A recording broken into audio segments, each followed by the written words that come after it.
Ceramics is a material, many types of materials under one name. So obviously when we talk about sculpture, we can just consider ceramics to be a material, like bronze, like marble. And here I'm just showing you an example amongst millions of examples that could have been shown. Specific things about porcelain in particular, but ceramics in general, is that it is a material that carries a particular number of specificities, number of values that we're going to investigate in this conference. So the sculptural aspect is an important one. Sculpture is also something extremely complex in terms of creation, production, and reproduction. And ceramics have often been dubbed as a material useful for the reproduction of sculpture, but that is, of course, derogatory, and there are many more cases that are completely different. On this slide, you also see the question of color. I mean, the paintwork, the polychromy, or any other type that can be related to sculpture and make it even more lifelike, if that is the wish. And notice on the right, the sculpture is monochrome, the base is not. Sculpture in ceramics can be in a number of different modes, in different periods. Here, just a couple of examples to make you laugh, at least try to make you laugh with those things which are generally not seen as high sculpture, but which could actually be considered in a different context. And then the whole question of color is a very difficult one, because color is very often in the world of sculpture shown to be, well, actually negative, to be something which detracts from the three-dimensional form, something which makes it too close to real life, and therefore it becomes more popular art than high art. Now, all these questions are, of course, things which we need to nuance, and then comes the question of sculpture versus the sculptural. I mean, the effect of sculpture in three-dimensional objects. When we talk about sculpture, we generally think about the human figure, but there are many other things that we could consider.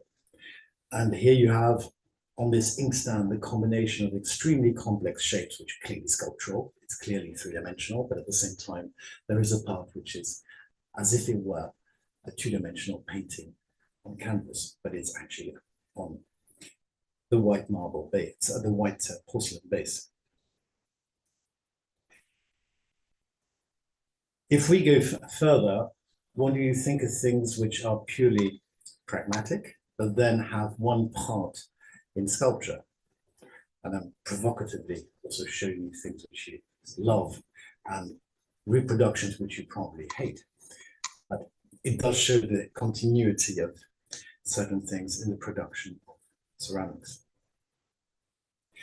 And the whole question of trompe-l'œil, which I haven't mentioned yet, which is generally associated with two-dimensionality, is precisely something which I think is going to be very interesting in this conference, because we can go beyond that two-dimensionality and think about it in combination with sculpture. So trompe-l'œil, what does it mean? Is it simply the representation, or as in the plate on the right, of something which is, let's say, naturalistic, at least naturalistically rendered? It's not strictly speaking trompe-l'œil, not strictly speaking, as I should translate the word, deceiving the eye, because everybody sees that it's the simple representation, but highly naturalistic, of these flowers. Well, in the case of the plate on the left, something which suggests the three-dimensionality with the white sculpture, but it's all two-dimensional, sorry. Now, ceramics, as in any question of trompe-l'œil, is also about materials. So ceramics can be used to imitate other materials. We'll see a number of examples. Here, I'd like to show you something which most people don't associate with ceramics at all. It's a life-size statue by Auguste Rodin, when I say by, it obviously means the model by. It was not physically executed by him. It was executed by a ceramicist who was capable of firing this enormous piece of grès. And the whole thing is rendered in such a way that it looks, well, not completely, but it is pretty close to the rendering of bronze. So is it a lesser quality piece or not? But I leave open for your appraisal. The other example I show here is really a question of iconography. When we talk about heraldic figures, we don't talk about color to be mimetic of reality, but to be a sign for certain symbols, so a sign for certain meanings. So the whole question of materiality when we talk about sculpture is a very difficult one when we're in the classical tradition. Here are two famous examples by Bernini, and I show them purposefully because the great art of such a marvelous sculptor is precisely to give life to something which is inanimate, I mean a piece of marble, a piece of stone, and at the same time to suggest the lifeless with material which is by definition associated with illness, if not with death, i.e. being completely white. So to give life to a marble, as he did with his mistress, Costanza Bonarelli, or in a very different way with a man whom he never met and whose portrait he sculpted after a death mask, I guess you feel the absence of the person, although he is rendered in a living way. He is clearly after something which is no longer of this world. We're talking about a material which is highly problematic because the white doesn't suggest the lifelessness. When we talk about ceramics, we can play with color in a much broader way. Now, obviously, this is just one example amongst many. This is the imitation of wood. There's the imitation of lacquer. There's the imitation of marble with veins. There are many other cases which somehow or another can be useful. And notice as well on the cup that there is print pinned onto the wood, as if it were an 18th century print on paper.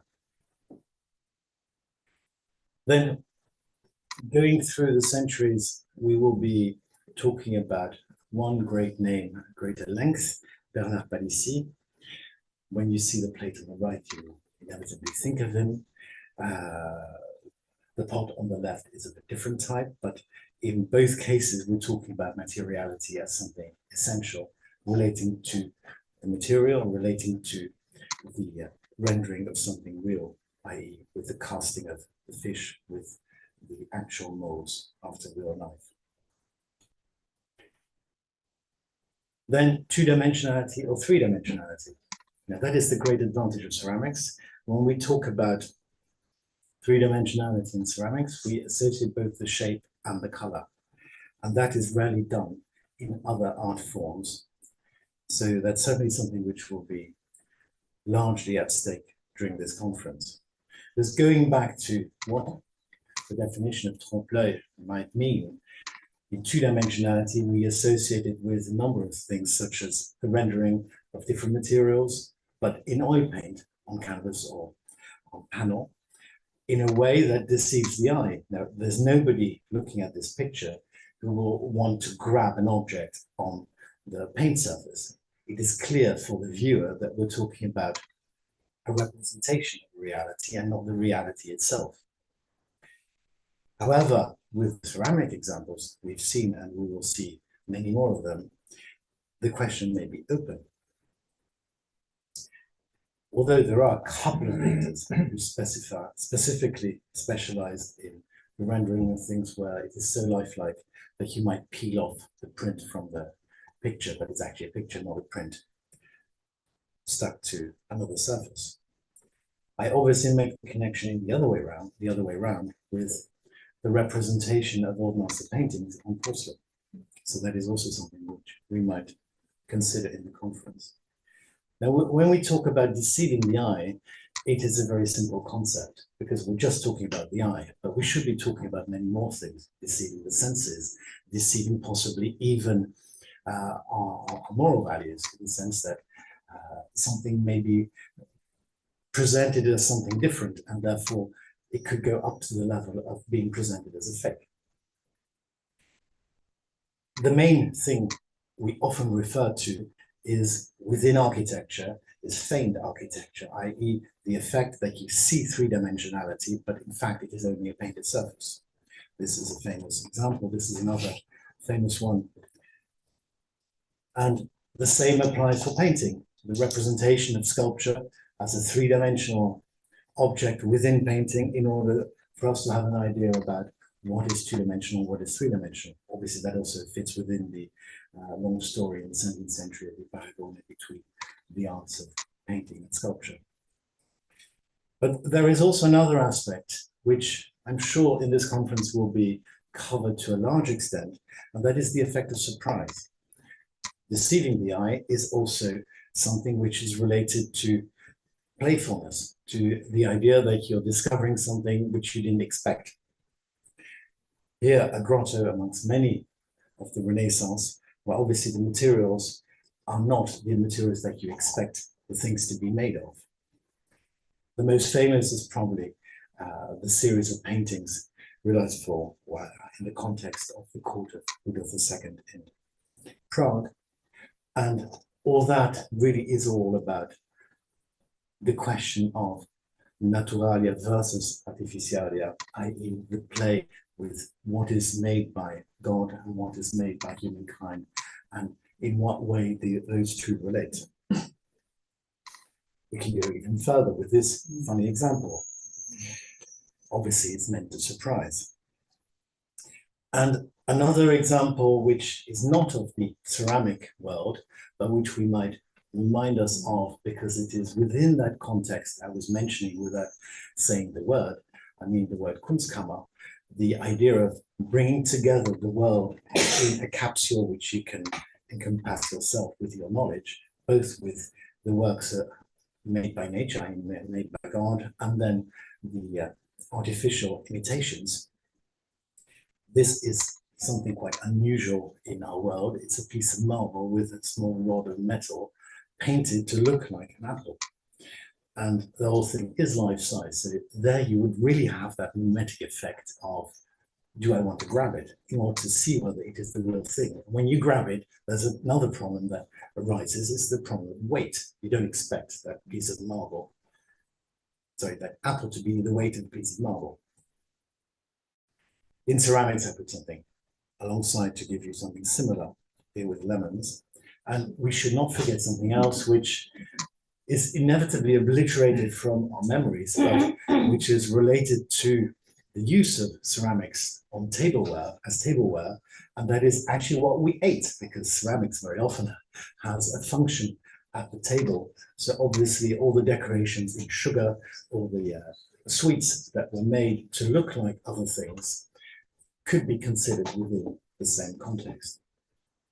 So very broadly speaking, I am not going to delve into anything longer than this because it's meant to give you an idea what we are going to cover and not cover in this conference.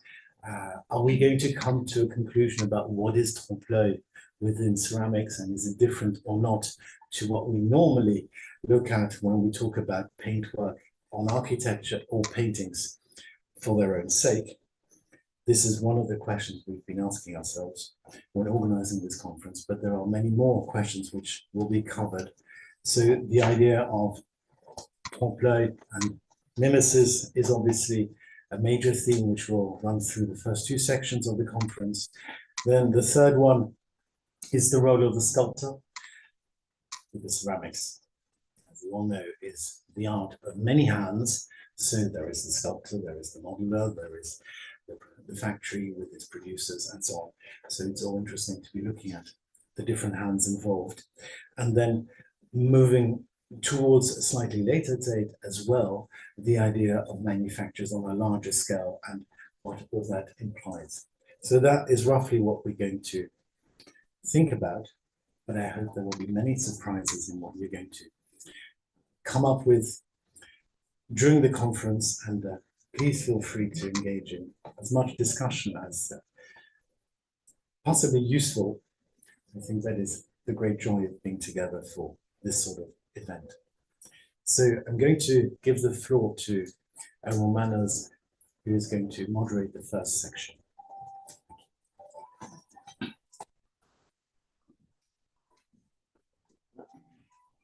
Thank you, Léon, for having the vision and the application to create this wonderful collaboration between our worlds of sculpture and ceramics.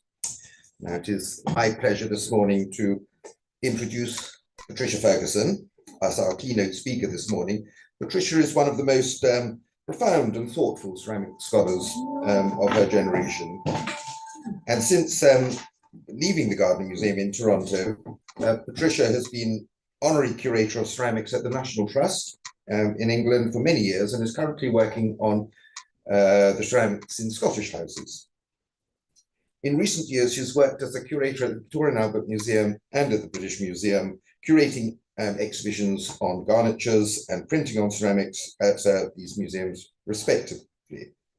And her subject today will explore how zoomorphic forms once invaded our dinner tables in nature, artifice, spectacle, the conceit of a lettuce as large as life for the European table in the 18th century. Patricia.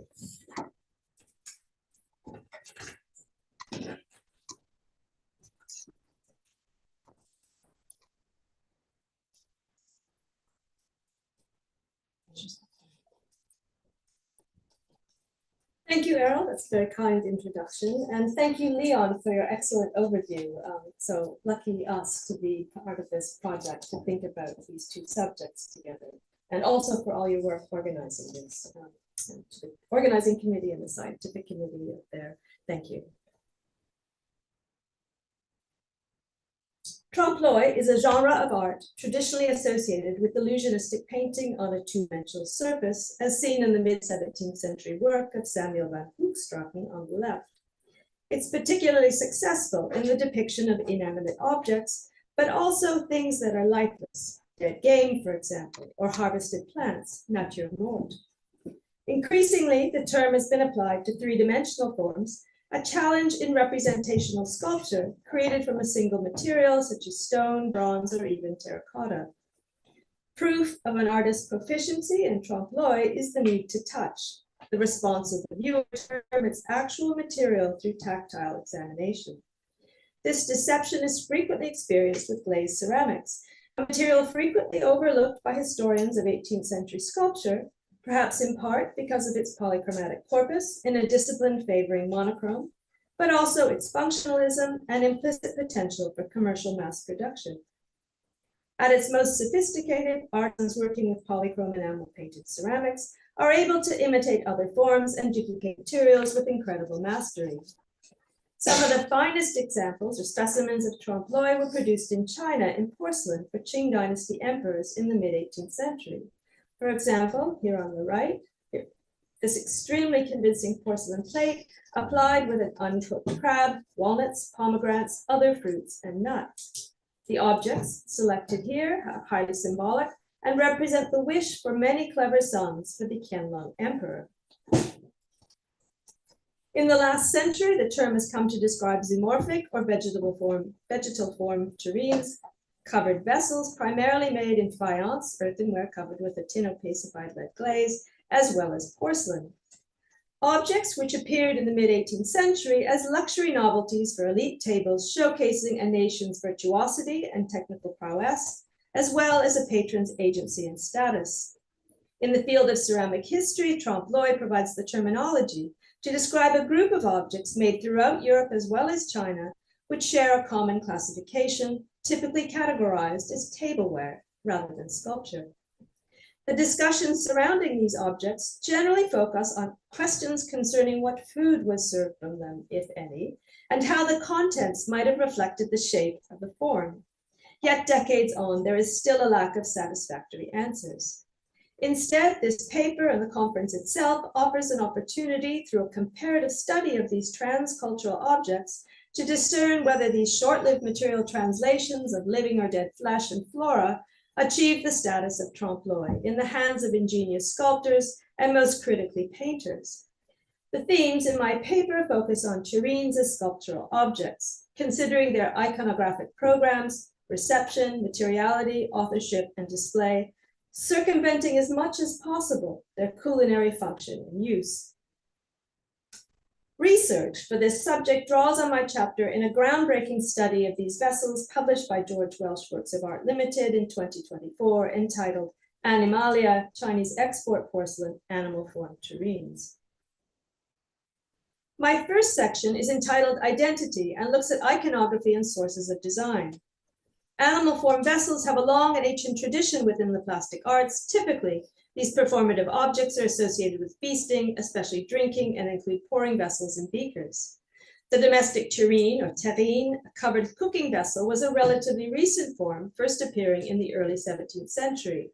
It was adapted for elite tables to serve the newly fashionable soup course, introduced around the end of the 17th century, alongside similar forms for casserole, ragout, and sauces in graduated sizes. As part of a continuum, not surprisingly, tureens also appeared as novelties in the form of animals. As with the earlier objects in precious metals, the manipulation of a costly man-made material, here fashionable faience and porcelain, established their elite status while offering spectacle and entertainment as table ornaments. They also showcased a society's technological prowess and artistic virtuosity. Large zoomorphic ceramic tureens placed before the host on aristocratic and wealthy tables served both as luxury trophies for display and emulation, as well as initiating topics of conversation, just as had more ancient manifestations. Significantly, the iconographic program of animals incorporated into the fabric of these antique and Renaissance vessels reveals distinctions between historic and modern cultures. The choice of animal, real or imaginary, reflected cultural beliefs, values, pursuits, and passions. Emblematic lions and eagles associated with authority, popular in these earlier periods, do not appear among European zoomorphic ceramic tureens, nor indeed do dragons or mythological creatures. Instead, it is animals under human control or cultivated flora. Further divisions, seemingly along national lines, reflect identity, perceived or factual, of the consumer's interests as well as food procurement.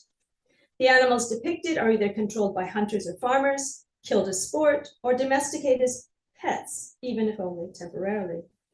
In Chinese examples made for export, the animals are domestic, part of a collective consciousness imbued with auspicious symbolism and identities lost on Western audiences.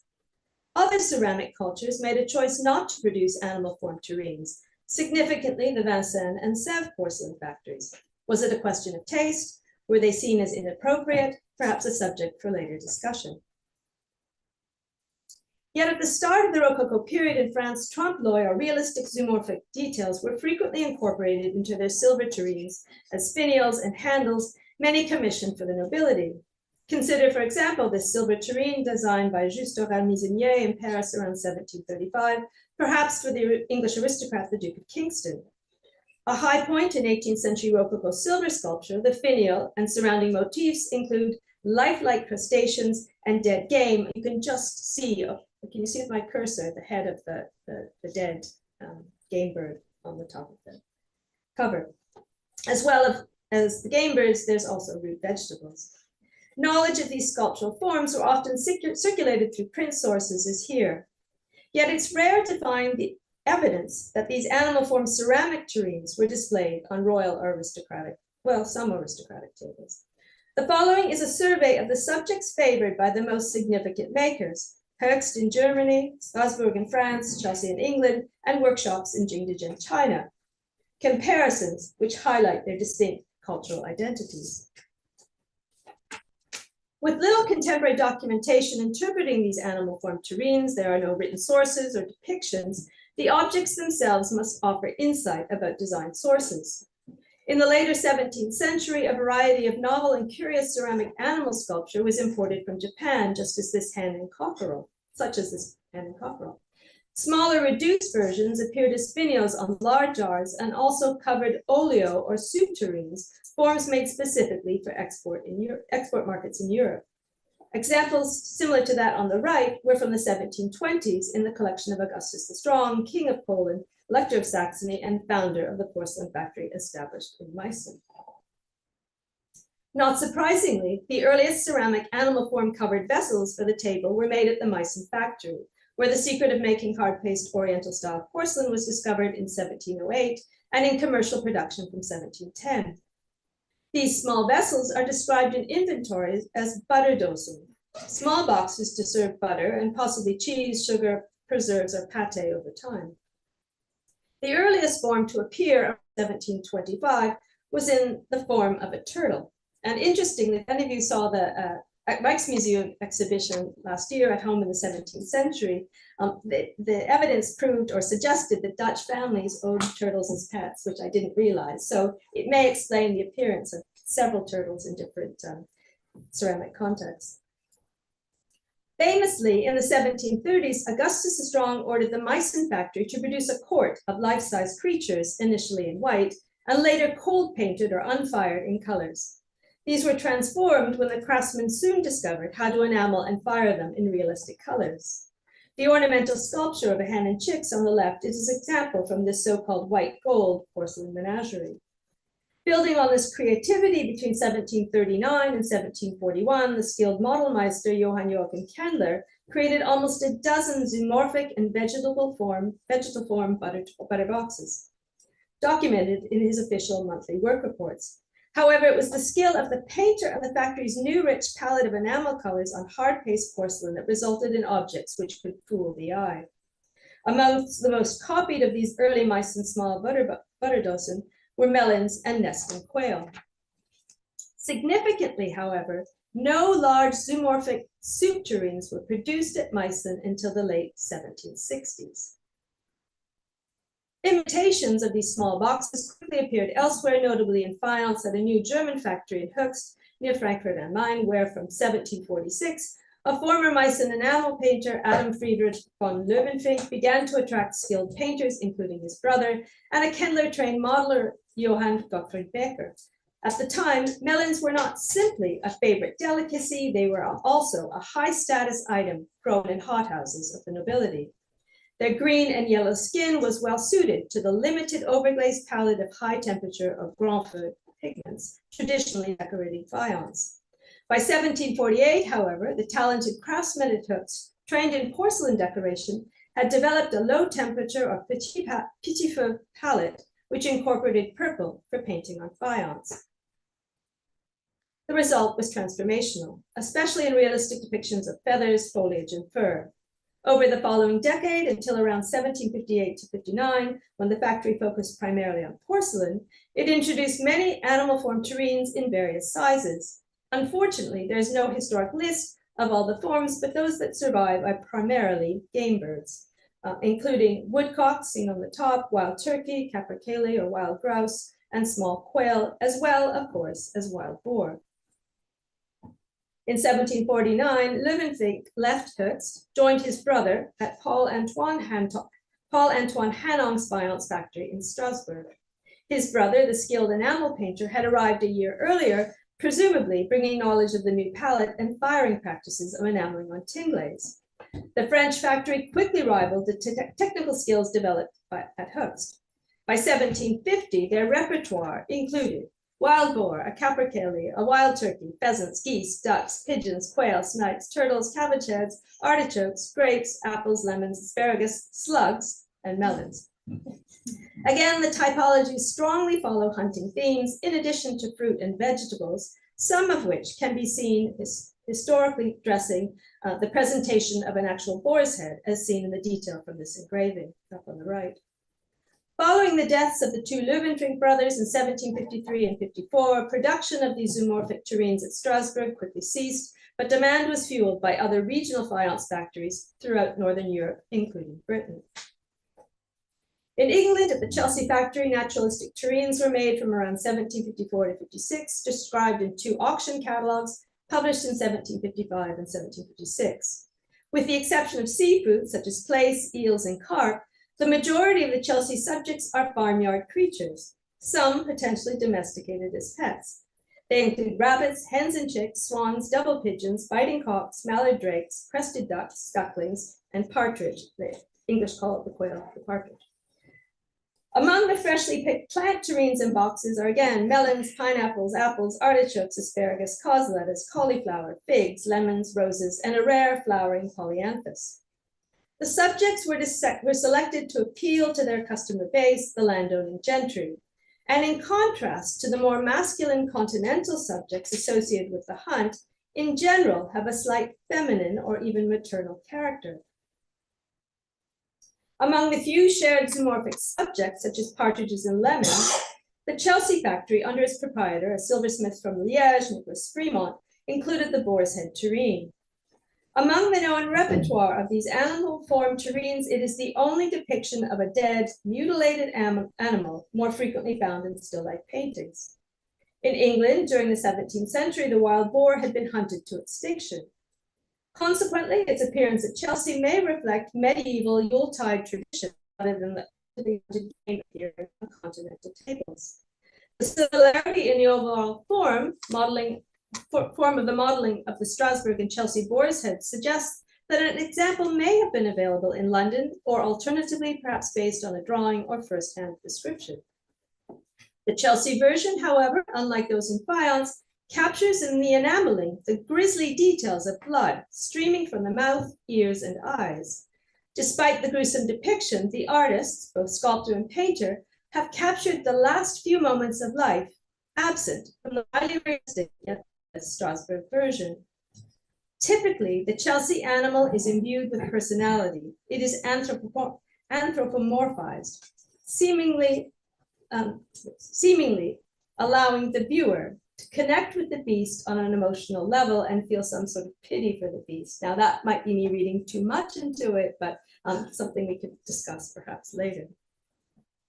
In its presentation stand, the Trompe tour de force, the ingenious modeler evokes classical mythology, as if the boar's head was the Caledonian or Aetolian boar. The terrine was placed on an upturned, padded shield, cast with the quiver and arrows of the huntress Atalanta that felled the beast, along with the hunting knife used by Meleager in its decapitation. Features partially concealed by leeks and a curved oak branch with leaves, but missing the nutrition acorns included on the Strasbourg and other German Faience stands. A nod to the British love of gambling and another sort of unique gendered theme within the Chelsea repertoire is the pair of fighting cocks described in the 1755 catalogue as a very curious terrine in the form of two fighting cocks, big as the life. These sculptural terrines glamorize the horrific sport with accurate depictions of the feather-plucked rump and head, the neck feathers or hackles cropped as protection against the enemy's beak, artificial spurs with steel prongs wrapped in linen bandages around the legs, ready the bird for battle. No such subjects are recorded amongst Faience models. Most Chelsea subjects could have been modeled from life, observed in the villages surrounding London, or seen traded in the marketplace. Typically, no preparatory sketches exist of living or dead animals attributed to Chelsea's chief sculptors. Presumably, Joseph Willems or even Nicholas Fremont may have had a hand in some of these terrines. Several scholars have proposed that the design source for the modeling of several creatures as here is found in prints after or by the 17th century English illustrator and naturalist Francis Barlow. His work was reproduced and collected throughout the 18th century, so easily available to Fremont or someone at the factory. The common source is the many and various species of birds, published in London around 1650 and reprinted in 1694 and later. It was a type of pattern book with 15 sheets of bird studies after his drawings, etched by Francis Place. Chelsea's repertoire shares the almost human expressions and physiognomies found in Barlow's work. His lifelike characters, animated with subtle humor, as here, found in both the models of a hen and chicks in the print and also in the porcelain. Barlow's animals have an awareness of each other, and the Chelsea animal terrines, such as these swans, when placed together on a table, would have shared a similar dialogue. This spark of life found in Chelsea models, perhaps borrowed from or inspired by Barlow, is apparently absent in the treatment of their Faience contemporaries. As production of the finest European terrines made at Strasbourg and Chelsea came to an end in the mid to late 1750s, merchants or agents of the East India companies ordered similar models from the potters in Jingdezhen in South China. The selection on the screen represents the 6 most common large animal form terrines of the Qianlong period, primarily produced between 1759 and 1775. Cockerels or roosters, carps, geese in 2 models. You can see the 2 different sizes. The shorter one is on top. Ox heads and boar's heads. Similar versions were also made similar versions of these were also made. Typically, smaller versions of these were also made, typically acquired in pairs for serving butters, sauces, or sweetmeats, but also were made in the form of hawks, crabs, and turtles. With only 2 exceptions, there is little evidence that Chinese potters ever saw the European prototypes. They are more abstract or stylized than realistic, heavily potted for sea transport, and perhaps a commercial choice for economies of scale rather than aesthetic ambitions. Rather than slavishly imitating European subjects, the typologies are syncretized into familiar native Asian species. The leaping carp in the center top has great symbolic meaning in China, while the chicken, goose, and boar are universally recognized, though the species themselves are different. The water buffalo or ox head, on the other hand, was unknown outside Asia, and in Europe may have been read as a bull. Late Ming and Qing dynasty potters have a long tradition of ceramic animal sculpture, sometimes incorporated into incense burners, ewers, or even teapots, but not as functional covered food vessels in animal form for the domestic market. So the inspiration must have been through foreign agency. 2 small Chinese models are clearly based on Meissen forms, the duck on the left and the nesting partridge, samples of which must surely have been shipped to Guangzhou or Canton as prototypes. From these, presumably, early foreign orders, which may have included sketches or written instructions, the Chinese potters were offered considerable freedom in interpretation, opting for culturally familiar domestic birds, fish, and animals. All are highly symbolic forms frequently encountered in Chinese art and culture, which would have been novel or curious objects on European tables. The domestic cockerel or rooster, perhaps a Cochin chicken, was auspicious and symbolized attaining a higher rank in society. A swan goose was associated with the rank of military officials. The ox or water buffalo, a symbol of bucolic happiness or peasant life, and a leaping carp, associated with prosperity and perseverance, an inspiration to students for academic success. The northern Chinese boar is uncommon in Chinese art and may in fact be based on the domestic pig, which symbolized wealth and prosperity. Several of these species were also part of the Chinese zodiac calendar. The distinct and subjective identities represented by these various makers in France, Germany, England, and China were driven by commercial interests and instincts of what they believed would sell to their existing markets or targeted demographics. China, however, had no direct connection or knowledge of the market for these terrines, relying on the culturally familiar and the success of such novelties in Europe. The next section considers the theme of reception, exploring agency and audiences. Early Meissen zoomorphic models for butter boxes were not initially conceived as part of a formal table service, whereas large continental faience terrines and Chinese armorial models became part of the staging of extensive dinnerwares. Famously, a large Strasbourg faience service was ordered by Clemens August of Bavaria, Elector of Cologne, who held one of the most prominent titles in the Holy Roman Empire. He was a great patron of the arts, devoted to hunting and falconry, and also fascinated with porcelain and bird sculpture. Perhaps Clemens August was inspired by Meissen's celebrated and highly sculptural Schwanenservice, commissioned between 1737 and 1742 by Heinrich Count von Prull, first minister of the Electorate of Saxony and supervisor of the Meissen porcelain factory. The very personal theme was a pun on the patron's name, meaning a swampy area or marsh. In the world of cultural diplomacy, the ability to provide original and magnificent spectacle at the dinner table offered priceless currency, limited only by a patron's imagination and wealth. While the invention of the technical ability to create lifelike forms in clay is owed to Hautes, The genius of an entire table service composed of different game in appropriate scale by species is due to Clemens August Hanong and his craftsmen at Strasbourg.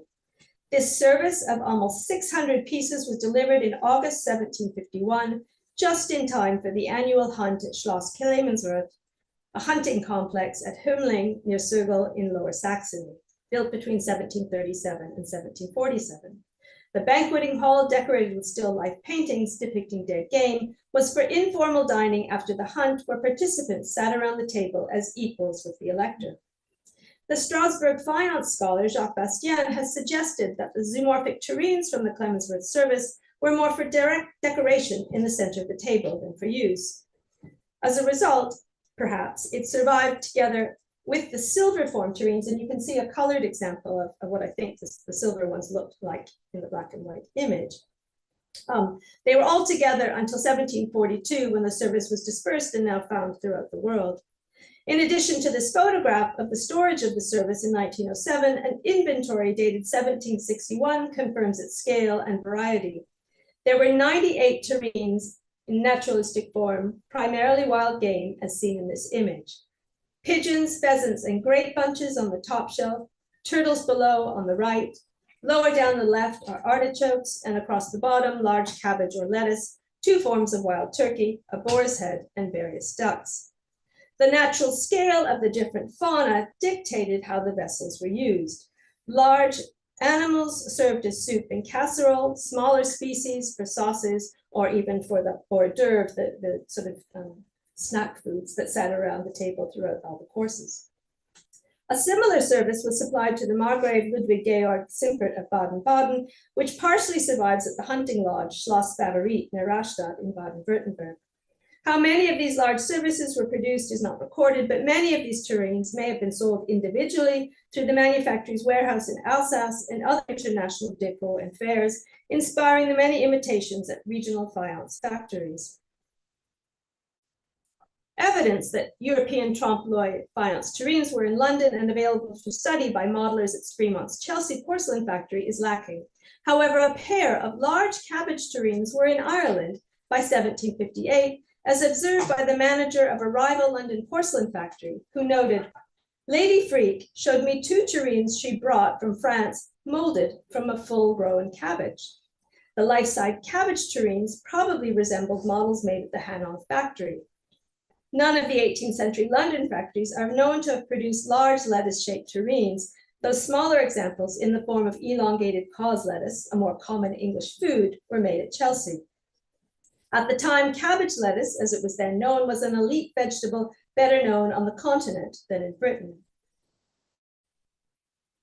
Most of what is known about production and distribution of Chelsea animal form tureens, is through two surviving 16-day auction sale catalogues dating from 1755 and 1756, the only complete copies of the annual auctions held from 1750.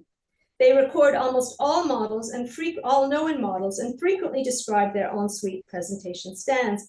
For example, on 10th of March, 1755, the first day's sale, lot 50 describes a most beautiful tureen in the shape of a hen and chickens, big as the life, in a curious dish adorned with sunflowers. It's one of 14 examples listed in the two catalogs. There is also evidence that some of the tureens were exported to Ireland and elsewhere as dated or old stock, and some may have been introduced after 1756, but we have no real evidence of that. Several models were included in auctions in Dublin in 1758, including a boar's head, a hen and chickens, and smaller ornaments for a dessert. In 1759, examples from the stock of a retiring export China dealer, and we don't know where he was exporting to, were auctioned and included a hen and chickens, swans, rabbits, and a carp. In 1760 and 61, there were sales at the old Chelsea China warehouse in Piccadilly, London, of similar models: pineapples, lettuces, artichokes, apples, figs, roses, melons, lemons, asparagus, and cauliflowers, tureens in the shapes of hens and chickens, rabbits, swans, pigeons, and carp. By the early 1760s, however, the market for zoomorphic tureens in Britain appears to have been saturated. The first reference to Chinese porcelain animal tureens ordered through the East India Companies date from after the major European ceramic factories ceased to produce them. In 1759, a Danish Asiatic company ship, the Crown Princeton, returned from Guangzhou with cargo including 40 butter boxes in the form of birds, 16 each of partridges, melons, and cabbages of the same scale. These must have been ordered at least the season before, and if not by the Danes, then another European company or an enterprising merchant as private trade. Special export orders were rarely exclusive, and by the following season, any new models would have been available for sale in the many shops of Han merchants in Guangzhou. Significantly, shipping instructions of the following season for the Danish company in 1760 to 61, sent with the Juliana Maria, noted, "Some new samples of Saxon porcelain are being sent out, clear evidence of the practice of sending Meissen prototypes. The same vessel returned with 50 enameled butter dishes with stands in the form and color of parrots," I haven't found those, 20 each of melons, cabbages, and partridges. During the 1761 to 62 season, another Danish ship purchased in Guangzhou 11 tureens as geese and 12 tureens as calves' heads or oxen heads, 300 butter dishes as artichokes, 400 butter dishes as fish, 150 as ducks, 400 salt cellars in the form and color of chickens, Saxon style. So that's in their notes, Saxon style. The shipping instructions for the same vessel during the 1762 to 64 season, however, noted, "No figural tureens are desired, nor so many butter dishes of the former shape." So again, saturation. Here on the left is a pair of Meissen duck form butter boxes from Hammond Harwood House in Maryland.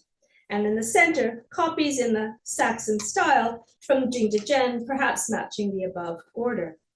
On the right, the same Chinese form appears in a vivid fantasy palette, which is presumed to be slightly later and perhaps for another European market. In 1763, the Dutch East India Company ordered 25 tureens in the form of a boar's head and another 25 in the form of a goose.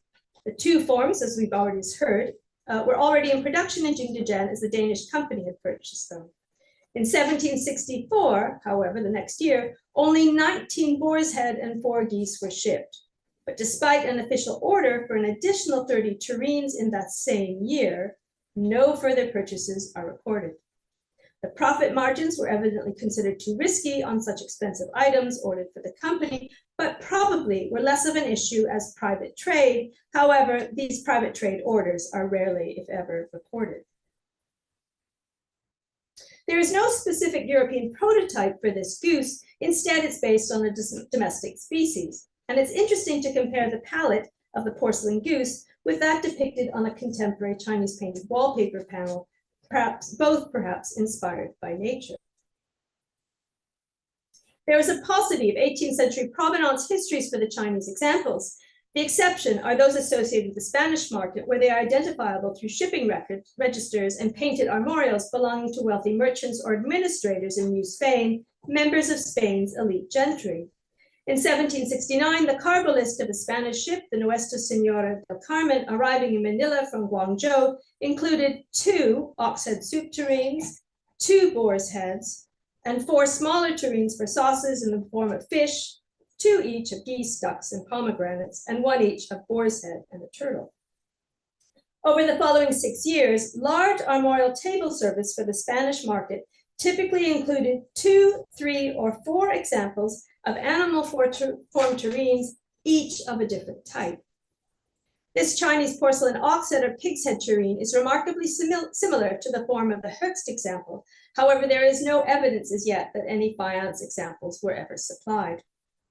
Typically, these Spanish armorial examples are fantastically colored with rich gold details. None are naturalistically colored. And it's tempting to suggest that to associate this vibrant new palette with Iberian tastes. The last section considers materiality, authorship, form, and color. Clay is an ideal medium for creating trompe sculpture. In addition to being incredibly malleable and unlike most metal and other materials, it can be easily colored to heighten the realistic illusion, especially in the hands of skilled painters and sculptors. Only when these painters or modelers sign their work it appears in factory records can their work be identified securely. At Meissen, the work of the Meister modeler, Kendler is celebrated, but few painters who specialized in depicting feathers, fur, and scale are documented. At Hautes, a modeler and mold maker, Johann Gottfried Becker, who worked under Kendler, is frequently attributed as the sculptor, and many other sculptors are recorded at the factory, including Georg Ignaz Hess and his father, Georg Friedrich Hess. In terms of complex modeling, these two Turkeys reveal the sophistication of the Strasbourg model over the Hautes, and the modeler of the Strasbourg is frequently, of these models, identified or attributed to the sculptor Jean-Guillaume Lanz, who is often identified with them. You can see my pink lines. On the Strasbourg model on the far right, the wings form part of the cover and hang below the seam where the two parts meet up, whereas the Hautes modeler avoids the problem with adding faux wings attached to the base. The result is much simpler for a host to remove the cover and serve the contents. Again, in this comparison, the ears on the Strasbourg model on the left are part of the cover, which requires more effort and focus in removing it, whereas on the Hautes example, the ears are part of the base. The modeling or sculpting is crucial for the deception. Compare, for example, this Chelsea duck, the twist of his head suggesting movement, and the eye appears to catch our own. At the base, the naturalistic foliage, hiding his webbed feet, places him in his familiar and convincing habitat. Again, it's imbued with personality, contrasting with the stiffness of the Strasbourg example, elevated on its stand, supplied with stylized flowers and foliage, as well as Palyssian newts or lizards. The cover on the Strasbourg example, however, is slightly more complex, again with the wings hanging over to hide the seams. The difference in the sculpting may be owing to the materials, porcelain versus faience, but it's more probably down to the skills of the modeler or sculptor. The glossy reflective surfaces of these glazed imitations hint at the sheen or iridescence of healthy feathers, fur and scales, but it also undermines any realism achieved with modeling and coloring. Critically, it's the painter who adds the final strokes, bringing these vessels to life or not. The Strasbourg factory was founded by a painter, Adam Friedrich. Sorry, that's wrong, but I'll just, anyway. At the Strasbourg factory, Adam Friedrich von Löwenfink employed as painters his brother Wilhelm Christian von Löwenfink and his wife, Maria Seraphia Susanna Magdalena Schick. From 1749, all three worked for the Hanongs in Strasbourg. However, if indeed they actually painted some of these tureens, nothing has been identified, so we still don't know a lot of the painters of the tureens. Many of the finest examples at Hautes were marked with an IZ monogram or cipher used by Johannes Zeschinger, who later went on to work at a faience factory at Niederbier. Another Hautes painter, Johann Philipp Zisler, signed with only a Z before moving to Fürstenberg in 1754. It's interesting to compare, for example, the different treatment of feathers on these various pieces. The most notable difference is that the Strasbourg model has molded feathers for the painter to follow, especially on the wings, while Zeschinger, seen here at least, adds white lines, or perhaps they are scratched through the paint to create the illusion of feathers on a smooth surface. The names of Chinese artists are absent from European records, though they were of course known in China at the time. Again, complicating matters, presumably multiple hands were involved in decorating all of these examples. Porcelain, especially in China, offered another dimension, not found on Tinglay's wares, as the clear glaze pools in carved feathers of the geese made at Jingdezhen, seen on the right. The painter either hid the feature under enamels or left this subtle detail.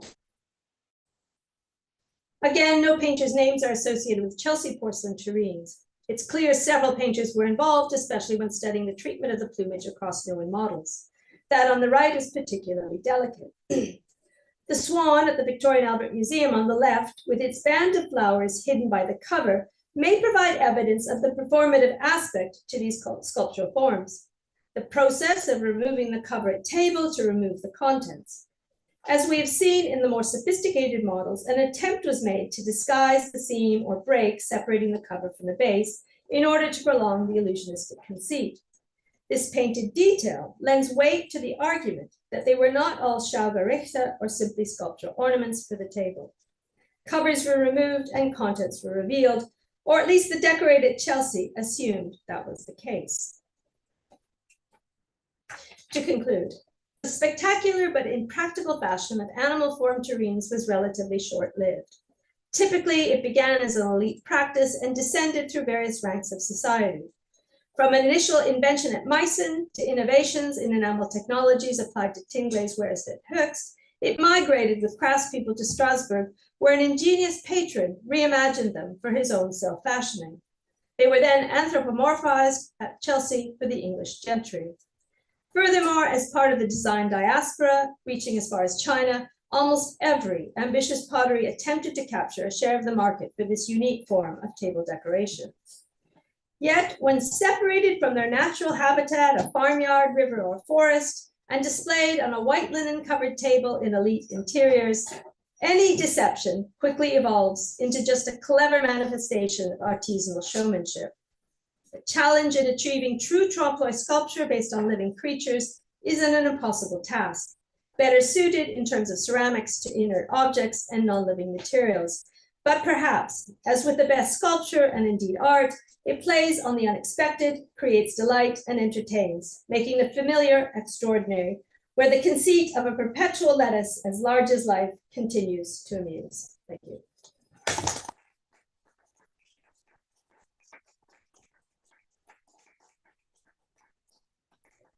Thank you, Patricia, for a wonderful survey of a fascinating subject. And presumably, on the rare occasions when these were used, I mean, you served chicken out of a chicken tureen and fish out of a fish tureen. And it rather begs the question what you served out of a Strasbourg slug tureen. Something rather oily and slimy, a mayonnaise, no doubt. But that is the case. I mean, like. Where's your evidence for that? Well, I think in silver and in Seiberth porcelain, an oleo tureen has on oleo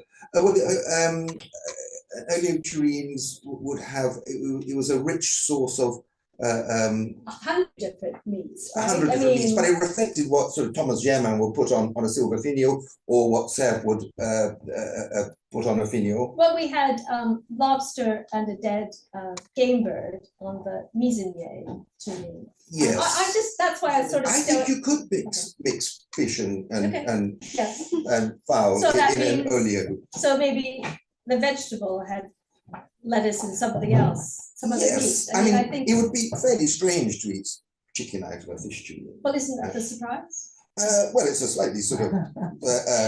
Anyway, that's the subject I've tried to avoid, because I think we don't have a lot of.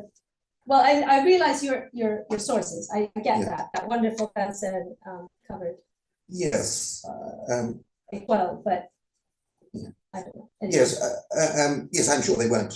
You didn't just serve one thing out of a German tureen. And one other question: the relative price of a Meissen quail tureen, which is no doubt very, very expensive, and a Chinese export version. I suppose there's no real way of knowing. Yeah, I don't think I came across too many prices. But presumably they had to be cheaper. That's the point of. Yeah, cheaper, and I guess offering it to different. To buy Meissen on the continent at the time. Paris, yes. Could you get it in Madrid? Yes, you probably could, but it might be easier to order from China. And it was illegal to import into England Yes, so at the time, Meissen, issues. continental porcelain. But I think it is so that an oleo tureen so I'm looking at Banner, would have oleo, which there is a recipe, I'm sure there are many variants. There are variants, yes, there are lots of variants. Yeah. But I think talking about the message, there's nothing stopping it. Maybe that it's meant to be used either for fish soup or Your stew, options. or You kept your options. Yes. but the Vincent to small École, which has the obvious fishes on top, Yes. then that must have been for clear bouillon of fish, or light fish meal for Lent, for example. Yes, sure. And also one of the rare examples at Seiberth of that sort of feature of a zoomorphic And we've got vegetable fingers on the two. Vegetable fingers, yes, usually a bit of cauliflower Yeah. or an artichoke, yes. And other Yes, Yeah. peas and such like. I think you're, yes, So that's a question for Ivan Day. that is a question for Ivan Yes. Day. But and I'm he sure believes. somebody can call you. Yeah, he's not fun. After such a complete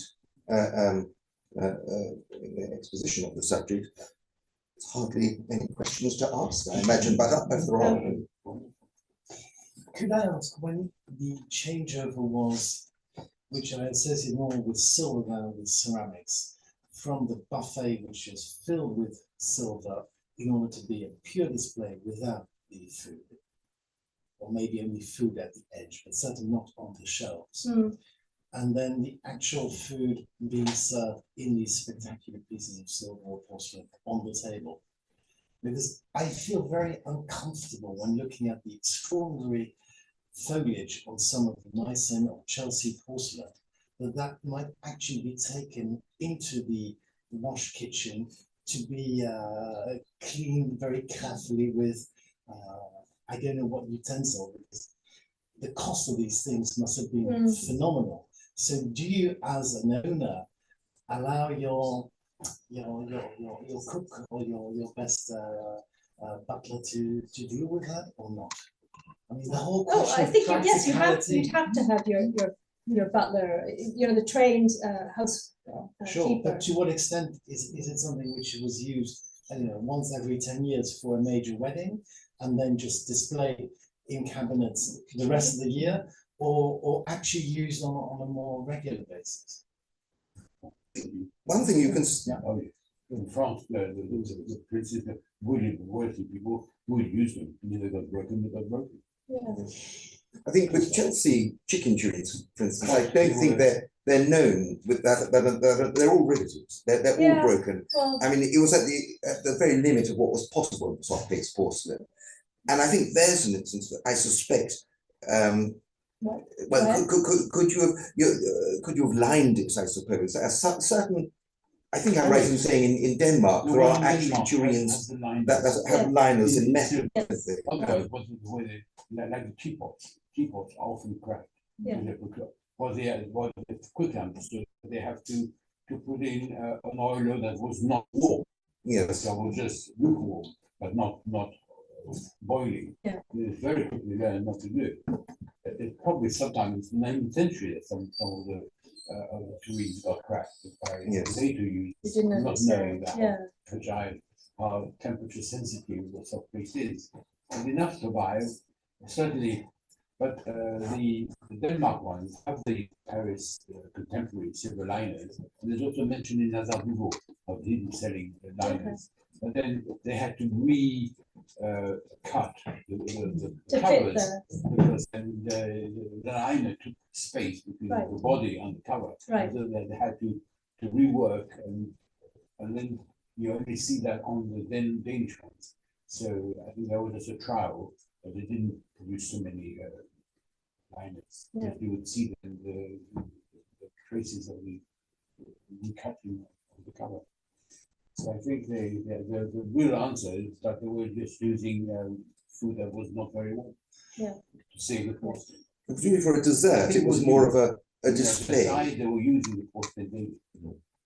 Certainly on the kids. Well, and a dessert, I think, say, was a more theatrical thing. Didn't you have the table laid out and the guests were brought in, and you can pick a sort of plum from a dish. You didn't actually. Yeah, I mean, I think that's what Jacques Bastien is sort of suggesting with the animal Strasbourg pieces, that they're just decoration. All these wild game might have been set out, but you had those silver formed tureens, hundreds of them as well, that the actual food would be used, served in. But that's a theory as well, I think. So. Was swan eaten? Yes. And still is. Is it? Yeah, they had the swan dinners, and the Vintners Company and the Dyers, I've been to one of their dinners, they served swan in a vol au vent. The royal family is entitled to eat swan in England. All swans other than the ones tagged by the Vintners Company and the Dyers belong to the royal family, except for one instance, the Abbess of Swannery. But as a member of the public, you're not allowed to go and capture swan in the zoo, but you are if you're King Charles or Vintner, which is one of the yeah. And often in paintings, and of the medieval yes, the pastry with the swan head. Yeah. Do you think the turtle one will for turtle soup? I'm not going to. Errol will answer that for you. I assume so. Yeah, are you getting the Italian Malika? They're quite small. It might be more of a butterbox size. There's big ones in Malika and there's a silver one. There's a silver one from 1750 that is just like a turtle. I think there's two. One is tortoiseshell and silver, and the other is just silver in England. But maybe more have survived. I think in those cases it was a large thing, so it probably was for mock turtle or turtle soup. But these smaller ones, if they're calling them butter boxes. Yes, butter boxes. That's odd, isn't it? But, anyway, yeah. And there's lots of questions, but that's what it is. Well, you've answered an awful lot of them. So, thank you very much. Thank you. That's welcome back. Now we have two talks. The first by Melody Schuh, who did her MA at Amsterdam University on Dutch engravings after Chinese woodcuts, and held an internship there at the Rijksmuseum. She is a recipient of a Canadian doctoral fellowship and is now working on her PhD at McGill University in Montreal. Her paper today will explore the intriguing subject of ceramic flasks in the form of books, book flask, trompe l'oeil, and dissection in early modern Europe. Melody.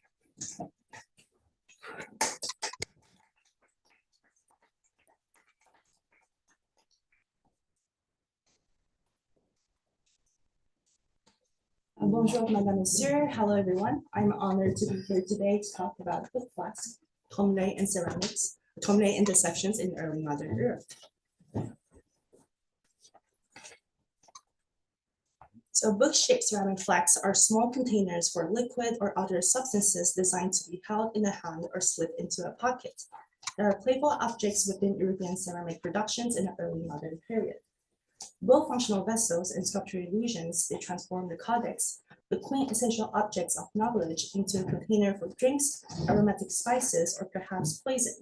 In doing so, they invite touch and handling, recasting the book as something to be grasped, filled, and consumed. Reading is thus displays by holding, smelling, tasting, and drinking, turning intellectual engagement into a physical, sensory, and performative act enacted through the body. Some ceramic flasks are crafted to closely resemble actual books, deliberately deceiving the eye. Produced in dimension comparable to standard volumes, they could have been suitable for display on or hidden in a bookshelf. And they imitate the brown leather or wood-like surfaces of bindings and with model spines and clasps. In early 17th century, brown stoneware drinking vessels are present in Belgium. The book secured 2 clasps and 5 vents across the spine, with a discrete drinking aperture positioned at the top. This material surface qualities of books persisted transatlantically into the mid-19th century. The United States Pottery Company of Bennington in Vermont produced yellow and brown glazed wares modeled as books, some bearing spine inscriptions such as Hoodoo Bible, Life and Suffering, and so enhancing the illusions of bound volumes through textual specificity. Some other book-shaped flasks are much smaller, resembling miniature curiosities rather than convincingly deceiving the eye, and are therefore less book-like.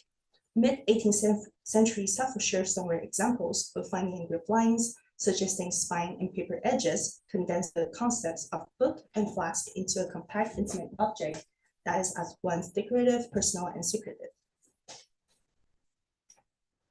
Some book-shaped flasks operates on a more complex visual and sensory register.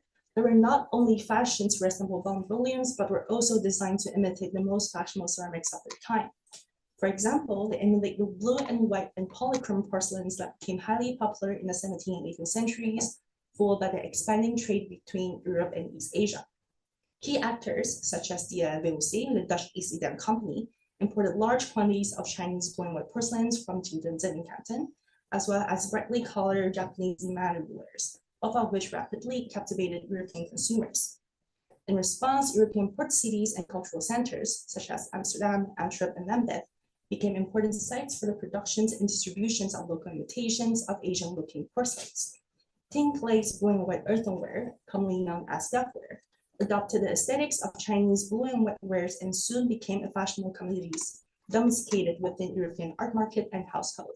As we see here on your right, dollar pyramids, and here are craft porcelains imitating the Chinese blue and white.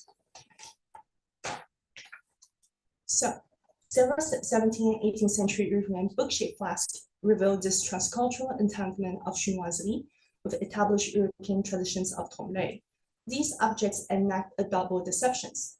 They masquerade as books while simultaneously imitating Chinese porcelains, replicating both its visual appearance and essential surface qualities. One blue and white example dated 1651 bears the coat of arms of Amsterdam and features a yellow painted spine imitations and swaddle clasps. It is now in a Rijksmuseum. A mid-17th century German blue painted stoneware flask with incised and modern relief decoration suggesting a spine, clasps, and page edges is held at the Fitzwilliam Museum. A French ruin example dating to the mid-18th century and painted with multicolored ornaments and yellow swaddle spines and page lines is collected at the Victoria and Albert Museum. An 18th century Lambeth tin glazed flask in the Metropolitan Museum of Art in New York, decorated in blue and white with a yellow painted spine and blue edge pages, bears the four edge inscriptions reading, "Let give it's small, goodwill it's all." Here, another Lambeth made blue and white flask dated 1672, now at the Ashmolean Museums, carries moralizing text across its covers, reading in modern English as, "You take me to be nothing more than a potter's clay, then remember your own mortality. I am earth, it is most true, do not disdain me, for so you are the same." And so together, these book flasks mobilize the logic of Trompe, extending illusions beyond the visual to encompass material, tactical, and cultural mimicry. By disguising fragile ceramic vessels as durable books, while simultaneously evoking the prized surfaces of porcelains, they invite viewers into a layered act of recognition and misrecognition. At the same time, their inscribed moralizing text and allusion to clay align them with memento mori traditions, reminding users that beneath both the illusions of knowledge and the allure of exotic luxury lies the inevitability of human mortality. Despite their wide geographic distributions and visual appeal, book flasks have been receiving little scholarly attentions. Existing studies mentioned only them briefly, often describing them simply as hand warmers or decorative curiosities. The Met book conservator Megan Dubansky in New York has grouped such objects under the term books, so a blend of book and look to describe book-like objects that are not books. And so I propose that European ceramic book flasks merits closer reflection. I situate these objects within the interconnected theme of deceptions, life and death, such as drawing on Montserrat's theory of the gift as never neutral, but shaped by obligation, reciprocities, and potential risk. I also engage early modern concepts of Trompe, memento mori, or vanitas, and the links between drinking, desire, and knowledge as represented in early modern print and literary culture. Book-shaped ceramic flasks should be understood not merely as playful novelties, but as performative objects that participate in early modern epistemologies in which knowledge, deceptions, and sensory experiences converge through the unstable interplay of appearance, transformations, and embodied perceptions. The inscriptions on the Ashmolean example, for instance, suggest that these works carry ethical and existential meanings rather than functioning as mere playful imitations. As Lucy Raison notes, the book can be understood as a container or a receptacle, a fundamentally box-like form. In other words, a book is not something we read, it is also a physical object that holds and structures what is inside it. The Ashmolean book flask plays with this idea. It preserves the outward form of a book, and it replaces written text with liquid content while still speaking through moralizing inscriptions on its surface. It therefore combines two kinds of content, textual message and physical substance. The objects draw attention to the book as a material thing rather than solely a vehicle for information. So by transforming the book into something you can warm the hands or to be drunk from, it invites handling, feeling, and consumptions. The result is more than the clever illusions and prompt reflections on what the book is, how it conveys meaning, and how knowledge might be experienced not only through reading, but through embodied sensory engagements. So the art of deceptions, term trompe in French, aims to deceive, to trick, to cheat, or to mislead the eyes. It is an art of imitations, mimesis, and illusions that attempts to make the representations of a thing seems to be the thing itself. So through precise techniques, the artist reconstructs the material qualities of objects so convincingly that the senses, especially sights and at times even touch, misrecognize the image as real. As Leighton Dars observes, Trompe does not narrate a story, it engages the viewer into a game of visual deceptions. The artist's goal is to create an illusion so convincing that, for instance, a flat surface appears fully three-dimensional, while the technical labor behind it remains invisible. This distinguishes works of Trompe from highly realistic still life paintings, although both rely on meticulous details. Still life does not aim to deceive, it leaves gaps for the viewer to complete, inviting interpretations. Trompe, by contrast, closes of such possibilities. It will present the objects as fully present, allowing no space for imaginations beyond what is shown. So book-shaped ceramic flags exemplify the early modern European expansions of Trompe beyond easel and fresco paintings into the decorative arts. Ceramics were central to these shifts, giving illusions of convincing third dimensions. Bernard Palissy produced ceramic wares populated with light-cast snakes, lizards, and amphibians arranged on mossy surfaces, demonstrating how ceramic materials could stimulate organic textures with striking verisimilitudes. European manufacturers developed highly naturalistic porcelains and earthenware model of fruits, vegetables, and table foods. These objects were often arranged on dishes to resemble actual servings, functioning as witty visual jokes within elite dining and display culture. Book-shaped flags belong to these broader traditions of ceramic mimesis. Like these imitations, they are designed to deceive. Their surfaces are molded, painted, and glazed to resemble bound volumes, complete with spine, claps, and full pages. They invite multisensory engagements, so sight, touch, and use, before revealing their artifice. This moment of recognition produces marvelous, a calculated effect of surprise, shock, and wonder, central to early modern visual and literary culture. Such objects do not simply imitate reality, they stage perceptual uncertainty, forcing the viewer to oscillate between belief and disbelief. However, this playful deceptions intersects with more serious language of memento mori and vanitas, which connotes the transience of life, the emptiness of earthly possessions, and the limits of knowledge. 17th century visual images often depict books as ambivalent symbols, so repositories of knowledge that also signal their futility. Here we see a 1625 engraving by colonist Beaumont II. An owl wearing an eyeglasses stands on a stack of books beside a lit candle, accompanied by the inscriptions reading, "What use are candles or glasses if the owl does not wish to see?" So here, learning is undermined by witful ignorance. Similarly, a vanitas engravings by Henri Condus in the 1620s combine stacks of books, a scroll of floral wealth, candles, and hourglasses, alongside inscriptions such as memento mori, which means remember you must die, and fini corona opus, meaning the ends crowns the work. The open books under the school at the center of the scene reveal Bible texts, reading, "Whoever preserves will be blessed, blessed are the dead who follow after them." These compositions situate book knowledge within a framework of mortality, emphasizing instability, ephemerality, and the inevitability of death. The expansions of the global trade introduces unfamiliar objects into Kunstkammer, cabinet of curiosities, while scientific developments such as Galileo heliocentric theory destabilize pre-existing worldviews and displace humanities from the center of the cosmos. These developments foster both fascinations and anxiety, producing a culture preoccupied with appearance, uncertainty, and the limits of perceptions. So within this context, Trompe becomes more than a playful display. It reflects the unreliability of the senses and the instability of knowledge itself. This ambivalence is embedded in the language of deceptions itself. In Giorgio Vasari, Lives of the Artist, the verb inagare, meaning to deceive or to trick, carries a double meaning. On one hand, Vasari uses the verb to deceive to praise artistic mastery, such as how Gubbio Romano's fresco in the Palazzo d'Ete in Mantua deceived the eyes with pleasurable illusions.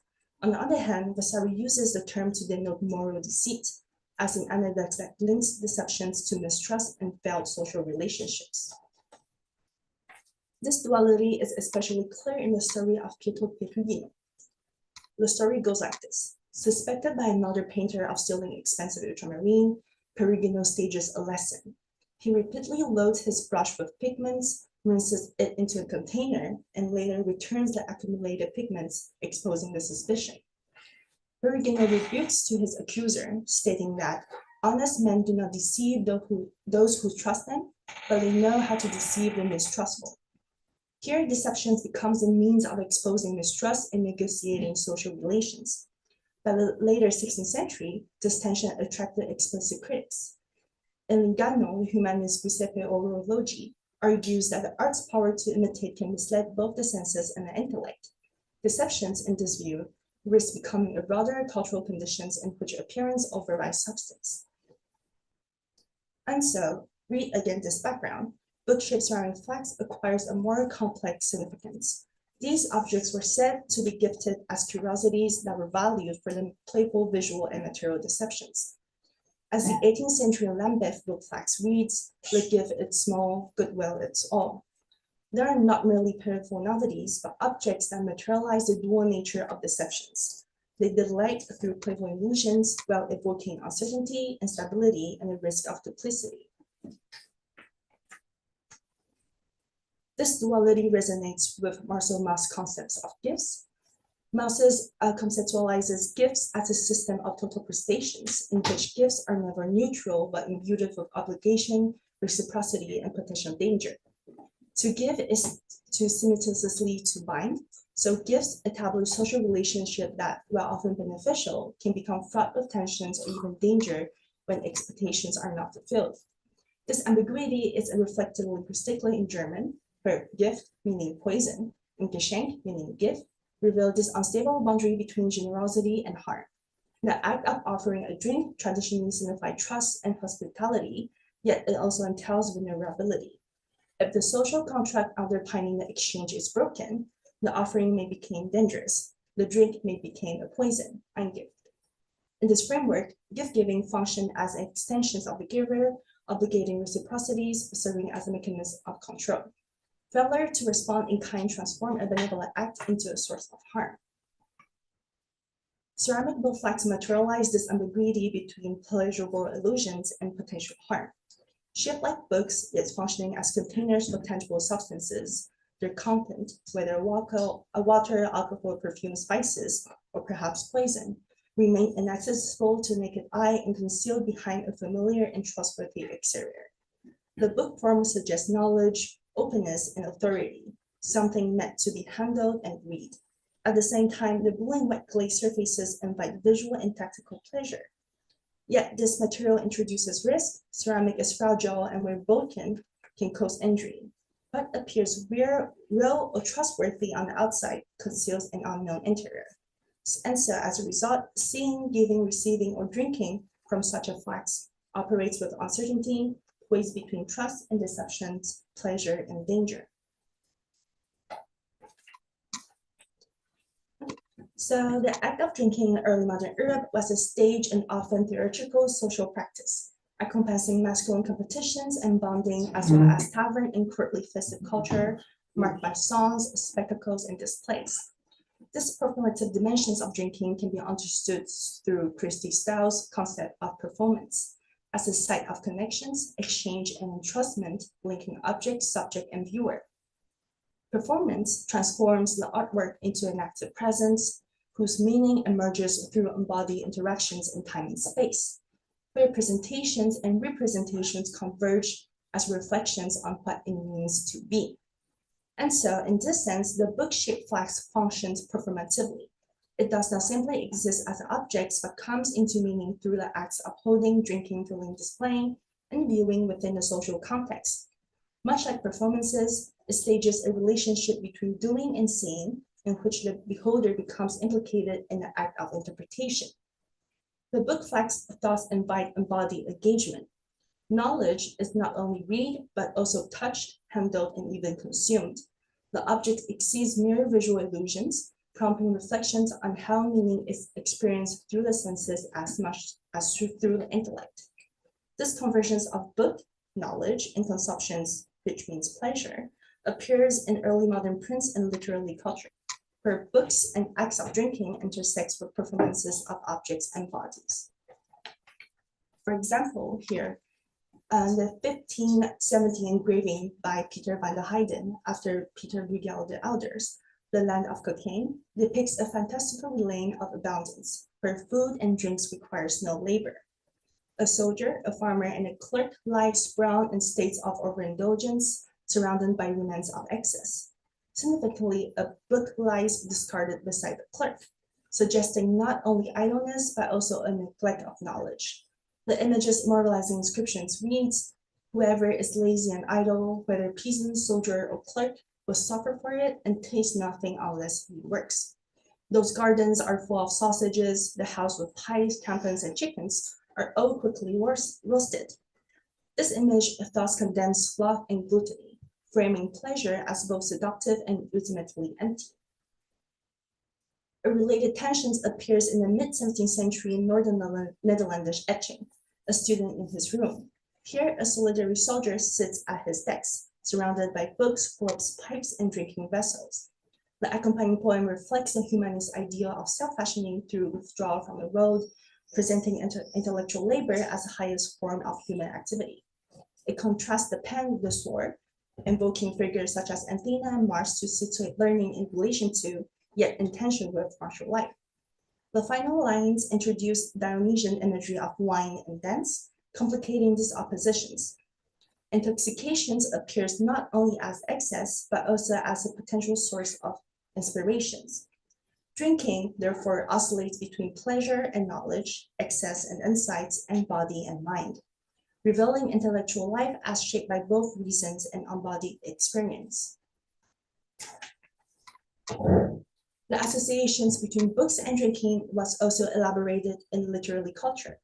The term flacon en forme de livre, so book-shaped flask in French, is recorded in late 19th century French lexicons under the Old French word tiroir, meaning drawer, and thus points to the understanding of the book as both an object and a container. This reference can be traced to François Rabelais' Le Cinquième Livre, published in mid-16th century, particularly the episodes of the Livre Bouteille, the wine bottle.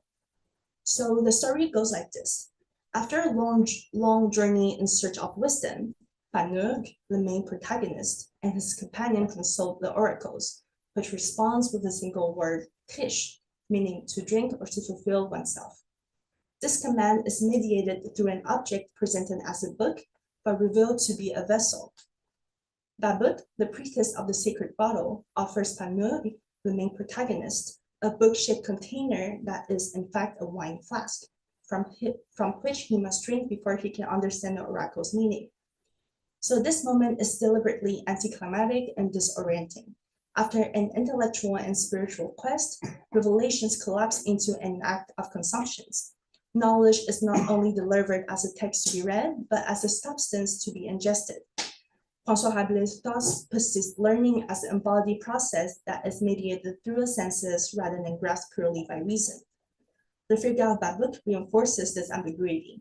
Its name evokes a container, bac in French, a bottle, bakbuk in Hebrew, and also close-up association with Bacchus, the god of wine. Wine itself operates at once a symbol of excess and of divine or poetic inspirations. The ritual conditions surrounding the oracles further complicate the scene. The initiates must demonstrate control over drunkenness even as they partake in it, suggesting that true knowledge lies in negotiating rather than rejecting the boundary between reasons and intoxication. Book-shaped flags materialize the early modern conceptions of wine, alcohol, or spirits as the force that animates the wit, knowledge, and artistic creativity, often personified by Bacchus as the god of inspiration. So Bacchus, the god of wine, was often associated with a productive foolishness, in which the suspensions of rational control through intoxication, play, or illusions enables access to forms of knowledge beyond discursive reasons. As Angela Van Halen notes, a measured excess of such spirits, like a measured excess of alcohol, were thought to stimulate invention, laughter, and interpretive play, all central to artistic productions and receptions. However, this same force remained inherently unstable, but inspired wit can just as easily devolve into undisciplined drunkenness, frenzy, or the disorder associated with Bacchanalian excess. These dimensions converge in the multisensory materiality of book-shaped ceramic flags. As vessels disguised as books, they unite transformations, concealment, and revelations. They invite trust through the form of knowledge while withholding content. Book flags destabilize the boundary between appearance and reality. Like wine or the act of drinking, what book flags contains may produce wit, pleasure, insight, or harm. In this sense, they function as mediating objects that transform both substance and subject. At the same time, ceramic book flags participate in the logic of life and death, much like Marcel's theory of the gift, in which what is offered can bind or endanger. Book flags' reliance on illusion and play further aligns them with Bacchic foolishness, where the suspensions of reasons becomes the conditions for knowledge and creative experience. Book-shaped flags thus bring together a set of irreducible tensions: pleasure versus knowledge, truthfulness versus deceptions, vitality versus decay, and control versus excess. To conclude, I have argued for a rethinking of book-shaped ceramic flags beyond their status as decorative curiosities. So rather than assign ceramic book flags a fixed meaning, I propose understanding them as objects where knowledge, perceptions, and social relations are actively produced and negotiated through material and sensory engagement. Book-shaped flags therefore invites us not only to see and read, but also to adopt, to touch, and to drink as part of the creative and performative act of pleasure and knowledge making. Voilà. Merci beaucoup.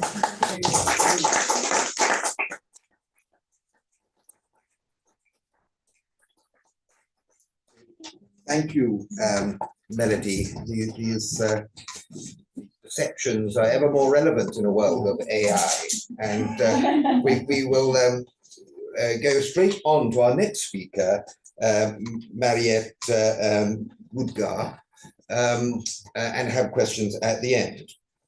Now, Mariette, excuse me.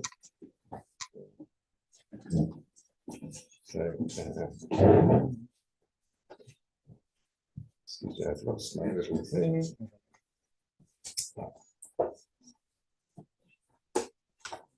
Yeah, Mariette holds a master's degree in heritage and museums from the Sorbonne and a master's degree in art history from the École Pratique des Hautes Études, where she's engaged on her PhD and is preparing a thesis on Palissy style pottery in the 19th century.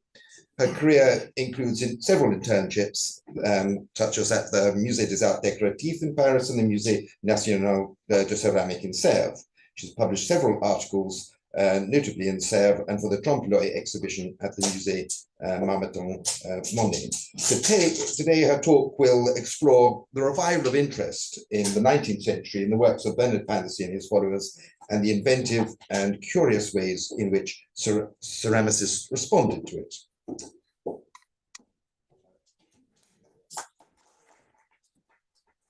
Bonjour à toutes et à tous. Donc, je tiens d'abord à remercier chaleureusement nos organisateurs pour cette invitation et puis pour leur accueil. Donc, dans cette communication, je vous propose de nous intéresser aux nouvelles formes de la nature qu'on retrouve dans le répertoire des poteries genre Palissy au XIXe siècle en France. Commençons d'abord par quelques éléments de contexte. Vous les connaissez sans doute déjà pour la plupart. Donc, à la fin du XVIIIe siècle, amateurs et savants redécouvrent la figure de Bernard Palissy, donc ce potier chimiste de la Renaissance française, protégé par le connétable de Anne de Montmorency. Cette redécouverte passe d'abord par la réédition de ses écrits en 1777, puis elle s'amplifie un peu plus tard avec la redécouverte matérielle de ses moules et de son atelier, enfin, un atelier dit de Bernard Palissy, lors des fouilles des Tuileries entre 1855 et 1883. Diapositive suivante. Donc les rares pièces authentiques et celles qui lui sont indûment attribuées atteignent des prix élevés sur le marché de l'art dès les années 1840, ce qui entraîne l'apparition d'une production d'imitation et de contrefaçon en France d'abord, puis en Angleterre et dans d'autres pays européens, notamment au Portugal. Le néologisme palissiste, donc, que j'emprunte à Alfred de Liesville dans un rapport d'exposition de 1878, qualifie ces rénovateurs de l'art de Bernard Palissy. En France, au premier rang desquels on retrouve Avisso, Landais, Poul, Barbizet, Sergent et d'autres noms moins connus comme Gambu ou Étienne Oliva dans le sud de la France. Donc, derrière cette dénomination de poterie genre Palissy figurent à la fois des objets d'art présentés aux expositions universelles et puis des productions commerciales de bibelots vendus dans les fabriques. Cette typologie de production se caractérise donc par la rénovation des rustiques figurines de Bernard Palissy, c'est-à-dire cette vaisselle d'apparat en terre cuite à glaçure combifère avec un décor naturaliste moulé en relief.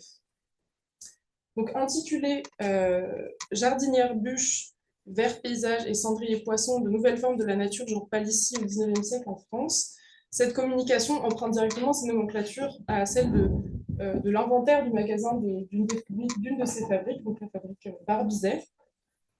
Elle révèle comment les Palissy se sont réappropriés ce répertoire Renaissance pour la décliner dans une production commerciale plus large.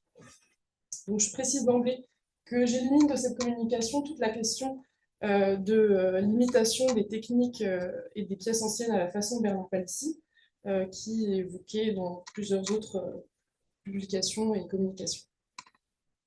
Donc, ce qu'il faut retenir dans cette introduction, c'est que donc, le genre Palissy ne se limite plus à imiter la Renaissance, il transforme le registre de la nature morte en inventant des modèles et des nouvelles formes. Cette diversification de formes repose donc à la fois sur une circulation des techniques et des modèles et sur la diffusion, on va le voir, des sciences horticoles durant la seconde moitié du XIXe siècle, dans lesquelles ces céramistes sont impliqués.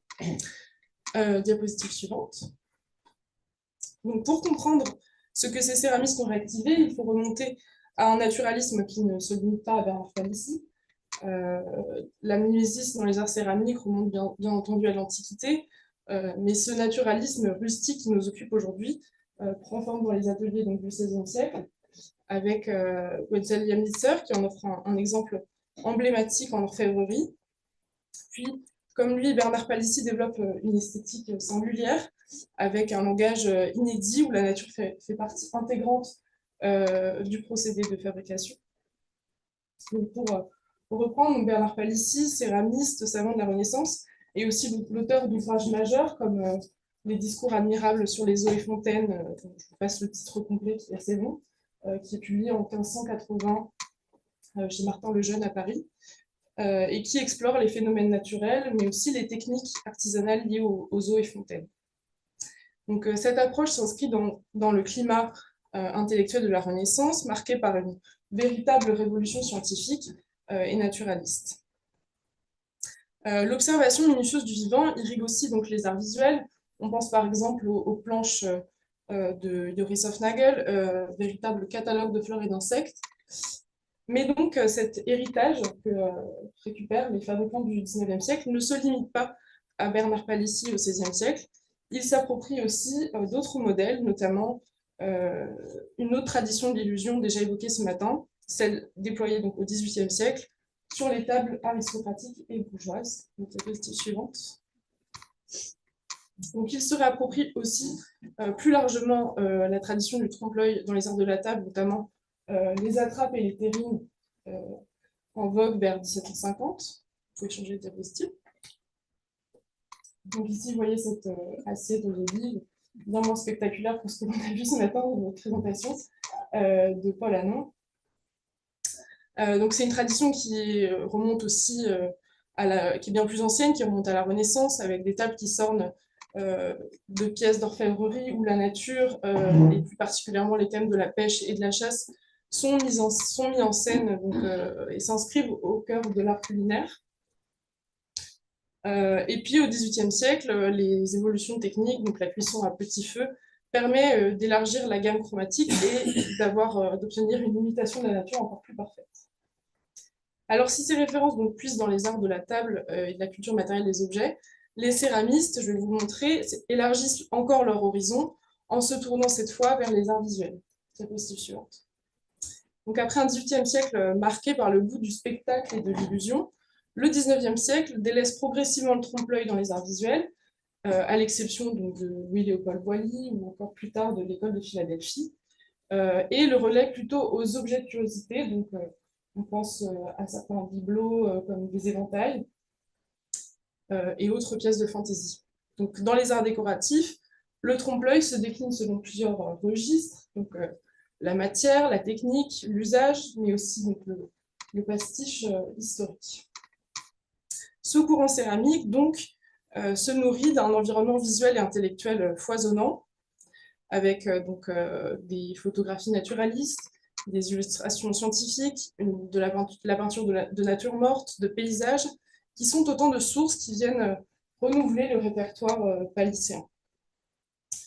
Certains céramistes côtoient même directement ce milieu artistique, sinon la plupart. On peut par exemple citer donc, le cas d'Auguste Chauvigné, qui fait partie de cette école dite de Tours, qui est donc céramiste, fervent admirateur de Bernard Palissy, et qui est le fils d'Eugène Chauvigné, lui-même photographe naturaliste et peintre de nature morte.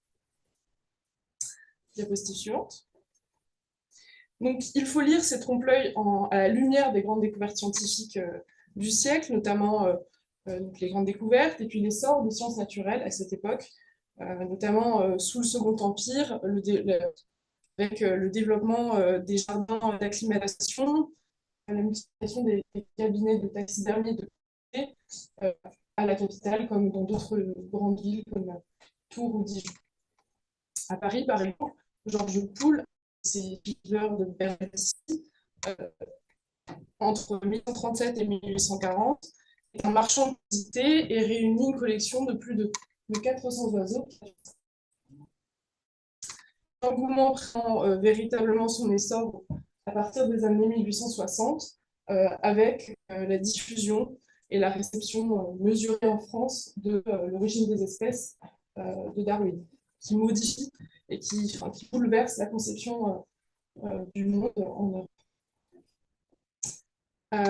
Certains de nos céramistes font également partie de sociétés horticoles comme la Société impériale d'horticulture, donc créée en 1854, donc qui récompense les progrès en horticulture, mais pas seulement, puisqu'elle récompense aussi de nombreux céramistes.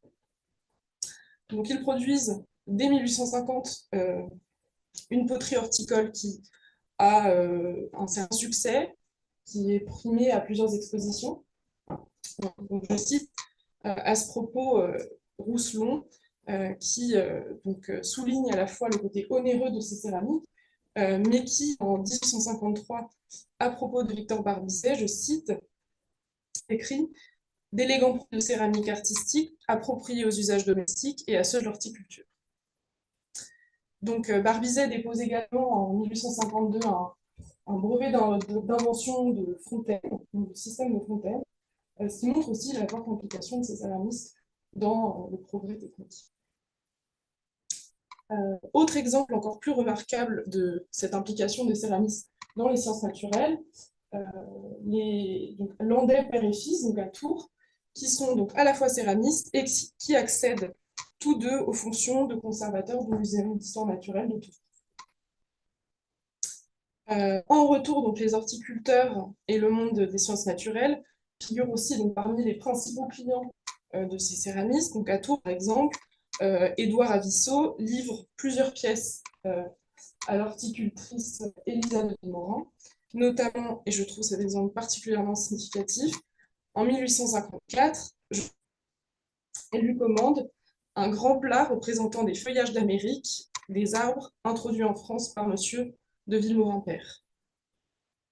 Donc une porosité donc, entre le monde savant et la production céramique qui ne tient donc, pas spécifiquement qu'à des affinités individuelles, mais qui traduit aussi un mouvement plus large de diffusion des savoirs naturalistes. Diapositive suivante. Le saint-simon-positivisme place alors la science au service de tous, avec une ambition de répandre une connaissance universelle, non seulement de la nature, mais plus largement des sciences. On pense par exemple, donc, à travers des livres, des journaux, des musées, les revues de vulgarisation, qui sont autant de médiums de connaissance de cette nature. On pense par exemple à la revue La Science pour tous, fondée en 1855, qui est assez significative. C'est précisément donc, dans ce contexte qu'émergent les fabricants palicistes, un contexte où donc, artistes, scientifiques et industriels se mettent au service d'un même progrès français. Voyez ici aussi comment ces planches gravées en couleurs qu'on retrouve donc, dans l'Atlas universel scientifique sont réunies donc, sous forme de planches encyclopédiques de nombreuses espèces de poissons, reptiles, mollusques et zoophytes, lesquels ensuite migrent des encyclopédies vers les recueils d'ornements et répertoires destinés aux artisans et artistes. Donc, ici, vous avez un témoignage donc, de cette planche d'exercice d'après nature que j'ai retrouvé donc, dans le fonds d'archives renouvelé. Donc, un des modèles qui témoigne à la fois de la fascination du XIXe siècle pour le merveilleux scientifique, donc une nature qui se veut à la fois rigoureuse et en même temps fantasmée et spectaculaire. Diapositive suivante. Donc, le merveilleux scientifique irrigue en fait des champs d'expression très différents et des correspondances formelles qui permettent de rapprocher à la fois des céramiques d'autres éléments. Donc, trois exemples. Donc, je pense du Trocadéro de 1878. Cette planche donc, de 20 milieux sous les mers, d'illustration de Jules Verne. Et puis, cette plaque monumentale d'Achille Barbizet qui est présentée donc, à l'exposition de Philadelphie en 1876. Vous voyez comment ces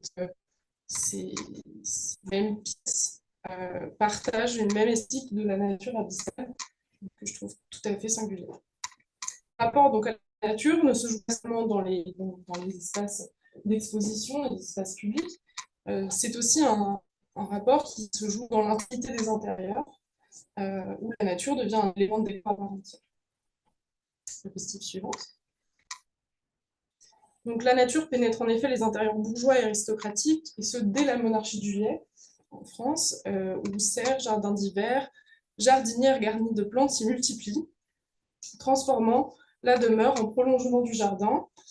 Je vous ai mis cet exemple, on voit partout, de la véranda de la princesse Mathilde, de la rue Courcelles, à Paris, qui offre un exemple particulièrement éloquent.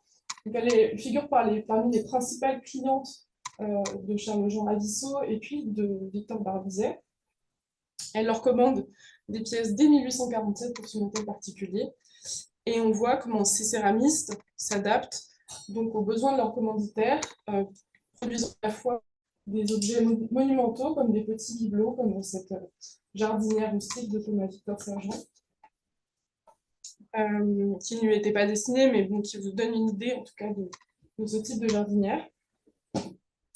Une adaptation aux besoins qui est soulignée dans un commentaire de Luttrot en 1860 à propos des pièces de Georges Poul, où je cite: « Nous ne voulions engager l'exposition de Monsieur Poul qu'au point de vue de l'ornementation des jardins, des serres et des habitations champêtres. mais en considérant avec attention les produits de cet habile fabricant, nous nous sommes aperçus qu'aucun ne dépareillerait l'étagère la plus coquette et la décoration du salon le plus riche. Vous voyez, comme donc c'est une production qui s'adapte absolument à tous les types de décoration extérieure et puis intérieure, tant du point de vue décoratif que technique. Diapositive suivante. Donc à une production plus monumentale s'ajoute une production foisonnante de petits bibelots. Donc je m'excuse, on ne voit pas vraiment grand-chose, mais vous avez ici une facture de la fabrique Barbizet, où l'on voit par exemple des raviers carpes, des coquilles, enfin des paires de coquilles, des coupes corail, des assiettes à vitre en forme de poisson. Tout un tas de curiosités que je vous ai mis un peu en parallèle d'autres pièces, donc par exemple cette jardinière bûche ou souche, et puis ces petits éléments, donc notamment ce cendrier, ce rasier grenouille, et puis ce petit vase de chasse paysage. On voit donc à travers cette diversité d'objets que cela répond aussi à une demande, donc à l'engouement de la société bourgeoise pour l'accumulation décorative. La nature morte est un genre alors très apprécié dans les intérieurs bourgeois du XIXe siècle, et plus encore, pour citer Manuel Charpie, les intérieurs eux-mêmes ressemblent à des natures mortes et évoquent cette tradition picturale par l'accumulation, par cet effet d'accumulation d'objets. Donc au-delà de cela, cette diversité formelle soulève aussi une question, celle du modèle et de la source d'inspiration de cette nature. Diapositive suivante. Sur le plan technique, le moulage sur nature s'impose d'abord comme une pratique dominante chez les suiveurs de Bernard Palissy, avec ils ne reproduisent pas strictement la technique du XVIe siècle, donc la technique du moulage en un seul bloc, mais ils développent voilà, une technique par pastillage, donc d'éléments moulés qui sont rapportés sur un plat. Ce qui nécessite aussi de nouvelles compétences en modelage, en pastillage et toujours en moulage sur nature. Certains suiveurs ont aussi recours à des procédés plus industriels et moins valorisés, comme ceux de la barbotine, donc qui consiste à couler dans un moule une terre liquide, un seul bloc.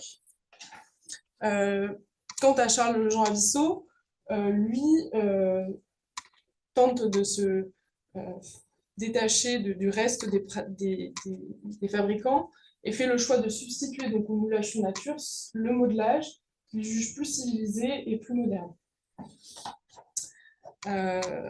Ils font également plusieurs expérimentations en termes de couleurs, c'est vraiment au cœur de leur recherche technique, ce qui est souvent souligné dans les rapports d'exposition tout au long du siècle.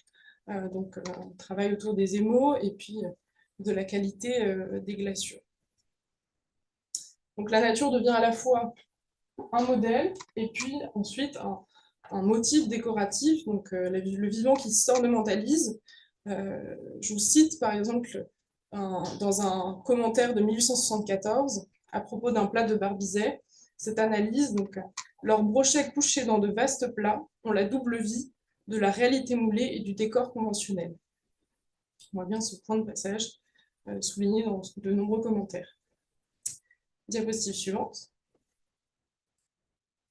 Donc, la typologie des rustiques figulines, inventée par Bernard Palissy, se transforme aussi au XIXe siècle, avec des compositions qui prennent des enchevêtrements de poissons, de crustacés, qui sont de plus en plus monumentaux, et qui ne conservent finalement de la référence à Bernard Palissy que la donnée la plus générale, c'est-à-dire une composition avec un décor naturaliste et un petit bestiaire.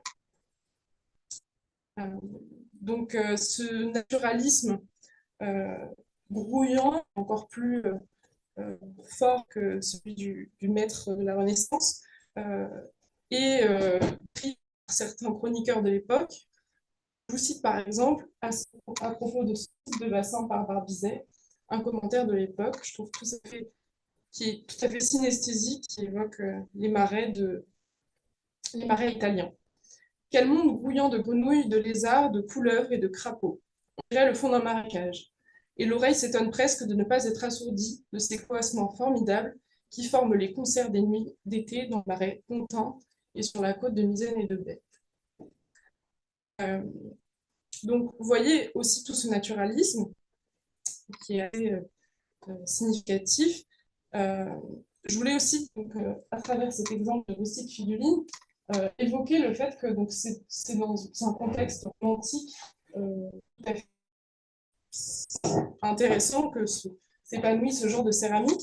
On retrouve par exemple dans la maison de Barbizet un plat genre Dias, donc en référence à Narcisse de la Peña, de l'école de Barbizon, ce qui évoque aussi donc, toute cette tradition naturaliste partagée.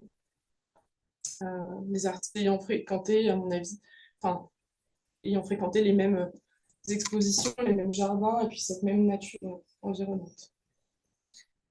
À côté donc, de cette VT d'apparat, on retrouve aussi des plats qui sont conçus non pas pour la table, mais pour les murs. Diapositive suivante.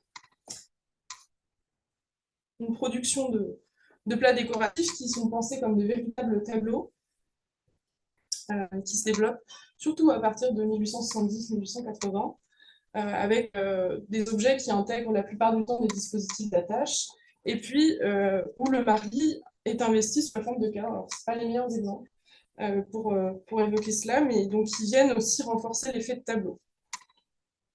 On a aussi certaines œuvres qui sont qualifiées de plats historiés, qui viennent représenter des paysages champêtres ou pittoresques, avec parfois des petits personnages qui s'y glissent, qui évoquent aussi le goût pour le folklore régional. Ces céramiques ne sont pas aussi sans évoquer une tradition picturale rocaille puis romantique de ces paysages pittoresques. Pour reprendre donc l'expression de Léonard Amico, paysage céramique, pour évoquer ces céramiques, ces pièces, ce ne sont pas de simples emprunts donc, aux arts visuels et à la peinture,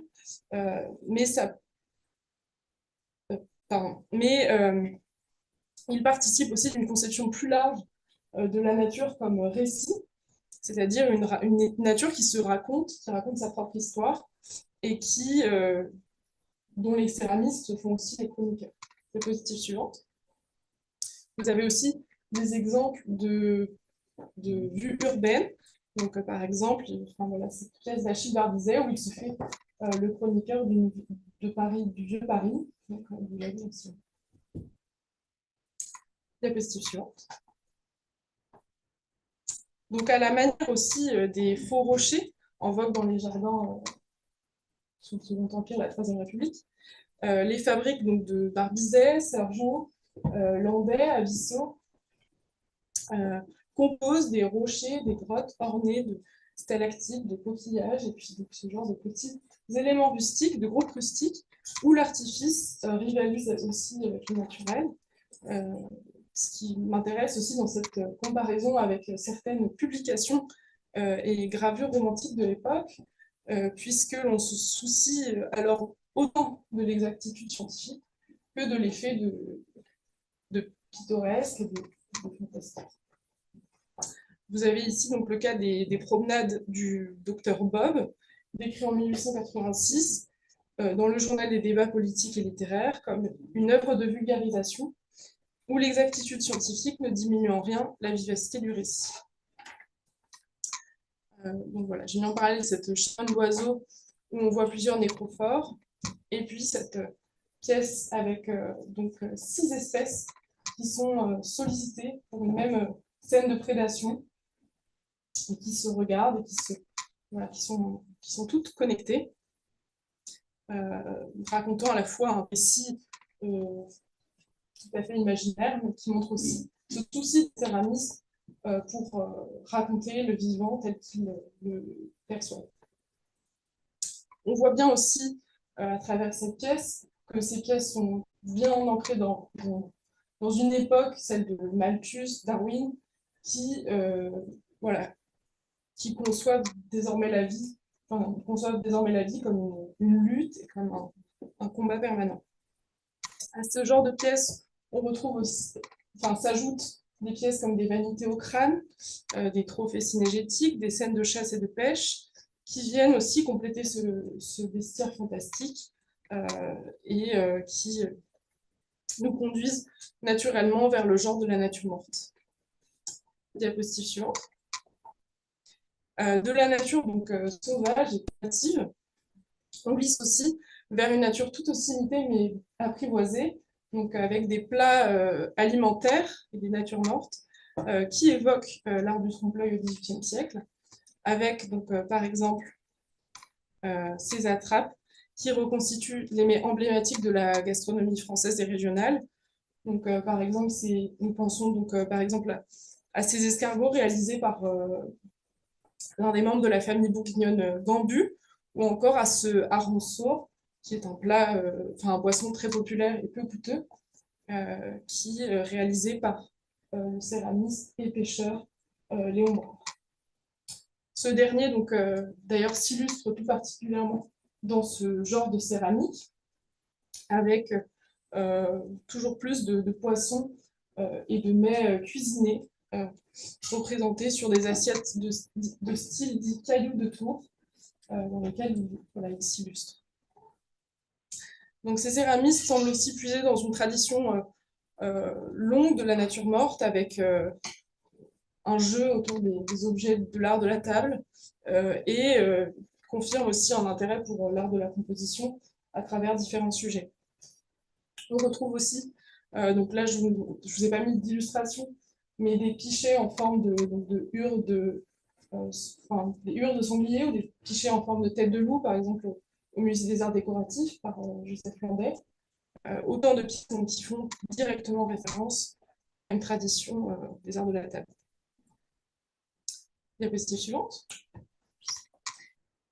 Ces assiettes donc, ne se limitent pas à imiter la table, prétendent donc aussi imiter le véridique, avec, quand on y regarde à première vue, de véritables dioramas de niveau naturel, et puis en fait, de milieux palustres et marins. Et puis en y regardant de plus près, il y a en fait assez peu de considération pour la réalité écologique.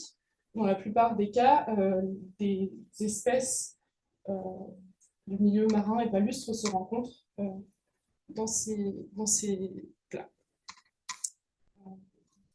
Il y a aussi cette question du réalisme à travers, quand on voit ces deux plats tout à fait fantasy, on voit aussi que voilà, les couleurs, la taille aussi des espèces ne respectent pas du tout une réalité logique. Bon, là, ces deux plats sont tout à fait évidents pour exposer cette idée, mais il y a des cas aussi où il y a vraiment l'intervention de naturalistes, de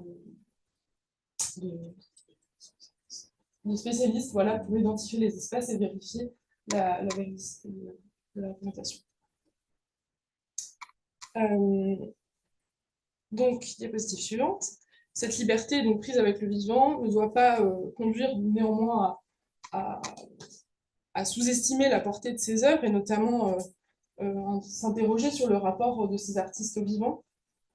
On voit bien par ces pratiques de moulage qu'elles relèvent autant de l'art que parfois d'une certaine connaissance scientifique, bien qu'amateur, avec donc une porosité entre art et science qui prend aussi une dimension géographique et un ancrage territorial tout à fait important. Donc pour nourrir leur travail, les artistes adoptent des pratiques proches de celles des naturalistes, notamment la collecte de spécimens, puis leur observation de près. C'est ainsi qu'on retrouve donc dans les carnets de commandes de Charles-Jean Avissot des plantes séchées, donc notamment dans ce carnet qui est conservé aux archives départementales d'Indre-et-Loire. Philippe de Chenevière décrit aussi en 1853 l'atelier de Charles-Jean Avissot et son jardin peuplé de lézards, de couleuvres, de grenouilles, d'insectes séchés et de reptiles en bocaux. Là, ici, Charles-Jean Avissot ne fait pas exception. On retrouve dans de nombreux ateliers des des espèces conservées dans des solutions de vitriol. Et puis, si, comme c'est le cas par exemple d'Alfred Renelot, et puis si ce n'est pas le cas, en tout cas, il réalise directement des moulages pour en capturer les formes exactes. Donc, le dessin aussi constitue aussi une étape essentielle dans la transposition des formes de la nature en relief et en volume. Si le moulage sur les espèces ne relève pas directement d'un dessin scientifique à proprement dit, on voit bien aussi quand même cette volonté de rester au plus proche du réel, avec l'implication directe du vivant dans le procédé de fabrication, qui est loin d'être anodine et qui rend compte aussi à la fois, qui constitue un témoin de la connaissance que l'on a de la faune et de la flore contemporaine, donc à la fois endémique, locale, et puis l'accès à une faune exotique, telle qu'elle était donc connue et représentée à cette époque. Charles-Jean Alissot et son fils documentent eux-mêmes leur chasse et leur pêche dans la nature tourangelle. Je cite, « Dans cette varenne de Saint-Pierre-des-Corps, à une époque où le chemin de fer ne l'avait pas encore envahi, les fossés, les marais, les ruisseaux, que rien ne troublait, étaient riches d'une faune et d'une flore aquatique. Des chasses et des pêches miraculeuses nous fournissaient de précieux modèles. »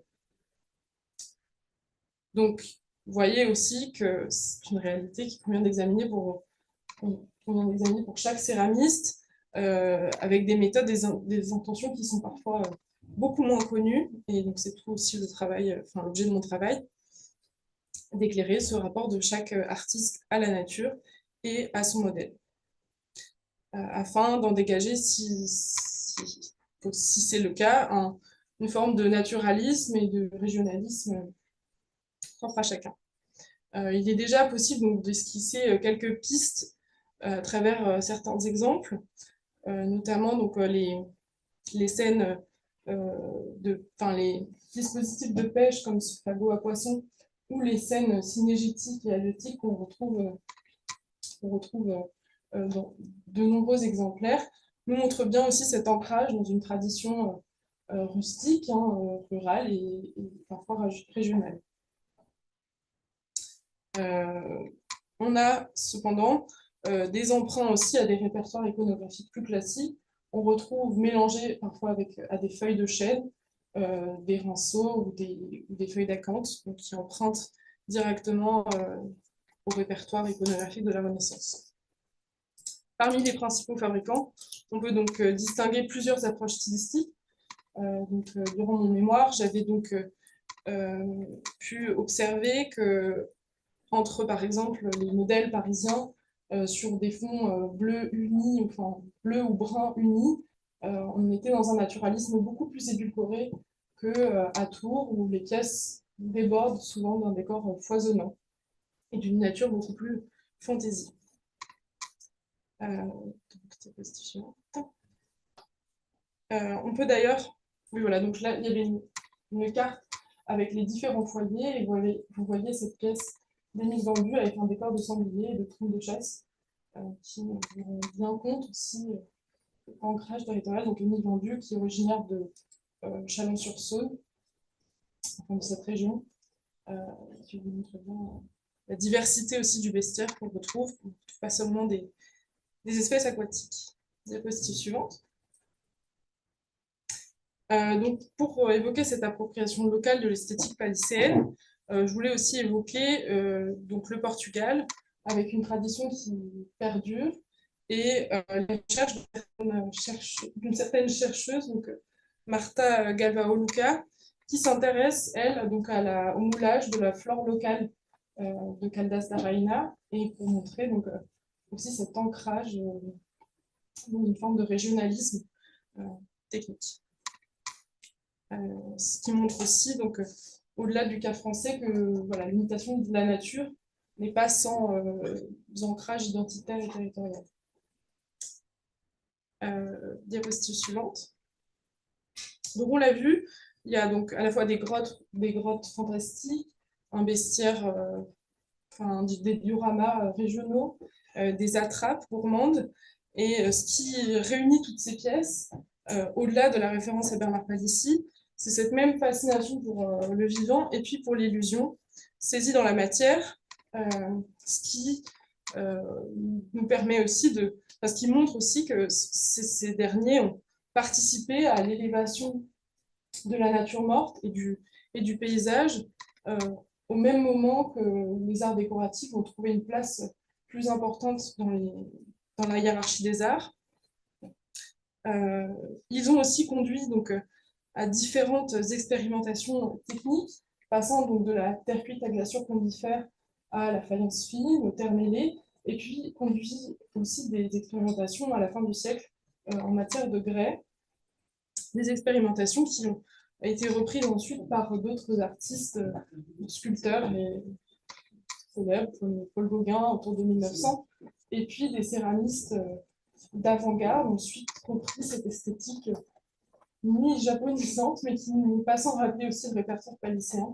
Donc, vous voyez ici cette pièce de Paul-Adrien Delpera, et puis les expérimentations de Pierre Roche et d'Alexandre Boudgourd, qui montrent aussi comment ce décor d'applique s'est peu à peu substitué à un décor qui s'est émané de la matière annulée. Voilà, je vous remercie pour votre attention.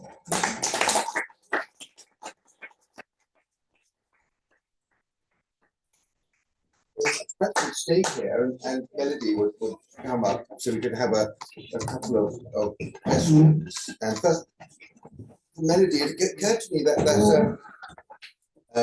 a small book that you would, with a class that you hold in your hand, would often be a prayer book. And you know, would you be taking this to church to either keep you warm or have a little brandy in a long sermon? I mean, is this part of the story of these books, do you believe? Probably. I haven't thought about comparing to an actual little book. That's interesting because there's not many, like the book class I've shown are like the ones who you can find in museums. Like there's not many examples. Yeah, and the few that have inscriptions might have a moral, but they don't have a specifically sort of Christian. Like even in actually catalogs and then to the 20th centuries, there are some cheap and it's like the curiosities. Yes. I have a very general question, Mariette. Something that interests me is when do you think the very first revival of these interests in Palyssian wares, can you date them to? I think the very first is into the Monarchie de Juillet, like at the end of the 30s. 1830s. Yeah. Right, and this is because you know the particular makers exist at that time. Yeah, so there's no real evidence of a revival of an interest in Palyssian wares much in the late 18th century, for instance. It's really a 19th century phenomenon. Yeah. Yes. So this is probably something you've reflected on too, I imagine, in your work. So we're so we will. I don't know if you have anything to add to that. Off the top of my except it's lovely to see all the different factories and the regional variations that you showed, and also how to take the natural world and make it into something fantastical as well. I think a fascinating observation, I think that was published by the Louvre in the Techne, was that the shells and things in some of the actual Palyssian pieces and the immediately post-Palyssian pieces were actually not from the sea. They were from fossils found in the sort of sandstones north of Paris and things, which is interesting. And that might be a way of identifying which pieces were made in Paris or in that area. But unfortunately for 19th century, it's a bit complicated because of the political molds. And the fact that the travel was easy and you could get seashells in anywhere. We also said there is also this conviction in the 19th century that you can do everything yourself. Yes. Well, the technical virtuosity is astonishing. Yeah. Yes. Because ceramic was one main problem with everyday life before. It's as the word is porous, as they try, as they worked a lot on the varnish. Yes. Yes. And that's why even in Art Nouveau period, you have all these buildings, barracks covered with tiles, which was also Yes. to protect them from humidity. Yes. Because that was a problem, huge problem. Yes, of course, and of course, tiles work so well in butchers and fishmongers, and they're sort of they're very. And so it's in this movement, they can do everything. Yes. And that was right. Was recently sold at Sotheby's a fountain in Philistine ware, and there is one I think in the museum in Amiens with an early provenance, and the circular Philistine dishes evidently had a sort of central fountain, and I think you put water or maybe even wine, I'm not sure, into it, but you could make sense when you see water flowing amongst all these dishes with the fish and snakes, and it would rather bring it to life. Yeah, probably. Yeah. So, thank you very much to a wonderful. I'm afraid I'm back on the stage.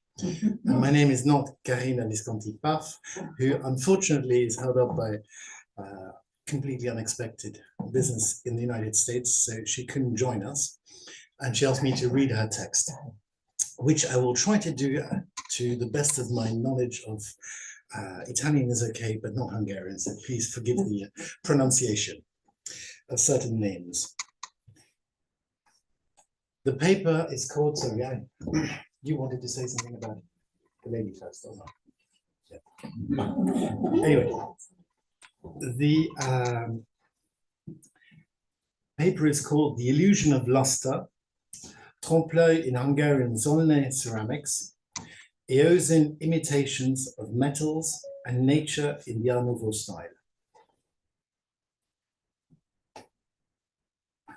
Ontological and aesthetic boundaries.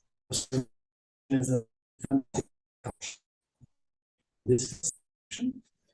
the discourse of art history at the turn of the 19th and 20th centuries, dominated by the search for a total synthesis of the arts and the blurring of barriers between artistic disciplines, ceramics emancipated themselves from the traditionally assigned role of purely utilitarian craft.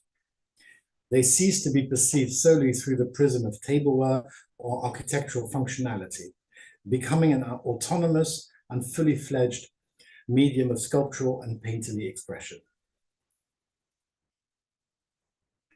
During this period, European artistic craftsmanship experienced an unprecedented renaissance, driven on the one hand by the fear of the unification of industrial production, and on the other by fascination with new discoveries in the fields of organic chemistry and optical physics.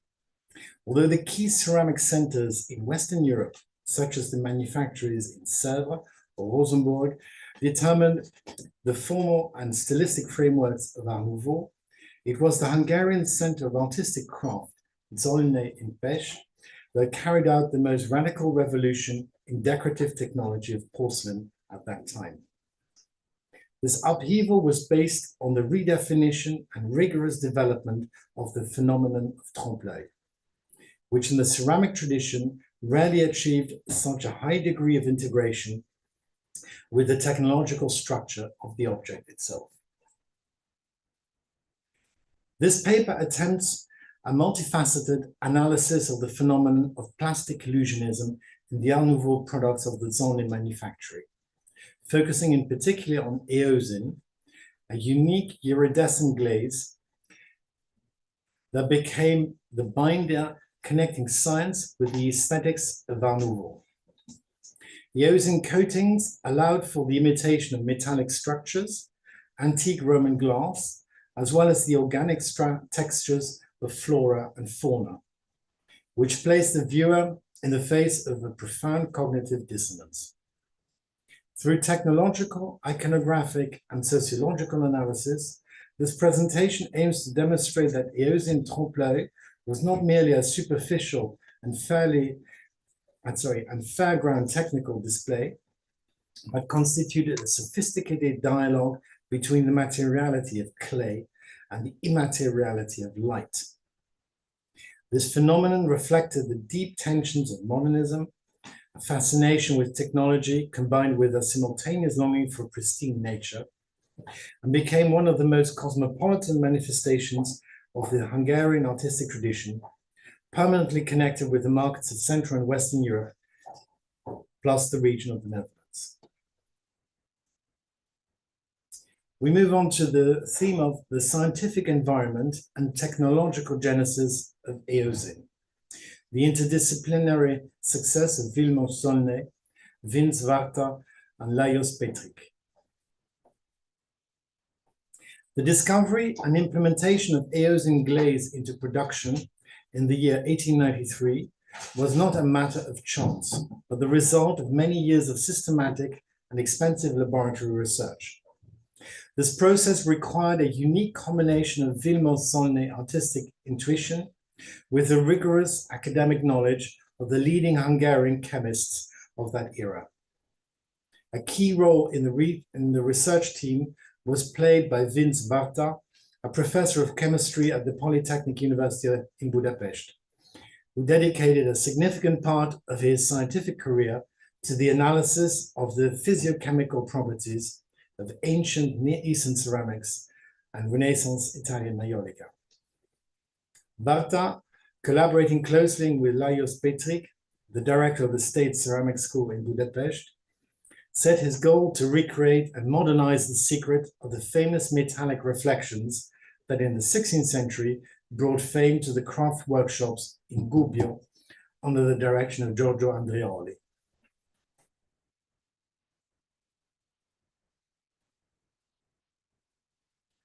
Contemporary chemical analysis of the archival documents of the manufacture in Pécs allows for a precise reconstruction of the theoretical assumptions that lay at the foundation of this discovery.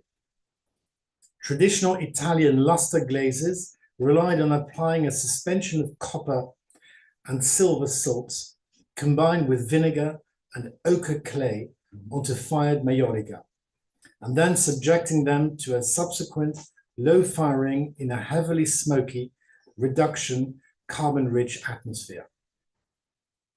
Solnay and Varta modified this process, adapting it to modern muffle kilns and to the baseline substrate developed by the manufactory itself, known as porcelain faience.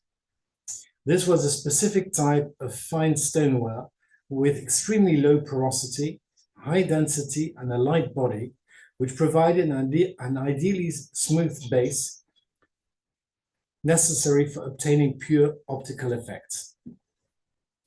The technological success of the Eosin relied on the fact that the metallic reflections were not applied as surface painted decoration onto the finished vessel, but became an integral part of the uppermost layer of the glaze during a single, strictly controlled reduction firing process.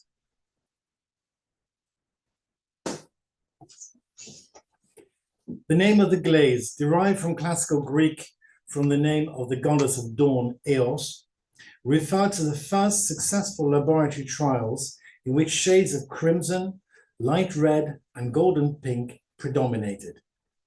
As the technology developed, however, the chemists from Pécs learned to control the full color spectrum, introducing oxides of chromium and cobalt into the formulations.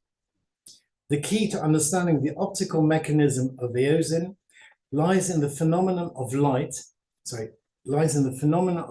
wave interference in thin layers and not in traditional chemical pigmentation. During the reduction firing, when organic substances causing a rapid oxygen deficit were introduced into the interior of the kiln, the metal oxides contained in the glass paste underwent reduction to pure metals in a colloidal state. Particles of copper and silver formed an ultra-thin metallic layer on the very surface of the vessel, measured in nanometers. Light falling on an object prepared in this manner underwent partial reflection from the outer boundary of the metallic layer and partially penetrated deep into the base glaze, reflecting from its dark substrate. The overlapping of these two light waves generated an intense metallic brilliance that shifted color depending on the angle of viewing and the intensity of illumination, laying the technological foundation for the effects of trompe-l'œil. The next section is entitled Typology and Mechanisms of Material Illusions, the transformation of clay into bronze, antique glass, and precious stones.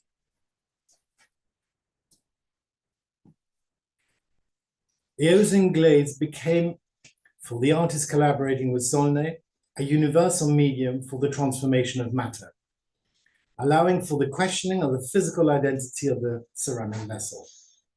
In the context of Art Nouveau aesthetics, which categorically rejected the academic hierarchies dividing raw materials into noble and subordinate ones, Eosin allowed for the creation of perfect imitations of substances significantly more expensive, more difficult to process, or rare.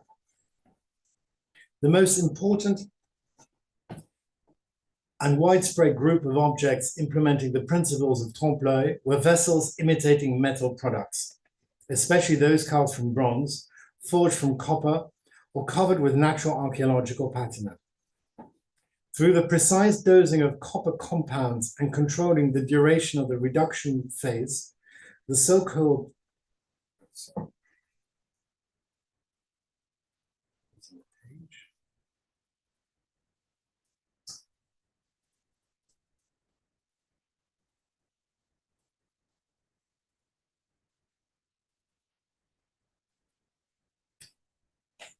apologies, the page disappeared.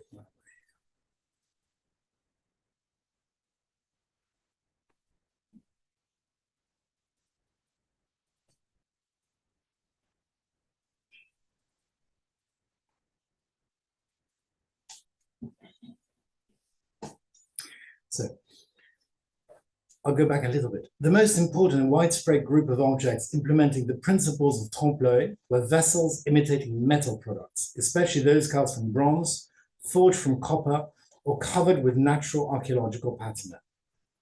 Through the precise dosing of copper compounds and controlling the duration of the reduction phase, the so-called green gold eosin was obtained, which was characterized by a deep olive shade turning into a bright, brassy sheen at the edges. The surface of the ceramics thus gained a visual weight proper to heavy sculptural castings, provoking a cognitive dissonance in the viewer between the sense of light, which identified the object as metallic, and the sense of touch and awareness of the fragility of the clay substrate. Equally significant from a technological and artistic standpoint were eosin imitations of antique Roman and Greek glass, which at the end of the 19th century became an object of desire for collectors worldwide. Authentic glass originating from archaeological excavations was characterized by a specific matte iridescence, which was the result of centuries of chemical corrosion in damp soil. In order to recreate this unique effect without having to wait hundreds of years, Lajos Petric and Vince Varta developed the technique of matte eosin. This process relied heavily on subjecting the finished, lustrous eosin vessel to a short-term exposure to hydrofluoric specific etching chambers. The acid gently satined the uppermost metallic layer, eliminating the sharp, spectacular reflection in favor of a soft, rainbow haze that perfectly mimicked the structure of ancient glass. This effect was flawless, so much that contemporary art aficionados repeatedly mistook the matte Solnay vases for Roman glass specimens. The third category of material substitutions consisted of imitations of minerals and semi-precious stones, such as labradorite, opal, malachite, jasper, or nephrite. This was achieved through complex techniques of speckling, pinching glazes with different melting points, and multiple firings of the vessel in differing gaseous atmospheres. The fluidity of Art Nouveau forms, combined with the intentional randomness of the reduction firing, caused unique vein mineralogical structures to appear on the surface of the vases. The ceramic vessel ceased to be a monolithic block of fired clay and became, in the perception of the viewer, a dynamic geological structure in which the Eocene glow suggested the presence of precious metallic inclusions hidden deep within the stone corpus.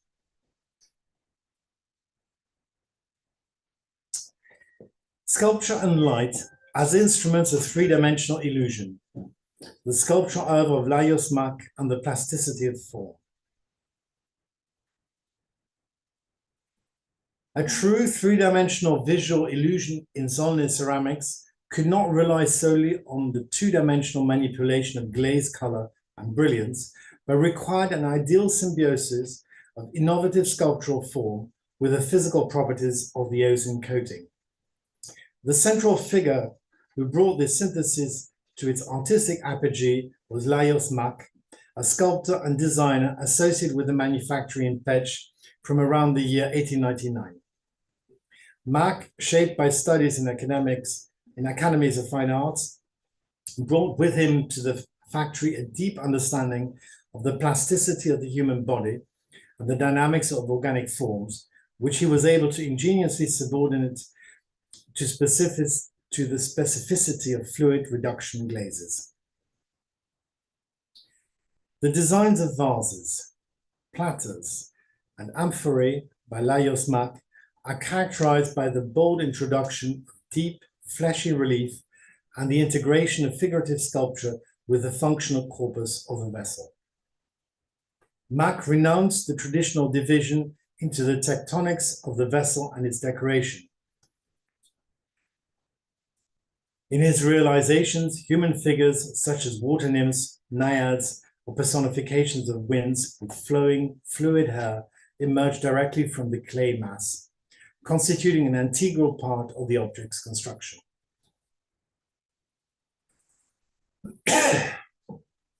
The handles of the vessels transformed under his fingers into the intertwined bodies of lizards, the arched backs of stretched cats, the winding snakes, which created ideal conditions for exposing the optical properties of the ozone. The deep structural modeling caused the light to refract on the surface of the object at radically different angles, generating hitherto unprecedented chiaroscuro effects. In the process of reduction firing, the convex, most prominent elements of Mak's sculpture were more intensely swept by the kiln gases, which resulted in a more intense reduction of metals and the procurement of a bright, mirror-like brilliance on the ridges of leaves, the shoulders of figures, or the folds of drapery. Conversely, the concavities and deep grooves of the relief remained shielded, accumulating a thicker, darker layer of the base glaze, which almost completely absorbed light. This natural technological gradation heightened the illusion of three-dimensionality. The vessel viewed from different sides seemed to incessantly change its anatomy.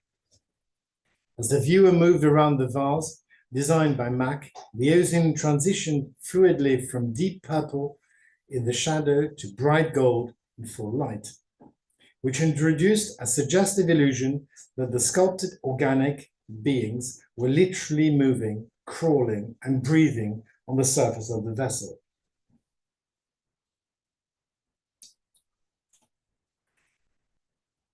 The new iconography of nature in Hungarian Art Nouveau, a synthesis of biomorphism, symbolism, and microscopic natural structures. The iconography of the Art Nouveau products from Pécs in close connection with the pan-European fascination with biological sciences, evolutionism, and the discoveries of organic microstructures popularized during that period by the illustrated publications of Ernst Haeckel. However, in the artistic environment of Hungarian Art Nouveau, these motifs gained a specific interpretation deeply rooted in local myth and landscape. The primary goal of the artists designing for Zolnay was to utilize eosin to imitate those elements of nature that in their natural state were characterized by variability, slipperiness, moisture, or specific iridescence. In the sphere of flora, absolute dominance was gained by aquatic and marsh plants, with particular consideration given to the flowers and leaves of the lotus, water lilies, reeds, irises, and aquatic bindweeds. This choice was determined by their specific texture. The leaves of aquatic plants are covered with a natural waxy layer that prevents water droplets from soaking in, causing them instead to shimmer on their surface in the sun. The glossy green-gold eosin coating was capable of recreating this phenomenon with incredible fidelity, transforming a ceramic platter into an illusory, freshly harvested lotus leaf from the depths of the water, upon which a shimmering dewdrop had solidified. The fluid lines of the plant stems entwined the corpuses of the vases, suggesting incessant growth and organic vegetation, which stood in contradiction to the static and dead nature of fired clay. An equally innovative approach was applied in the sphere of fauna, choosing animals with characteristic textures of skin, scales, or chitinous shells. The manufactory became famous in global markets for its animalistic vases, among which a proud place was occupied by lizards, frogs, snakes, dragonflies, butterflies, and peacocks. In order to achieve the fullness of the trompe-l'œil illusion, the so-called peacock eosin was introduced, in which, through the multiple application of copper and silver, in which the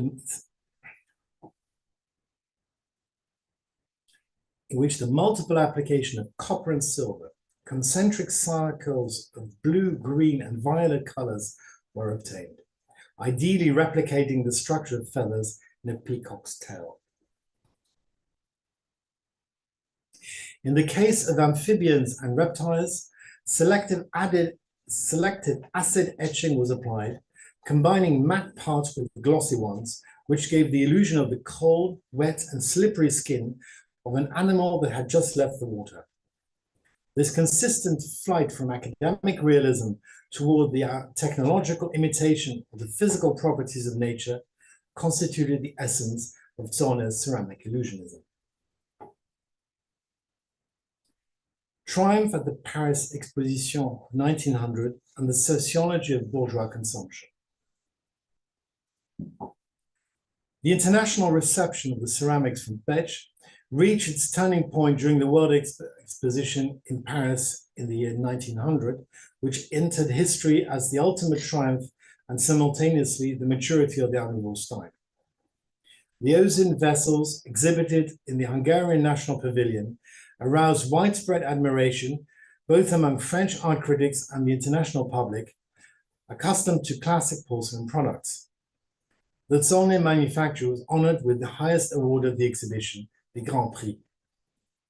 Vilmos Zolnay, who died in March of that same year, not having lived to see this moment of the eosin triumph, and his son and successor, Miklos, received the crosses of the French Legion of Honor.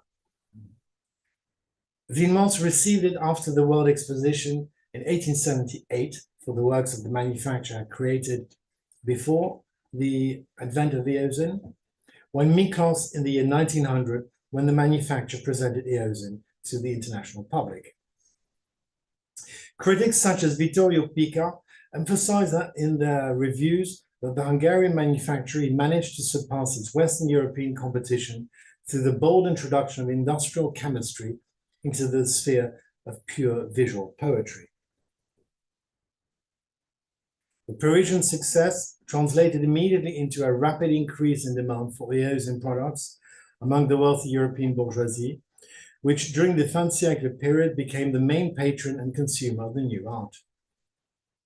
The consumption of Zolny objects gained a highly prestigious and ritual character, becoming a manifesto of the modern taste and material status of the owner. Eaux in vases, lamps, and platters ceased to be treated as ordinary utilitarian items and were elevated to the role of luxury collector's objects, exhibited in the most representative spaces of urban townhouses, in salons and studies.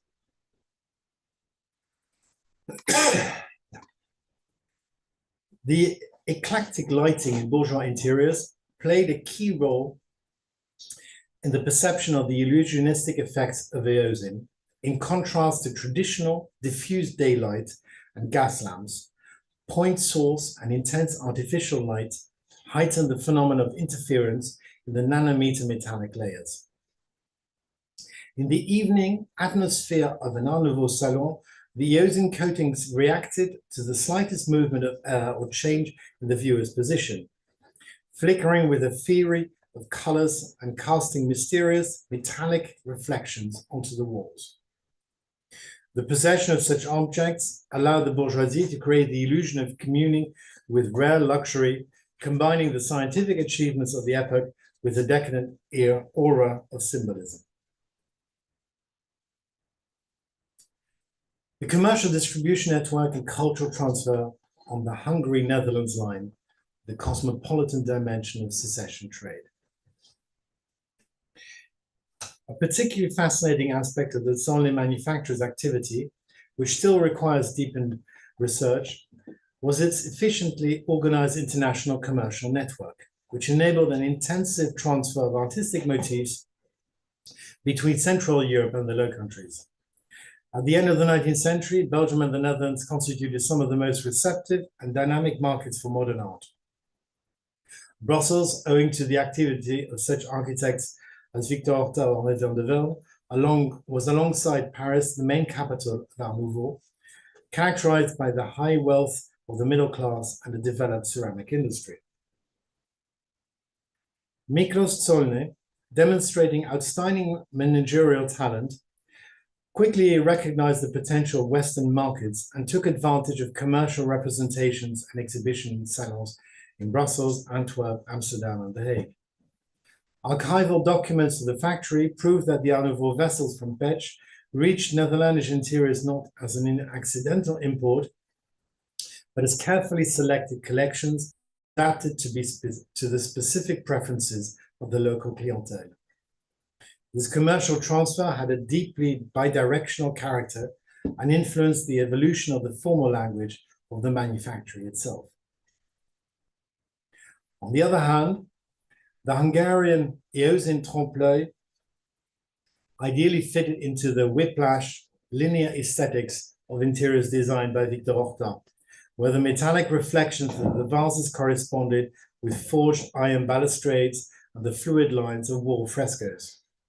On the other hand, contact with the Netherlandish market resulted in an iconographic transformation of Zolny products.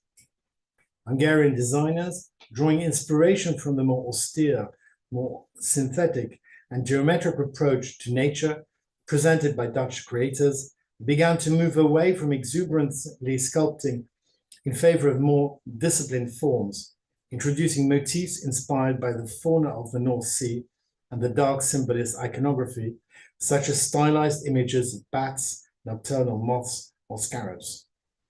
In this manner, the commercial network became a channel of cultural transfer that transformed the local craft tradition from Pécs into an international artistic phenomenon.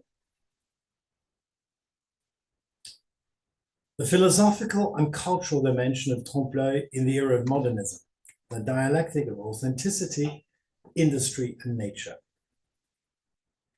In order to fully reconstruct the significance of the phenomenon of trompe-l'œil in Zolny ceramics, one must go beyond the frameworks of pure technological and formal description, inscribing it into the broader context of the cultural crisis of the era of modernism.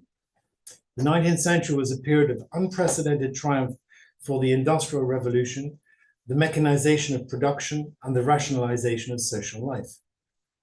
The man at the turn of the centuries felt on the one hand, pride in the power of science and industry, and on the other, experience a deep sense of alienation, uprooting, and fear of losing direct contact with nature, which had been dominated and catalogued by the technocratic system of the modern state.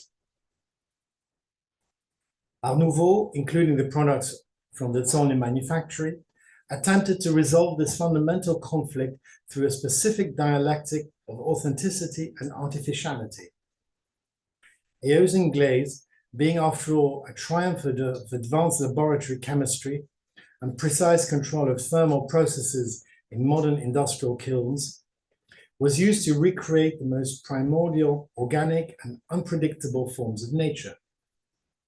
It was therefore nature processed by the laboratory, an artificial creation that claimed the right to be more authentic than natural reality itself. By creating ceramic objects that looked as if they were forged from metal or cut from mineral, and at the same time animated by the fluid movement of leaves and snakes, Zolny threw down a gauntlet to the industrial era. It is worth emphasizing that the goal of the Eosin trompe-l'œil in Zolny's execution was not a primitive desire to deceive the customer in order to lower production costs, which commonly occurred in 19th century industry, manufacturing cheap imitations of luxury goods from inferior materials. The illusion of in Pedge had an overt, sophisticated, and purely artistic character. The recipient encountering a vase by Lajos Mak knew perfectly well that they were dealing with a ceramic product, yet their senses were intentionally placed in a state of uncertainty. It was an intellectual game with conventions that provided the sophisticated viewer with aesthetic delight and entertainment. This game of appearances and fascination with the fluidity of matter harmonized ideally with the then emerging philosophy of modernism, represented, for instance, by Friedrich Nietzsche's critique of knowledge, or the early psychoanalytic theories of Sigmund Freud. This epoch began to realize that what we take for an objective and constant reality is merely a set of sensory constructions, superficial brilliances, and incessantly changing illusions. The Eosin ceramics of Zolny became a material, three-dimensional monument to this philosophical intuition, a work in which durable clay turned into a fluid, shimmering illusion of reality. Summary and research conclusions. The multifaceted analysis of the Art Nouveau Eosin ceramics from the Zolny manufactory in Pedge, carried out in this presentation, allows for the formulation of several key research conclusions. The phenomenon of trompe-l'œil in the works of this Hungarian factory was not merely a marginal and decorative episode, but constituted one of the most advanced achievements of European artistic craftsmanship of the fin de siècle period. This success was based on a rarely encountered synthesis of science and art. The collaboration of Vilmot Zolny with the chemists Vince Varta and Lajos Petrik led to the harnessing of the physical laws of optics and the creation of a reduction glaze that redefined the material boundaries of plastic objects. Eosin, as a unique nanometer structure, utilizing the phenomenon of light interference, allowing for the blurring of material hierarchies, enabling the perfect imitation of bronze, copper, archaeological patina, as well as antique glasses and rare minerals.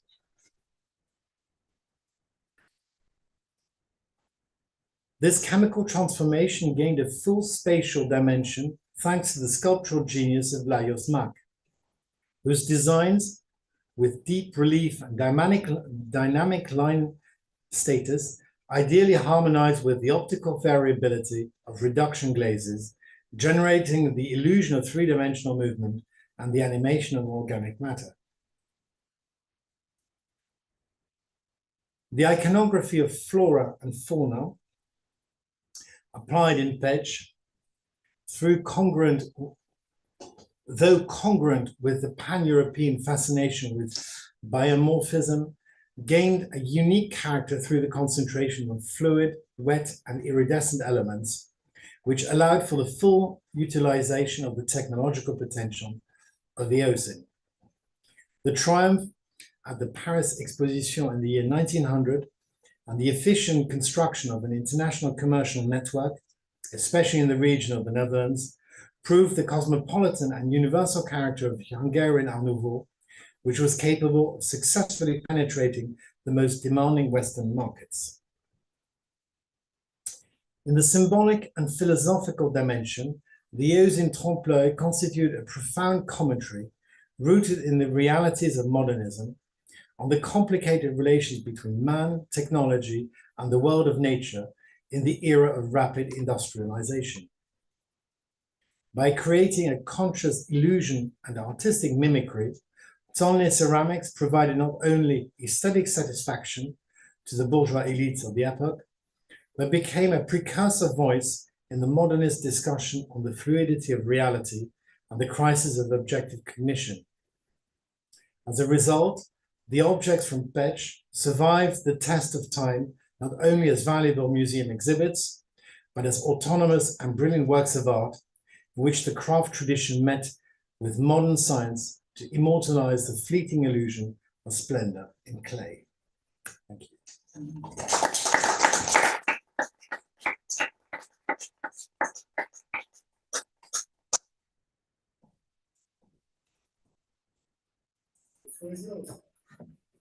Okay, well, first, I would like to thank the organization for the highlight the National Conference on Culture and Development Arts, especially the Everyday Work to provide this conference online. And we wish to be there in person with interesting lectures, but it was impossible for me this time to travel. So this presentation is about a particular piece of pottery from the National Museum of the which was attributed to Bernard Palissy, one of the most important French ceramists of the 16th century. Although a considerable quantity of his ceramics is conserved in different museums around the world, this work belongs to the National Archive. To its recent acquisition in 2010, it goes to field studies. Last year, the National Museum of the Art in Argentina kindly invited me to write the entry of this piece for the new catalog of the museum, which is in press. And I will expose here some ideas that came up because of the aim is to contextualize the piece, to understand its provenance, and put in line dialogue with other works of art made by Palissy that belong to the other collections, discussing the different effects of Trompe applied to the universe of fertile and objects. So, the National Museum of Decorative Art in Buenos Aires, located in the heart of the capital city, was originally the residence of the Chilean diplomat Matías Ferguson. He married in 1897 the Argentine Josefina de Alvear, who belonged to an important aristocratic local family.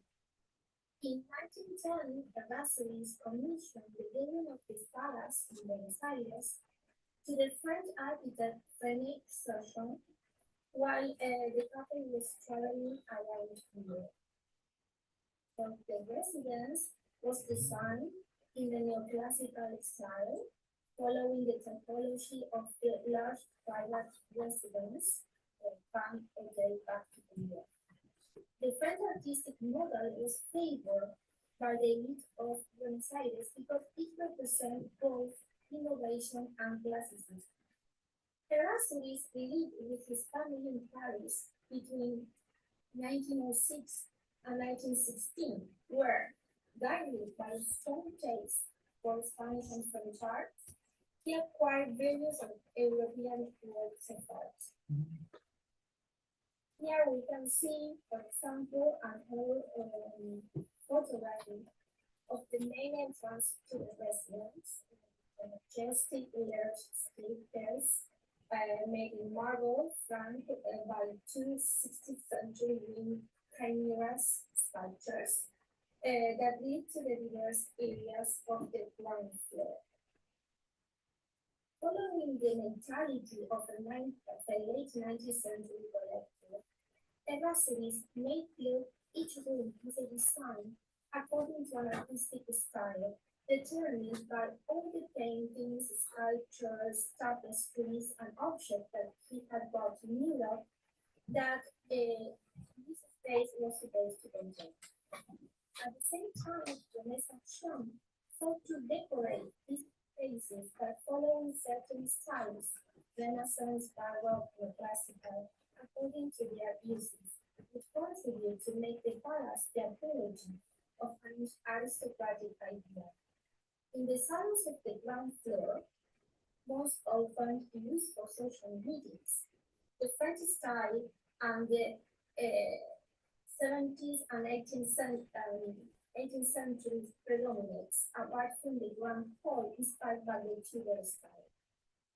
Renaissance recruited several decorators, and their plan was in charge of the first Amsterdam, creating buffets in style, as well as the office, the salon, and the brasseries in Greece, the 16th style, with the 18th style, and the Regency style ballroom, inspired by the music room of the Archives de Paris, the former Hotel des Mines. George Nelson designed the Boudgourd Renaissance, and George Conceit the dining room in the Louis XIV. So the initial intention was to build a residence for private use, but at the same time, a house to house the owner's main art collection. There were selected the most luxurious materials imported from Europe: marble, moldings, wood, as well as the carrying of some European workers specialized in certain trades, such as moldings, stuccos, and stained glass. Until the 1930s, Argentina was a prosperous country thanks to the Artifice model and the welcome of immigrants race, mainly Italian and Spanish, among whom were many artisans bringing their own knowledge and traditions. The house was inaugurated in 1918, and after the death of his wife Josefina in 1935, the building and its collections were donated to the state. Following the typology of House Museum, the National Museum of Decorative Art was inaugurated in 1930. So, on the first floor, there were the private rooms, mainly the bedrooms, for all the members of the Erasmus family. Patricia, such as Louis XV, Louis XVI, Directoire, and Empire styles, while there is a Catalan art deco room and the Josefina's bathroom inspired in the ancient Roman Pompeian frescoes. In one of the small antrooms nowadays, with showcases that contain different objects from the original Erasmus collection, but also from later generations, we find an exquisite oval plate attributed to Bernard Palissy. It comes from the private collection of Juan Carlos Ahumada Serén and was bequeathed to the National Museum of Decorative Art after his death in 2009, taking part in the museum's permanent collection in February of 2011. Our mother, Seiberth, was an architect and art connoisseur with a refined taste focused on paintings, tapestries, jars, parallelos, plates, dishes, furniture, made during especially the 15th and the 16th centuries in Italy, especially Florence, and the fashion of the Louis dynasty in Paris of the 18th century. Together with these paintings, he donated two other Palissy pieces that are recorded as originally from the antiquarian Alain Martin. The piece initially belonged to Émile Gade, the new French architect who was patron of the painter Jean-François Millet and collector of Renaissance works. Gade owned ivories, bronze plates, Italian Moderator, and Jardinières from Palissy. Most of his objects were bought and sold between 1878 and 1890. Then it was acquired by Moati, a bibliophile and scholar who gathered a large collection of medieval and Renaissance pottery in Paris. So, this other plate with what food is made of name slag. Although today it lacks any broken or missing parts, the joints of its reverse reveal that it was split into three parts, which were added to the main structure. It represents its entire surface a water environment due to the predominant blue black ground, which, by having a rough texture, simulates the movement of the rhythmic waves of a river or sea. They are like plants, snails, a lobster, a snake or eel, two frogs, and a lizard. These animal figures were made from plaster casts, taken from real specimens, dead or alive, then passed to the clay, adhered with biotine or ceramic to the surface of the clay, baked, painted, and finally subjected to the final cooking. This technique reached its peak in the 16th century, especially in France, Italy, and Germany. As we see, the casts taken from natural specimens were also used for emptying in metals and has been practiced during the 15th century in Italy, for example, by Lorenzo Seiberth and Andrea Riccio, and as was Spain, the Villa in the 16th century by the renowned German silversmith, that is a young expert, with objects of bronze and silver.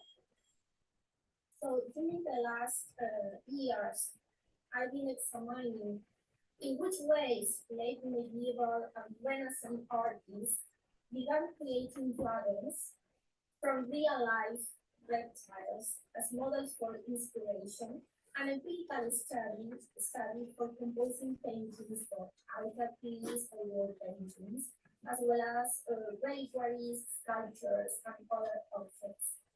At the same time, sculptural reptiles as lizards and crocodiles were the favorite choices for simulating increasingly lifelike dragons. I made a particular research thanks to a fellowship granted in 2023 by the State Museums in Berlin at the Translator Museum, where I studied this topic, focusing on a 15th century reliquary statuette of some shores flying the dragon with the representation of the dragon offspring in the base of the text. This study was published in an article in the Journal of the State Museums in Berlin. So this trend was related not only to the more mimetic artistic approaches of the Renaissance, but also to the increasing trend and circulation of both living and desiccated crocodiles and lizards from east to west. It was common, above all in Spain and Italy, to hang stuffed crocodiles from the church ports and Simoria as didactic supports to better convey the extent of the evil mentioned in sermons and liturgical events. It was also very frequent the trade and use of fossilized certain stones, actually sharp teeth, in European ports to detect poison food poultry.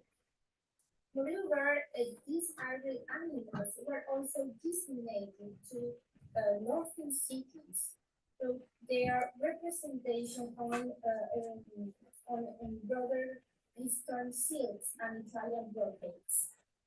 Images and objects depicting these monsters may have served as proof of their existence, and in some cases, apotropaic powers were attached to them. In addition, many alive reptilian specimens ended up in the private menagerie of kings or in the hands of explorers in studios or common,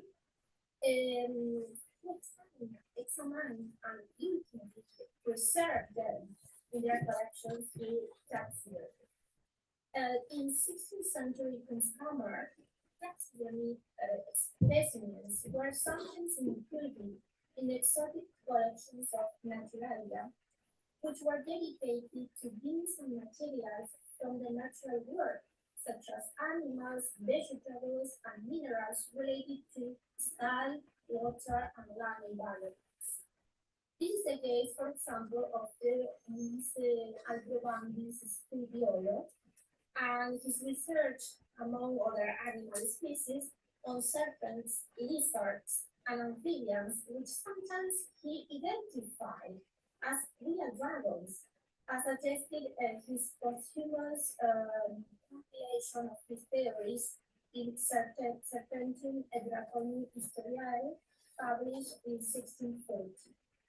He employed different artists who depict in watercolors alive or desiccated specimens, such as Jacopo Ingozzi.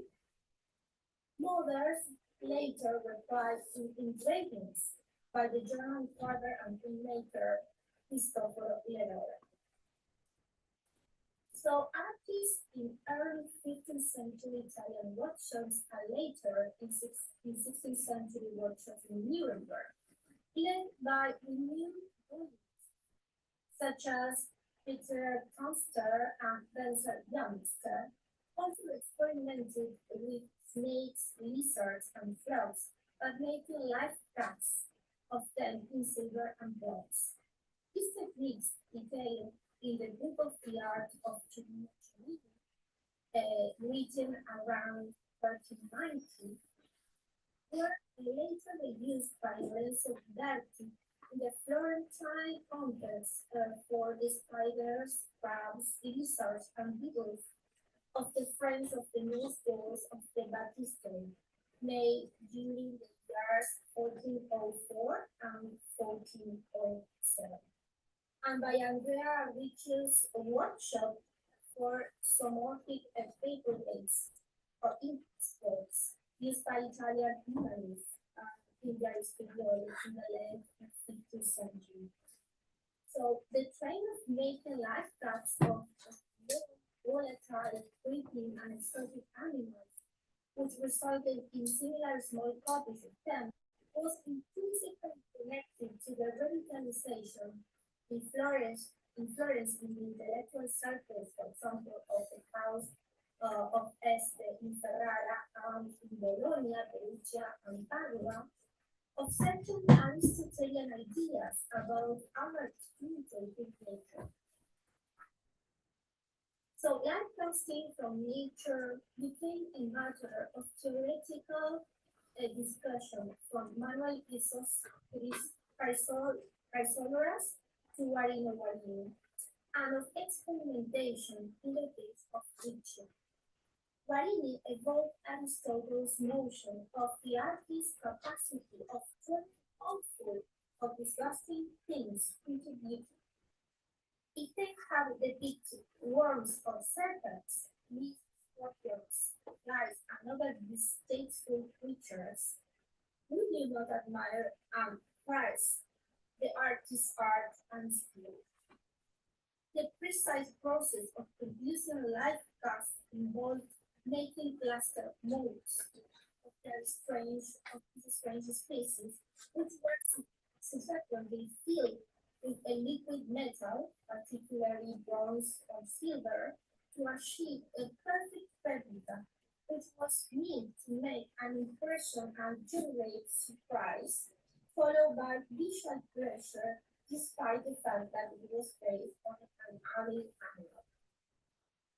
It was believed that, as Theophrastus Paracelsus showed in his work Labyrinthus Latin, written in 1538, that snakes, toads, frogs, lizards, and all sorts of small amphibians and reptiles are through a sexual revelation from rooted matter related to mud and water, and developed through processes of metamorphosis by changing their skins and regrowing through their cattails. This idea of spontaneous generation was also transferred to the live masks. The animal's flesh and dynamic positions captured by the monks, visually conveying the sense of their natural and instinctive growth. Moreover, since many of these animals were associated with putrefaction, poison, and decay, features also connected to the dragon's nature, lifeguards made it possible to interact with them as the hostile territories where they are actually lived were taboo spaces for humans. So, returning to our place in the National Collections of Buenos Aires, the piece has been identified as the manufactory from the workshop of Bernard Palissy, a French ceramist and scholar who, despite the persecutions he suffered as a Calvinist, he consolidated his success all around.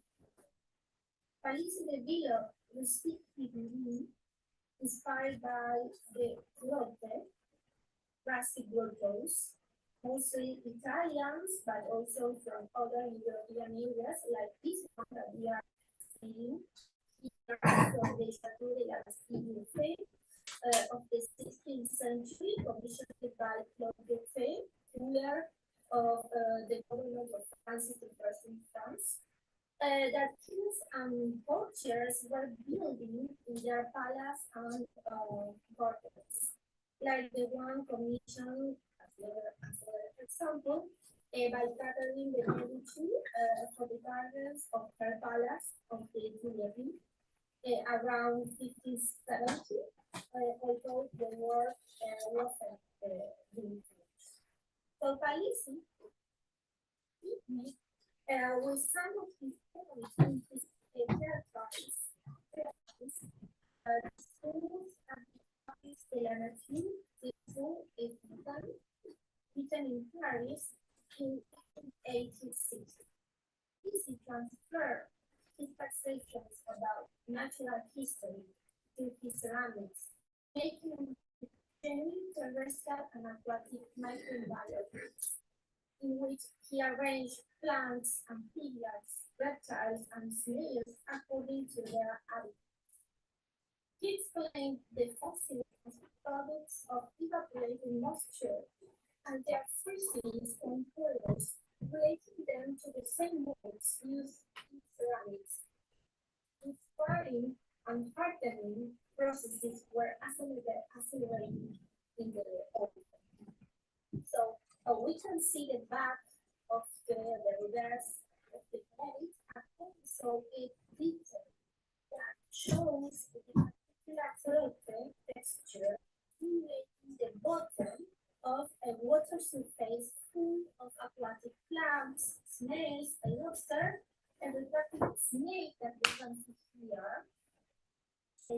exciting.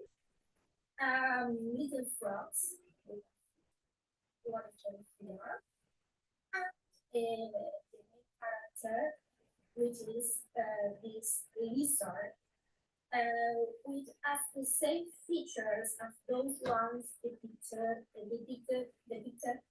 as we saw in other contemporary techniques and names.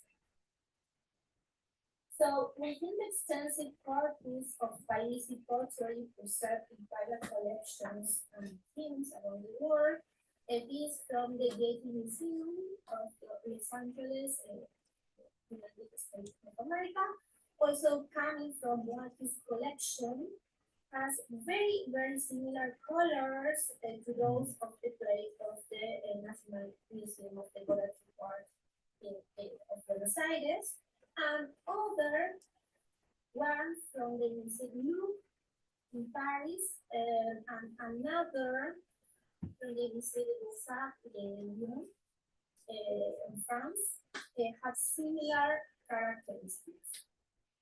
So in sum, it's important to highlight the remarkable heritage value of this piece, which take part of the collection of an Argentinian National Museum because of its quality, good conservation, and significant ties with other ceramics of Palissy national collections.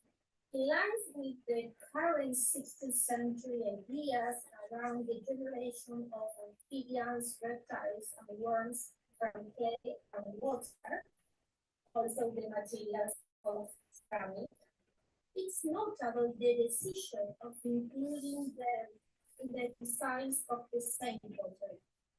For this purpose, the Trompe turned out to be the perfect tactic and tool for the recreation of natural aquatic environments through the visual and tactile effects made by bright and colorful enamels that simulated the shimmers of wet surfaces, and of course, thanks to the use of light basking from captured animals and snails. Thank you very much for that.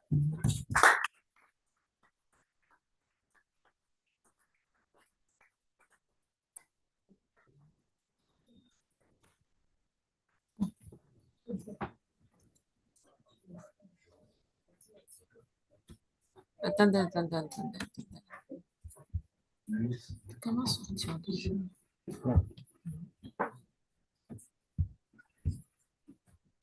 I am here again. Yes. That is real life. Good. Now in direct. Wonderful. Thank you very much. No, thank you. You didn't hear what we were all doing. I mean, clapping hands. So anyway, we will not be taking questions for Karina Visconti-Paff, who's not with us, unfortunately. That makes no sense. But however, any questions to our speaker who's now listening to us from the other side of the world, please go ahead. Any considerations? Or have you all been convinced by her argument? I was wondering, thanks for your presentation. Is it? Can you hear it properly? Nadia? Very not too clear, but if I have any doubt, I ask you. I was just wondering, what's the current attribution for this piece? Because you said these followers of Bernard Palissy, or I don't know. Yes, it's not certain. We only know because of the archives of the museum, the museum in Buenos Aires, that is attributed to Palissy, but it's not certain. It's not totally certain. But actually, this small study that an initial study that I made is the only one made by this particular piece. So it's not already studied.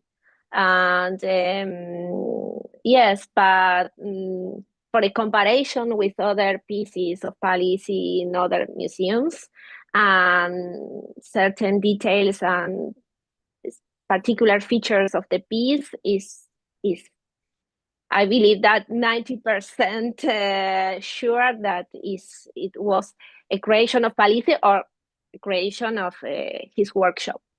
Yes. Yes. Because there is only 9 pieces that are attributed to Palissy for sure. Mm. So I was just wondering. That's it. Okay. 9 pieces you mentioned, is that including the pieces that she showed? There is The Getty, the Louvre, and so on? not in the The one Getty. at Léon matches the mold. I think there So is Lyon is in the secure. Louvre, The Louvre one is fine secure? arts in Lyon, Yes.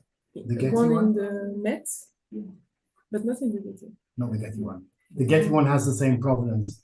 Yes, of Moati. It's the same provenance. Absolutely, yes. But it can be the followers. It's a difficult question, that's for sure. It's difficult, but I believe that the relation with the piece of Los Angeles of Getty is the more certain relation that we can make, because they come from the same collector. I mean, Moati, and this is the information that is certain, that Moati sold this piece to this Argentinian collector. Okay. So the piece came to Buenos Aires this way. But yes, it's very controversial.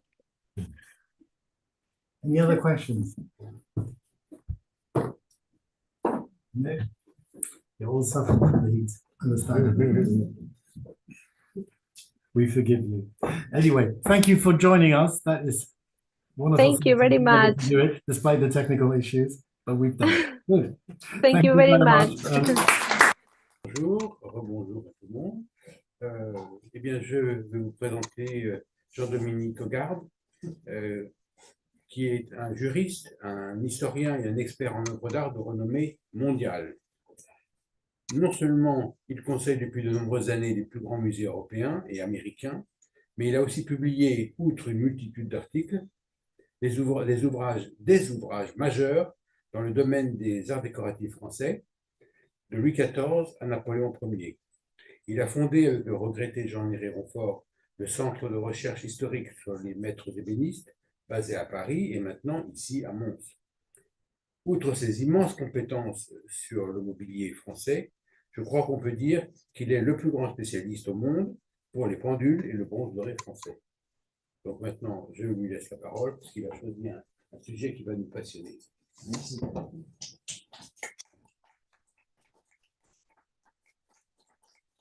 On est de voir. Alors, lorsqu'on m'a proposé de faire une communication à ce colloque, j'avais trouvé l'idée de parler de Sauvage, parce qu'il est né à Mons, c'est un héros de la Wallonie, et ça m'a semblé facile, je l'ai trouvé facilement, très, très rapidement, tout ce dont j'avais besoin. Ben, sinon, voilà, je me suis aperçu en regardant sa biographie, c'est pour ça que... Qu'est-ce que c'est ça? En regardant sa biographie, je me suis aperçu que entre 1764 et 1774, ben, sa vie, c'était un grand trou noir qui avait été comblé par des balivernes en tordant le cou à la réalité. Donc, ce sera davantage axé sur la vie de Sauvage et sur cette période que sur la partie proprement technique de l'exposition de 1798. Alors, Sauvage est né à Mons. Non, à Tournai, pardon, c'est pas Mons. À Tournai. Le 19, c'est parce que j'ai écrit déjà sur un horloger qui s'appelle Ringo, qui est né à Mons. C'est pour ça que ça, je ne mêle les pas. Ben, Sauvage est né à Tournai le 19 janvier 1744 et il y meurt le 11 juin 1818. Son père appartient à une dynastie de vitriers Il forme son fils à ce métier tout en lui faisant suivre les cours de l'Académie de dessin tournaisienne, ouverte en 1756, dans le but de donner la leçon de dessin pour y perfectionner les arts, les métiers et manufactures, donner une émulation aux jeunes gens de cette ville et former des élèves pour la manufacture de porcelaine. Accessoirement, il apprend à peindre sur verre, ce dont il se souviendra plus tard, une vingtaine d'années plus tard, dans les ouvrages livrés pour Charles Quint d'Espagne et son épouse. En 1761, manifestement, n'ayant aucun intérêt à peindre des assiettes à tourner, en 1761, il se rend à Anvers, suivre l'enseignement de Martin Joseph Gerhertz, qui était dispensé à l'École royale des Beaux-Arts. Alors là commence un peu un côté légendaire. Pour certains, il travaille un temps à la cour des Pays-Bas autrichiens à Bruxelles, c'est-à-dire pour le duc Charles-Alexandre de Lorraine, accessoirement oncle de Marie-Antoinette. Mais il s'agit là d'une confusion avec deux autres peintres également nommés sauvages. Jean-Pierre, 1699-1780, et son fils Joseph Grégoire, l'un et l'autre portraitistes qui paraissent régulièrement sur les comptes de la maison ducale. Jean-Pierre reçoit bon, ça c'est le portrait de Sauvage. Voilà. Jean-Pierre Sauvage reçoit tous les ans une pension de 300 florins entre 1750 et 1780 et leur biographie avait déjà été publiée en 1936 dans le volume 30 du Tim et Baker et le premier était inscrit comme horloger sur la liste de la Guilde des peintres de Bruxelles en 1737 car il était arrivé en Belgique en même temps que le prince Lorrain qui avait pris le gouvernement général des Pays-Bas autrichiens en 1737. Sauvage, Pierre Sauvage, n'apparaît sur aucun compte public ou privé de la cour de Bruxelles. Le Tim et Baker souligne déjà cette confusion en évoquant une paire de portraits représentant l'impératrice Marie-Thérèse et son époux l'empereur François Ier, signé P. Sauvage et daté 1765, appartenant au musée des Beaux-Arts de Bruxelles, paire qui a été détruite en 1942 dans le bombardement d'une ambassade de Belgique en Estonie, Lettonie ou autre, au moment de l'attaque des Allemands contre la Russie. Ces œuvres sont dans le catalogue du musée déclarées comme étant de Piat Joseph. Alors d'une part, ce dernier n'a jamais été décrit comme un portraitiste, si ce n'est qu'il a fait des profils. D'autre part, plus étonnant, il serait devenu peintre de la cour à 21 ans, ce qui semble un peu avancé, et plus fort encore, il n'était pas en Belgique à cette date. Donc la question est réglée. Pour d'autres auteurs, il séjourne à Rome. Alors là, le séjour à Rome est plus compliqué parce que c'est une affirmation dont on ne possède aucune trace documentée et qui n'est mentionnée pour la première fois qu'en avril 2026. Quoi qu'il en soit de ces clameurs, on est certain que bien avant 30 ans, Pierre Joseph est à Paris où il est reçu maître de la prestigieuse Académie de Saint-Luc, ceci avant le 25 août 1774, date de l'exposition de cette institution à l'hôtel Jabac, à laquelle il prend part. Tel est l'état des connaissances à ce jour à propos de sa jeunesse. 4 documents inédits nous apportent des informations complémentaires sur la période 1761-1774 et permettent d'orienter les recherches à venir. Le plus récent de ces actes est la carte de sûreté qui lui a été délivrée sous la Terreur le 5 Floréal en 1 de la République, c'est-à-dire le 24 avril 1793, par le comité de surveillance de la 12e compagnie de la section du Louvre. Je vous en lis la transcription. Cote du document 74 496, date d'établissement 24 avril 1793, nom Sauvage, prénom Pierre Joseph, âge 49 ans, profession peintre, domicile actuel Cour du Louvre, domicile précédent de Jean-Jacques Rousseau, date d'arrivée à Paris depuis 1764, ville de naissance Tournois, département Flandre. Ainsi, Sauvage arriva à 20 ans à Paris et il fait son apprentissage pour entrer à l'Académie de Saint-Luc. Les 3 autres documents ont été établis en 1772, 2 ans avant de l'exposition au Salon, à l'occasion du décès d'Antoine Vincent, peintre et vernisseur du roi, ancien directeur de l'Académie de Saint-Luc et peintre en équipage. Il s'agit des scellés apposés sur ses biens le 30 avril 1772, de son inventaire après décès en mars 1772 et de l'acte d'union de ses créanciers établi le 8 juillet 1772. Alors, accessoirement, le scellé du 30 janvier 1772, où figure la Sauvage pour une créance de 480 livres, a déjà été publié en 1883 par Jules Liffré dans le 3e volume des inventaires des divers des artistes par la Société d'histoire de la France. Donc on pouvait trouver des... Alors Antoine Vincent avait l'une des 2 plus grandes entreprises de carrosserie de Paris, l'autre étant celle des frères Martin, bien connus pour le vernis Martin. Dans les ateliers de Vincent, qui étaient voisins des écuries du roi, dans le quartier où je vis, du petit faubourg Poissonnière, de la rue des Petites Écuries, il réparait les carrosses du roi dans son atelier, de toute la famille royale, des membres les plus importants de la cour et des ambassadeurs.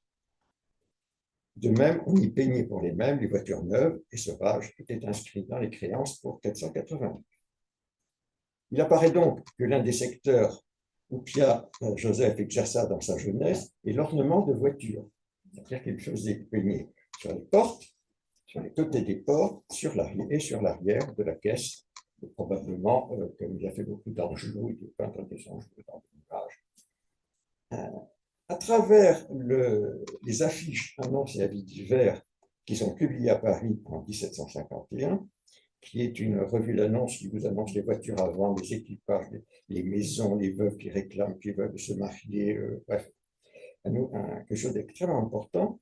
Il y a toutes les carrosses sont très bien décrits, et ainsi on y apprend que François Boucher, Jean-Baptiste Loubet, et éventuellement même Gérard von Spandonck, le peintre de fleurs qui était un ami de Sauvage, qui était également son contemporain de 2 années après, maître de l'Académie de Saint-Luc, était également créancier d'Antoine Vincent, ce qui fait qu'il lui faisait des fleurs sur les carrosses.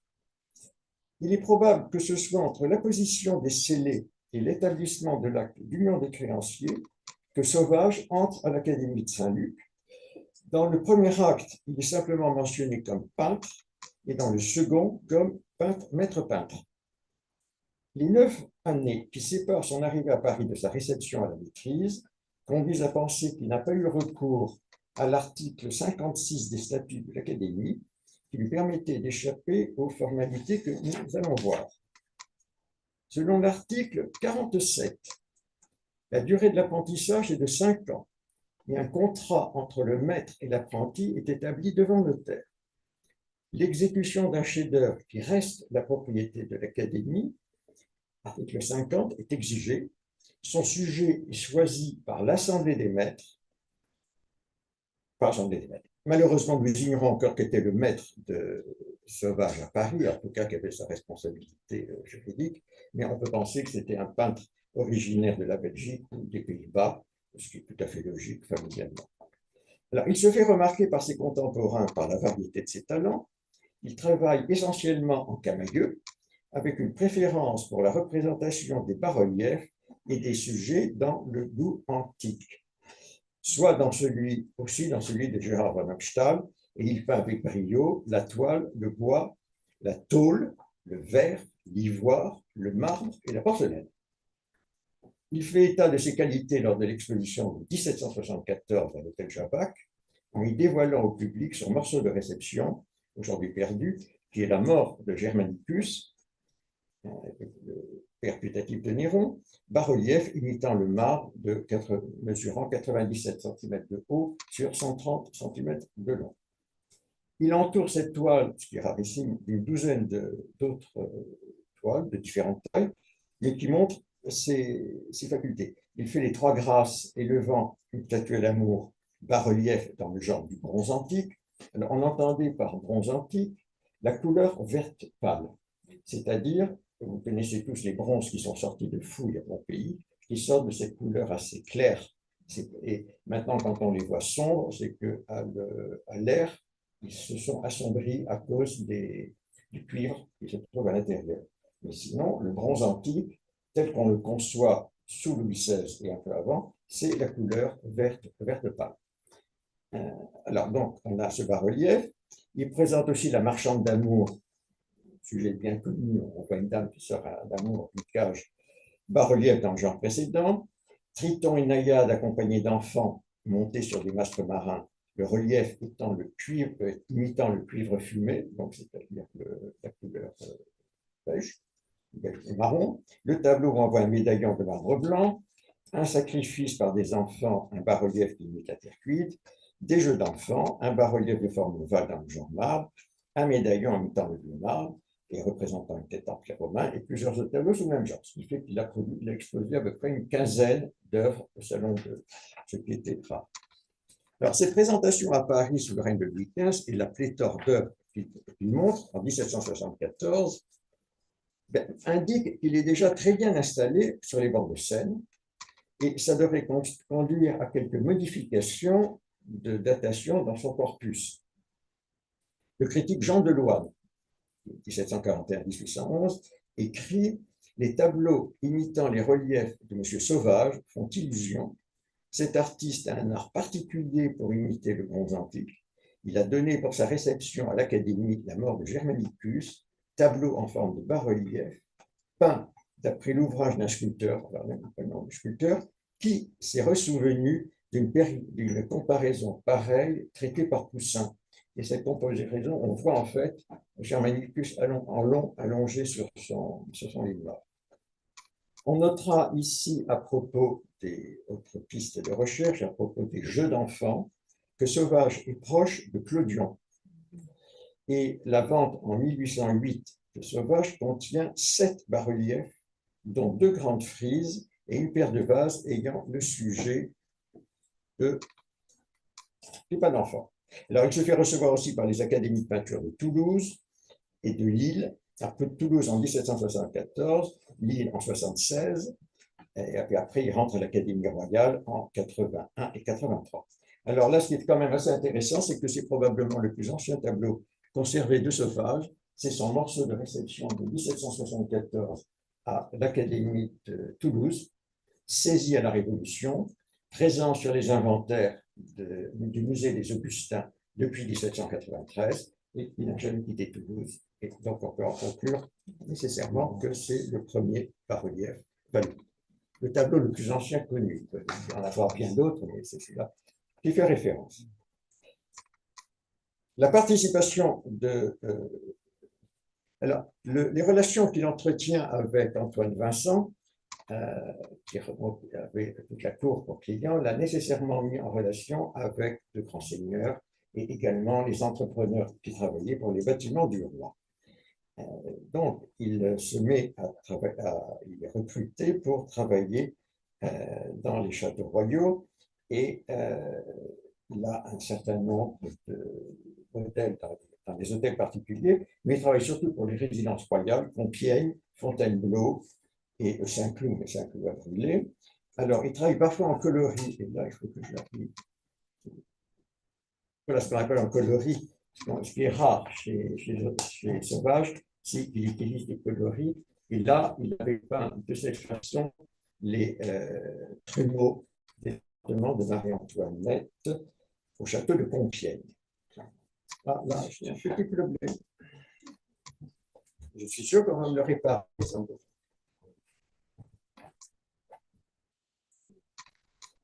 C'est ouf, hein?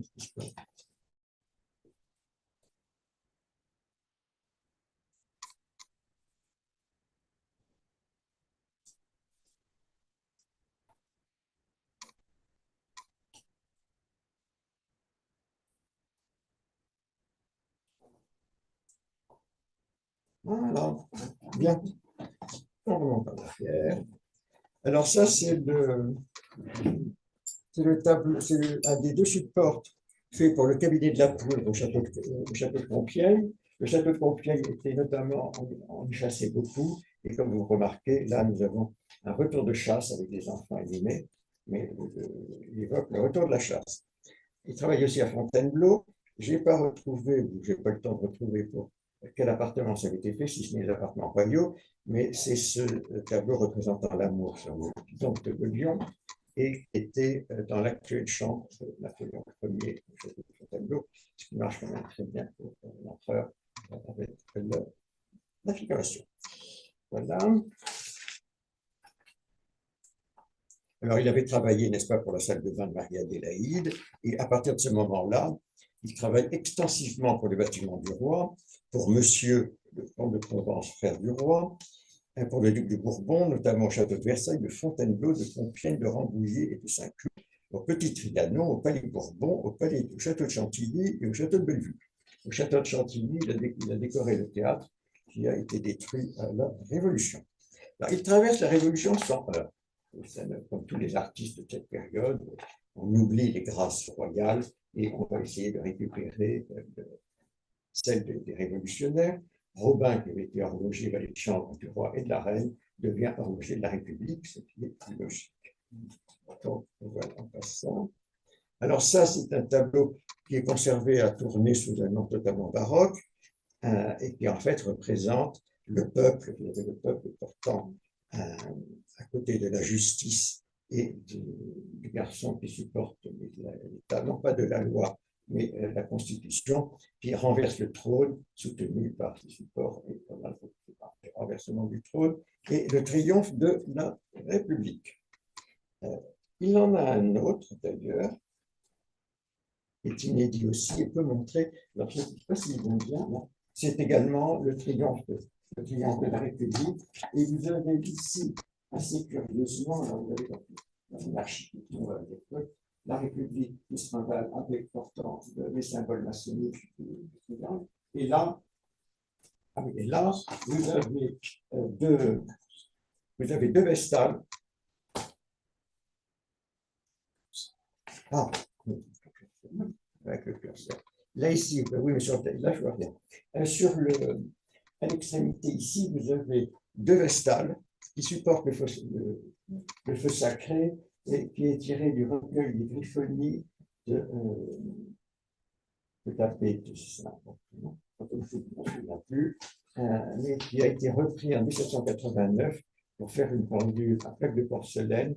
Et le feu sacré, il y a deux vestales qui supportent le feu sacré, qui est en fait en porcelaine de Sèvres, dès 1788, les premiers exemplaires ayant été faits pour Marie-Antoinette. Mais c'est très intéressant de voir tout à coup apparaître là ce motif qui en réalité montrait les vestales filles en Rome avec le feu sacré. Puisque l'histoire est assez classique, elle porte le feu sacré devant les Gaulois vers 400 et quelques avant Jésus-Christ. Les Gaulois arrivent aux portes de Rome, la population s'enfuit et les vestales s'enfuient avec eux, portant le feu sacré qui ne doit pas tomber entre les mains des Gaulois. Voilà donc. Ensuite, effectivement, il rallie le nouveau régime et c'est un buste, c'est Napoléon en premier consul en profil, et il y en a plusieurs versions. Enfin, il a été répété, beaucoup aimé par Napoléon, il a été très répété pour être offert, et celui-là est l'exemplaire du mobilier national. Dès avant 90, il peint de grandes plaques de marbre.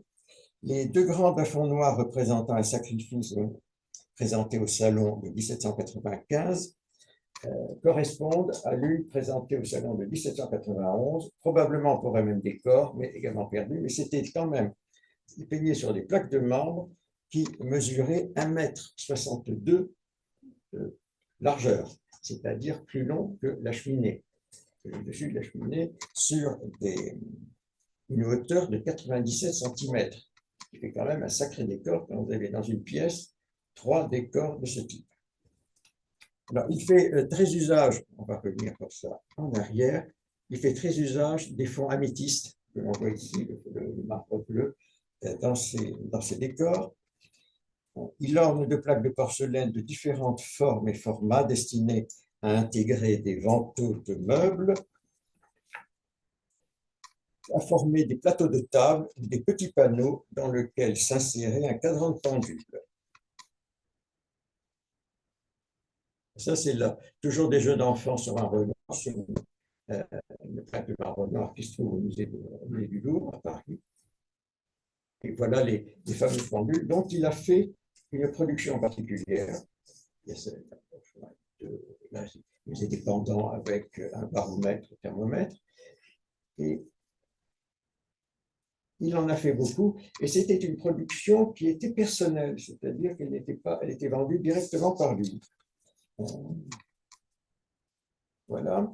Dans sa vente, on peut le citer, au-delà de ses cadrans de pendule, pour les décors, en 1801, il expose 2 ronds en marbre blanc représentant un satyre et une bacchante, éclairés de reflets, destinés à être placés sur une porte. Donc, il y avait la décoration des appartements aussi, avec du marbre sur les portes.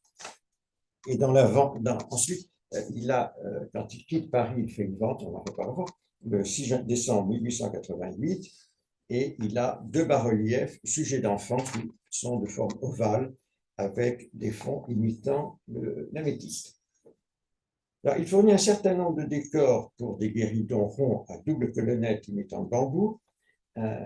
Ces objets ont été récemment, qui viennent du baron Boudgourd. Il y en a une paire qui a été faite pour Madrid. À la suite d'un problème, il y en a un qui est resté au palais du Pardo dans l'ancien bureau du général Franco, vous pouvez la voir. L'autre appartenait au baron Boudgourd. Et ces objets sont représentés dans beaucoup de livres à propos de sauvages. Et actuellement, ça fait partie des objets que notre ami John Whitehead est en train de réunir, puisqu'il prépare une sorte de catalogue raisonné de l'œuvre de Sauvage. Il m'a gentiment communiqué ses notes, comme quelques autres, comme Madame Laine ou Cyril Frossard, pour faire ce sujet.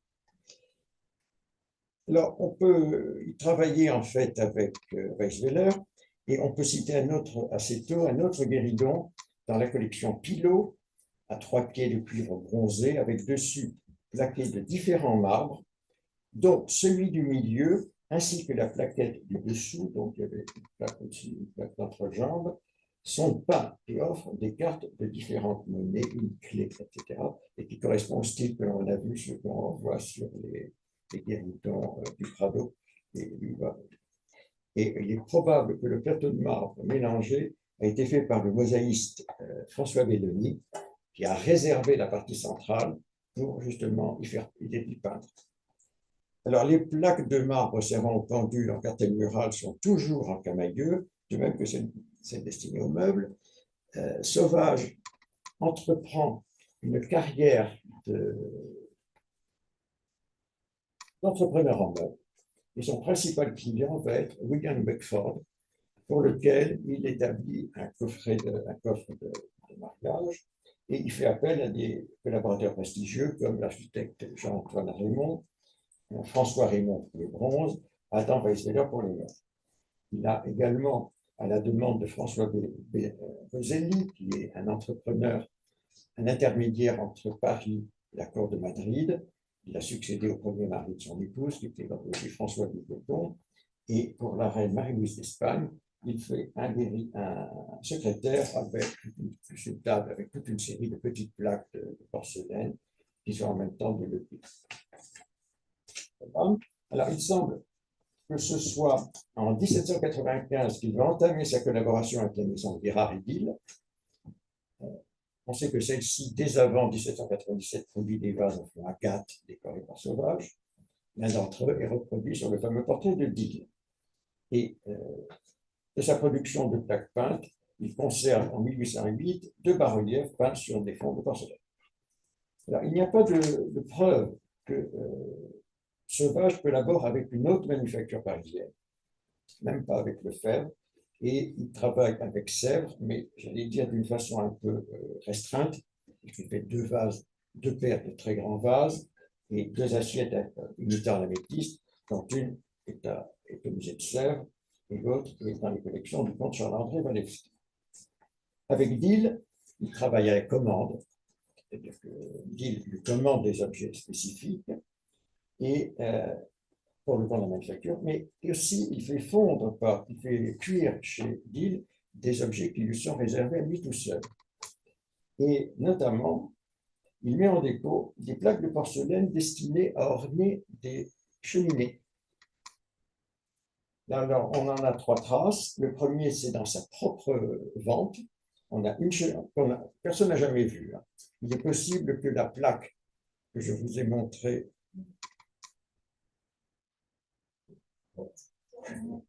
est un peu trop vite. Bon. Un autre sens. Comment l'autre sens? Ah oui. Non. Je suis nul. Voilà. Il est probable que cette plaque est en fait un milieu d'une plaque pour une cheminée. Parce que c'est tout à fait logique. Alors, il y en a une qui est dans son stock en 1808. Pierre-Philippe Thomire, en 1813, a une cheminée en marbre noir avec plaque de porcelaine de M. Sauvage, bronze, porcelaine, prisée 947 francs, est observé que le prix de la porcelaine de 300 francs appartient à M. Sauvage. Et enfin, on retrouve chez Pierre-François Feucher, en 1824, une cheminée en marbre noir ornée de camées en porcelaine peinte par Sauvage. Accessoirement, Sauvage va travailler avec un 4e bronzier, mais là, on le trouve parce qu'il est en compte courant en 1808, qui est Louis-Auguste Hervieux. Sauvage se fait aider par son fils.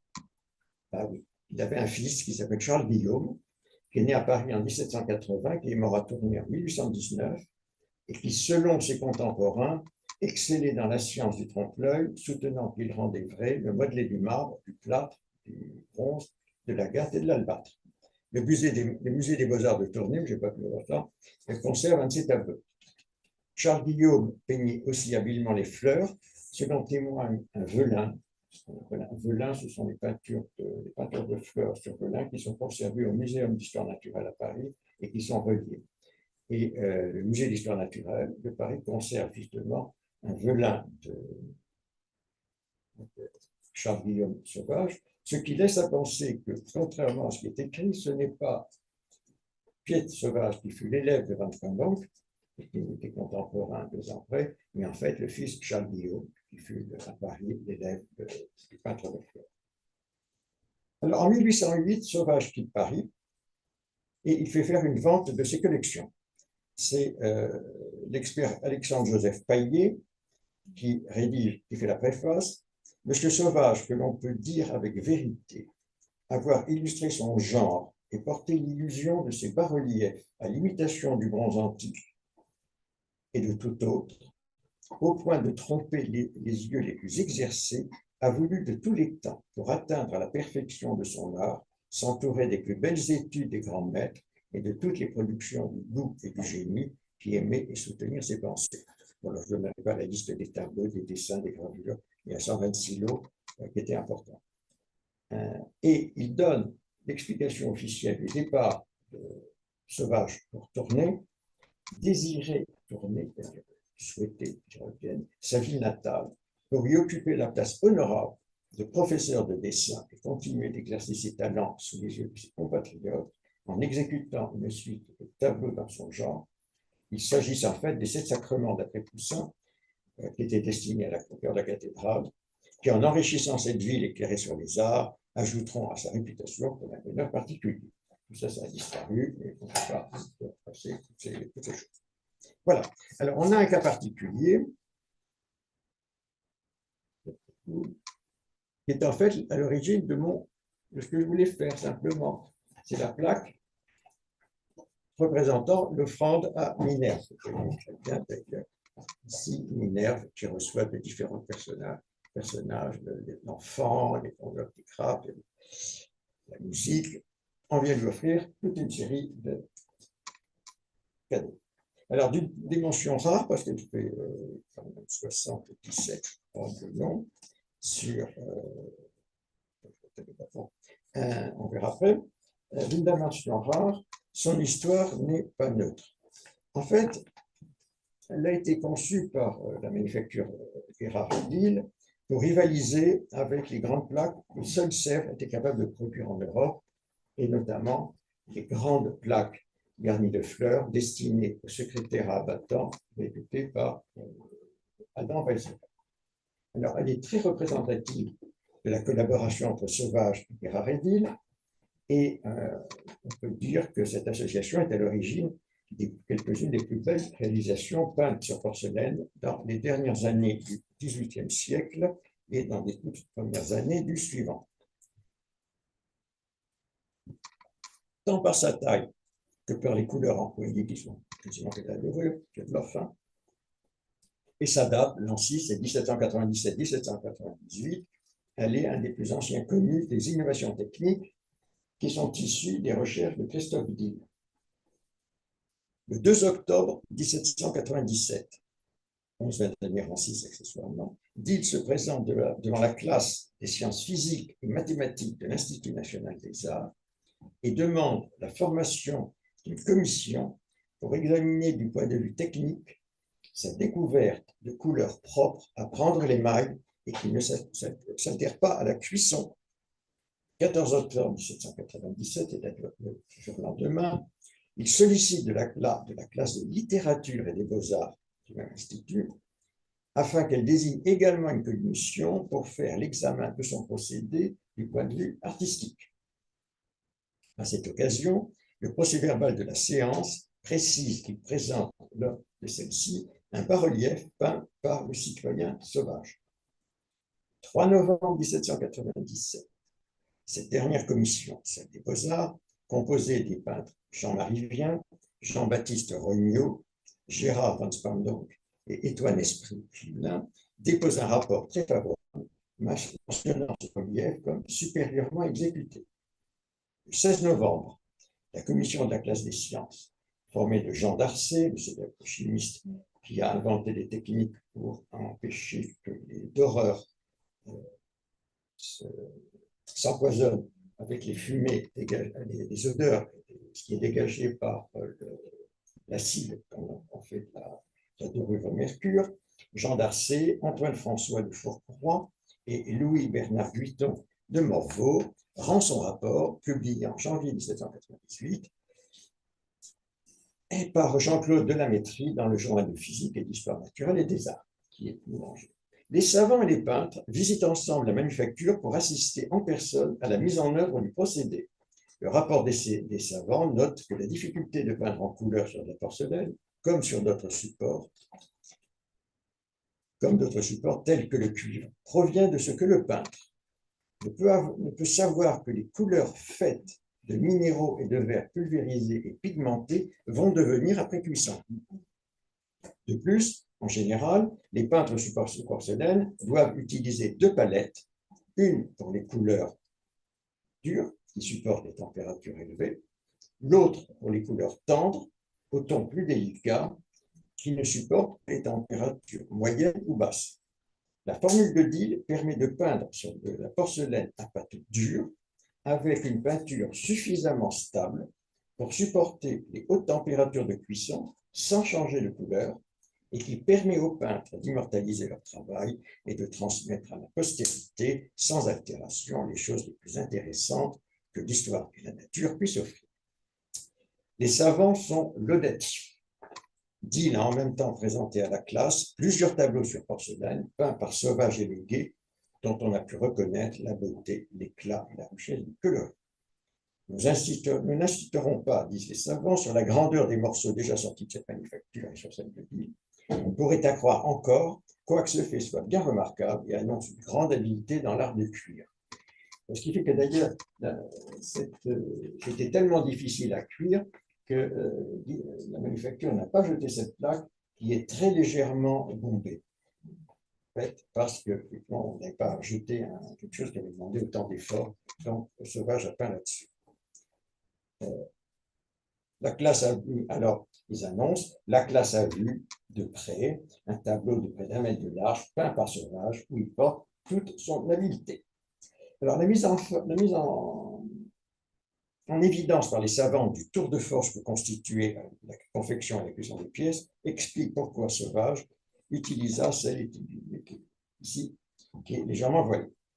Les collections du musée d'art et d'histoire de Bruxelles conservent une autre plaque de dimension quasiment identique à la plaque étudiée et un décor à jeu d'amour daté en 6, signé seulement Sauvage P pour Conceit, présenté sans marque de fabrique et présenté entre 1911 et 2005 à tort comme une production de tournée. Bon, à tourner, c'est clair, on n'a jamais produit ce type de choses. C'est pas la même couleur de porcelaine, c'est pas les mêmes démos, et surtout, ils sont jamais parvenus à faire des pièces de cette taille qui requéraient bien. Alors ça, c'est messieurs Gilles Froissart et John Whitehead qui ont restitué à Gérard et d'autres. Ils avancent d'ailleurs d'une façon tout à fait logique et intéressante, que cette plaque est celle qui a été présentée à la première exposition des produits de l'industrie française qui se tint sur le Champ de Mars pendant 3 jours en l'an 6 entre le 20 et le 22 septembre 1798. Il est possible qu'elle reste dans les collections de Christophe Bill. L'inventaire de ce dernier, en février 1830, cite une plaque décrite comme les jeux d'amour, bas-relief peints en bronze par Sauvage. Néanmoins, on sait que Sauvage a peint d'innombrables jeux d'amour sur des plaques de formes différentes. Il existe donc 2 plaques de la manufacture de Guerraridi de dimensions similaires, signées d'artistes et datées de l'an 6. C'est une de ces plaques que les commissaires de la classe de littérature et des beaux-arts et celle des sciences ont pu admirer dans les ateliers en octobre 1797. On peut certifier que la plaque présentée par Deal à la séance de l'Institut des 2 et 4 1797 était de grand format, puisque la question soumise à débat était celle de la validation des nouvelles couleurs et non le problème inhérent aux difficultés de cuisson des pièces de grand format.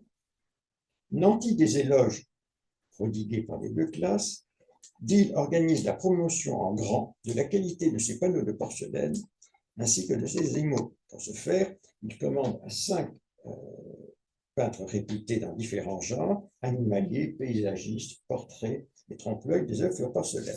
Alors, toutes ces œuvres ont été agréées par le jury du Muséum central des arts pour le salon ouvert le 1er Thermidor en 6, c'est-à-dire le 18 juillet 1790. Alors, Jacques Baraban, sous le numéro 20, peint des oiseaux sur porcelaine, et alors, dans le Bill et Guérin ont obtenu que dans le catalogue de l'exposition, on mentionne le nom de la manufacture. Donc, la légende, c'est 2 oiseaux peints sur porcelaine, la manufacture de Dill et Guérard, dite d'Angoulême, rue du Temple, près le boulevard. Alors, celui-là fait 60 cm de haut sur 50 de large, et il représente accessoirement 2 perruches Araga, les 2 perruches du Brésil, Ara Garuba, un perroquet d'Amazonie et un autre de Bahamas et des Caïmans. Et c'est signé sur le combat. Coste présente 2 œuvres qui sont totalement perdues, qui sont un paysage d'hiver et un clair de lune, toujours avec la même indication, manufacture. Le Guet présente 4 portraits, dont le fameux portrait de Dill, avec les vases, la palette, le biscuit, voilà, qui est exposé, et avec l'indication toujours. Il y en avait 4. Et celui-là, il est au musée de la céramique à Seiberth, il fait 48 cm de haut. Il est signé Le Guet 1797. Thibaut, alors là, on a un autoportrait sur porcelaine, on ne sait pas où il est. Et enfin, Quatre Sauvages, sous le numéro 362, un bas-relief imitant le bronze sur porcelaine de la manufacture de Dill et Guérard près le boulevard. Là, vous avez, donc, on a bien la marque, comme vous avez ici. Et ce que l'on ne voit pas, parce qu'il est très difficile à lire, vous avez ici à peu près cet endroit-là, c'est quasiment lisible, c'est perdu dans la masse, vous avez la date. ST plus en 6. Donc, c'est totalement ici. Mais on voit ici, vous voyez ici la masse noire de la date. Il faut vraiment le savoir. J'ai commencé par protester en disant on ne voit pas la date. Non. Alors, bon, plus tard, on ne va plus citer Gerhard Edil. Voilà. Alors, on peut conclure sans crainte que cette plaque est bien celle du salon. Les deux plaques, celle du musée des Beaux-Arts de Bruxelles et celle-là, ont été réunies à une date indéterminée. Elles paraissent dans le catalogue de la vente Patureau en 1834 et dans une vente anonyme en 1886, moment où elles vont être séparées. Le Fontaminaire entre dans la collection parce qu'elles sont distinguées. D'ailleurs, c'est très important parce qu'elles ne sont pas décrites en paires. C'est toujours deux grandes plaques, deux tableaux. L'offrande rentre dans la collection d'Henri Le Fuel et par héritage passe à Hector Le Fuel, et puis ça reste à Olivier, et ce sont ses héritiers qui vendent récemment. Et les jeux d'enfants deviennent la propriété d'Eugène Vermèche, qui la lègue au musée des arts d'histoire de Bruxelles. Alors, je termine là-dessus en apportant une précision quand même. Je me suis trompé. Pardon? C'était le musée des Beaux-Arts, ça change. Non, c'est pas ça. Bon, il faudra me dire que c'était. Musée d'art et d'histoire. Musée d'art et d'histoire, pardon. C'est d'ailleurs peut-être mieux, probablement mieux. Et ce qui est important quand même à travers ça, c'est que l'on voit que finalement la carrière de Sauvage s'est déroulée hors de Belgique, exclusivement à Paris. On peut donc, à la limite, parce que s'il a peint des assiettes, c'était peut-être pour s'amuser au tout début de sa carrière, avant 17 ans, et qu'il a dû peindre quelques fleurs, et que quand il revient à tourner, c'est pour diriger l'Académie des dessins, et certainement pas pour aller travailler à la manufacture. Donc, il n'a jamais peint un seul objet pour la manufacture de porcelaine de Tournai. Il a travaillé à tourner au fond comme un invité pendant de 1808 à 1818 pour peindre des choses très précises, c'était le tableau de la cathédrale. Et je vais vous faire hurler en vous disant que finalement, quand on regarde sa carrière, de 1764, 1808, eh bien, Pierre-Joseph Sauvage était un peintre français et reste un peintre français.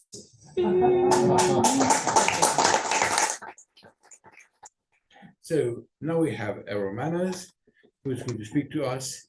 A brief recap of your career. You started at Christie's in the Chinese and then the European ceramic department, but then with your wife Mariette, here present, you set up in business in 1986, and you've been operating a lovely gallery in Kensington Church Street in London since 1988. You deal in all kinds of ceramics, glass and enamels, from the Middle Ages to the 20th century, specializing in really the most interesting and unusual objects, as everybody knows.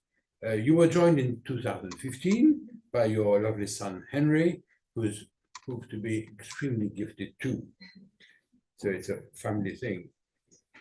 Errol has been on the vetting committees of the finest antique fairs in Europe, in England, in France, in Holland, of course, Teva, we share that.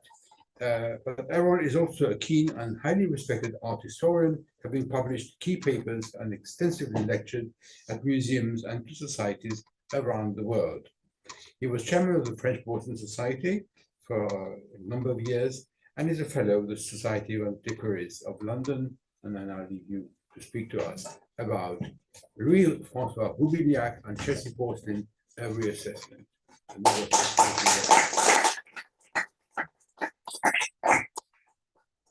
Thank you from a fellow trader. That's a very, very generous introduction. It's true.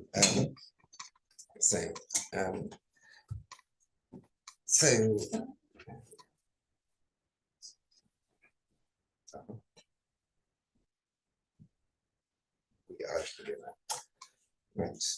Ever since it was known that the Liégeois silversmith and founder of the Chelsea porcelain factory, you see on the left, had stood as godfather in 1744 to the daughter of Louis-Francois Roubiliac, the daughter of Sophie, there's been a desire to attribute Chelsea models to the great sculptor.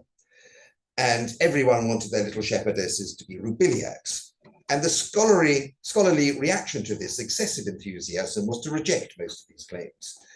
But there is enough evidence to show that a significant collaboration did exist between these two friends in the early years of the establishment of the Chelsea factory in around 1744, up to the arrival of the Flemish sculptor Joseph Willems in around 1748, to warrant a reassessment of what models Roubiliac might have supplied. And this paper, looking at these models, draws extensively on the work of Malcolm Baker and John Mallet over many, many years, and the recent discoveries published by Tessa Murdoch and Sandra Robinson. Now, Roubiliac was born in 1702 in the same parish in Saint-Nizier in Lyon that was the birthplace of key members of the most important French dynasty of sculptors of that age, that of Antoine Causeveau and his nephews Nicolas and Guillaume Cousteau. And there is even a possible family connection through Antoine Causeveau's brother-in-law. Now, Roubiliac's father, Pierre Roubiliac, was from a well-connected family of merchants and bankers involved in the silk trade in Lyon. And he married to Susan Barbier, with whom he had 12 children. He suffered a bankruptcy due to the financial crisis caused by the War of the Spanish Succession, and the family settled in Frankfurt in 1710, where the father, Pierre, made a modest living as a language teacher. Around 1719, the family fortunes improved. They moved to Dresden following Pierre's appointment as Hofbuchführer, or royal bookseller, to Augustus the Strong, the Elector of Saxony. However, he died 4 years later, leaving his widow with 6 surviving children, including Louis-Francois, then aged 20. Now, J.T. Smith, in a short biography of Roubiliac, published in 1828, stated that his father, that Smith's father, Nathaniel, who had been apprenticed to Roubiliac, had told him that Roubiliac was a pupil of Balthasar of Dresden, sculptor to the Elector of Saxony. And this would, of course, be the Bavarian-born Balthasar Permoser, who was then working on the sculptural ornaments of the Zwinger in Dresden. And although Smith's account is often unreliable, there is no reason to doubt this. And perhaps more intriguing is the possibility that Roubiliac worked with the French-born sculptor François Coudray, who had trained in Paris under Antoine Causeveau and had worked on sculptural projects at Versailles. Coudray was recommended to the Crown Prince, the Saxon Crown Prince, Frederick Augustus of Saxony, by Raymond Leplat, the art advisor to Augustus the Strong, on his visit to Versailles in 1715. And he executed this marble bust of the young prince, which Leplat brought to Dresden, where it remains. And on the strength of this bust, Coudray was invited to the court at Dresden to be the second-ranked royal sculptor after Permoser. And Coudray specialized in statuary for the royal gardens, most of which was destroyed during the 7 Years' War, apparently used as target practice by the Prussian troops, and also in the bombing of the Second World War. He is said to have made models for the Meissen manufactory, but he died of tuberculosis in 1727. And this was just before the great flowering of sculpture at Meissen under Joachim Gottlieb Kirchner and Johann Joachim Candler, which really got underway in the early 1730s with the life-size animal project commissioned for the Japanese palace. Now, Coudray is not listed amongst the workers at Meissen by Dr. Ruckert in his exhaustive Biographisches Daten der Meissener Manufakturisten, but this does not preclude him from having supplied models. Indeed, one of his surviving garden sculptures, a sphinx for the garden terrace of the royal residence at Großheidlitz of around 1727, the year of his death, was transformed by Kirchner into a large-scale porcelain model of 1732 with only minor changes. And Kirchner lists his work, in his work report from October 1732, 2 sphinxes modified large, zwei Sphinx verandert größer. And the surviving white porcelain sphinx remains in Dresden, and it displays all the sort of typical firing cracks you associate with these early animals made for the Japanese palace. I mean, trying to sort of find the origins of this particular type of sphinx with this the strange sort of headpiece and the saddlecloth, the caparison saddlecloth, and I'm grateful for to Dominique Ogard for pointing out the sculptures of Jacques Sarrazin and the gardens of Versailles. So I do think this was very much a French version of the Sphinx. Now, Roubiliac probably left Dresden for Paris around the time of Coudray's death. This connection to Coudray and Pomosa raises the intriguing possibility of Roubiliac having a connection to the Meissen factory at this time. He must at very least have been well aware of the exciting developments in Europe's pioneering porcelain factory. And by this stage, before the arrival of Kirchner in 1727 and Kander in 1731, Meissen had only made a few tentative forays into sculptural porcelain, but its potential must have been becoming apparent.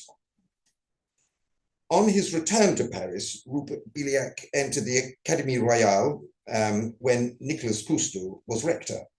And there is a further connection here, since Roubiliac's only surviving sister, Suzanne, had married a Dresden court woodcarver, Nicolas Joseph Boulot, and Gilda, who was the brother-in-law to Nicolas Cousteau, and a relationship which no doubt facilitated his entry to the Academy. Roubiliac was awarded the second prize for sculpture in 1730 with a work which is now lost. Now, Roubiliac came to London in search of fortune and is first mentioned there in 1730, where he is listed as a member of the newly formed Masonic Lodge, which met at the White Bear in 1730. Masonic lodges were useful to an aspiring artist as one of the places where they could mix easily with their potential patrons, the wealthy aristocracy. And although born a Catholic, Roubiliac formed close ties with the Huguenot community, into which he married in 1735. In fact, his, I think, father had converted to Protestantism, but his mother remained a Catholic. By 1735, Roubiliac was already described by one of his early sitters, the celebrated castrato Francesco Bernardi, known as Il Sensino, as the famoso Roubiliac. His reputation was further consolidated when he gained the commission in 1738 for the statue of Handel for Vauxhall Gardens. This is now in the Victoria and Albert Museum, but you can see here it was on its pinnacle on the right in Vauxhall Gardens. And this was one of the leading venues for entertainments in London. From then on, he became a well-known figure in the artistic life of London, becoming in 1745 an instructor and ultimately the director of St. Martin's Lane Academy, the influential art school and precursor to the Royal Academy. He gained further prestigious commissions for busts, and by the mid-1740s, he began to establish himself as a designer of monuments, becoming a rival to the leading London sculptors of the age, John Michael Ruysbrack, Peter Scheemakers, all these good sort of Flemish names, and Henry Cheer, though his practice was never as large as any of theirs. Now, few details survive of Nicolas Sprimmel's early years. He was born in Liège in 1716 and baptized there a Catholic. Liège was then a French-speaking prince-bishopric and part of the Holy Roman Empire, and now, of course, part of Belgium. He was probably apprenticed there to his uncle, Nicolas Joseph Sprimmel, a now forgotten silversmith. The earliest record of him in London is his marriage in November 1742 to Anne Protin, standing here behind him as he inspects a vase in the Chelsea porcelain factory. She was a Huguenot of Kensington.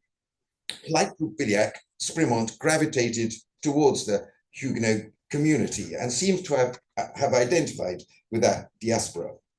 The bonds of language and common interests were no doubt as strong as those of a shared faith.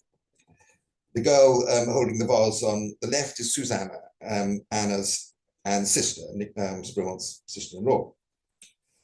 Sprimont registered his silver mark at Goldsmith Hall in January 1743, and in February he took on his first apprentice in London. By then, he was already producing such splendid silver as the crab and crayfish salts for the marine service of Frederick, Prince of Wales. The gilding on these was later added by George IV. And in fact, one of his drawings with the little spoon is one of the 3 drawings that survives by Sprimont. Liège silver itself was rather provincial, so on the evidence of Sprimont's work in the newly fashionable Rococo manner of Germain and Massonnier, John Mallet had long since suggested the likelihood that Sprimont must have trained and honed his art in Paris.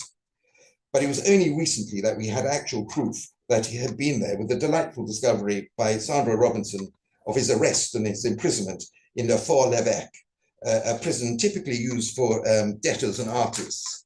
And in the charge sheet of 17th of July 1936, Commissioner Le Maire writes, "J'ai l'honneur de vous informer que j'ai arrêté et conduit au Fort l'Évêque le nommé Nicolas Sprimont, genevoise, se disant orfèvre, pour avoir sifflé à l'opéra comique pendant la représentation de la pièce.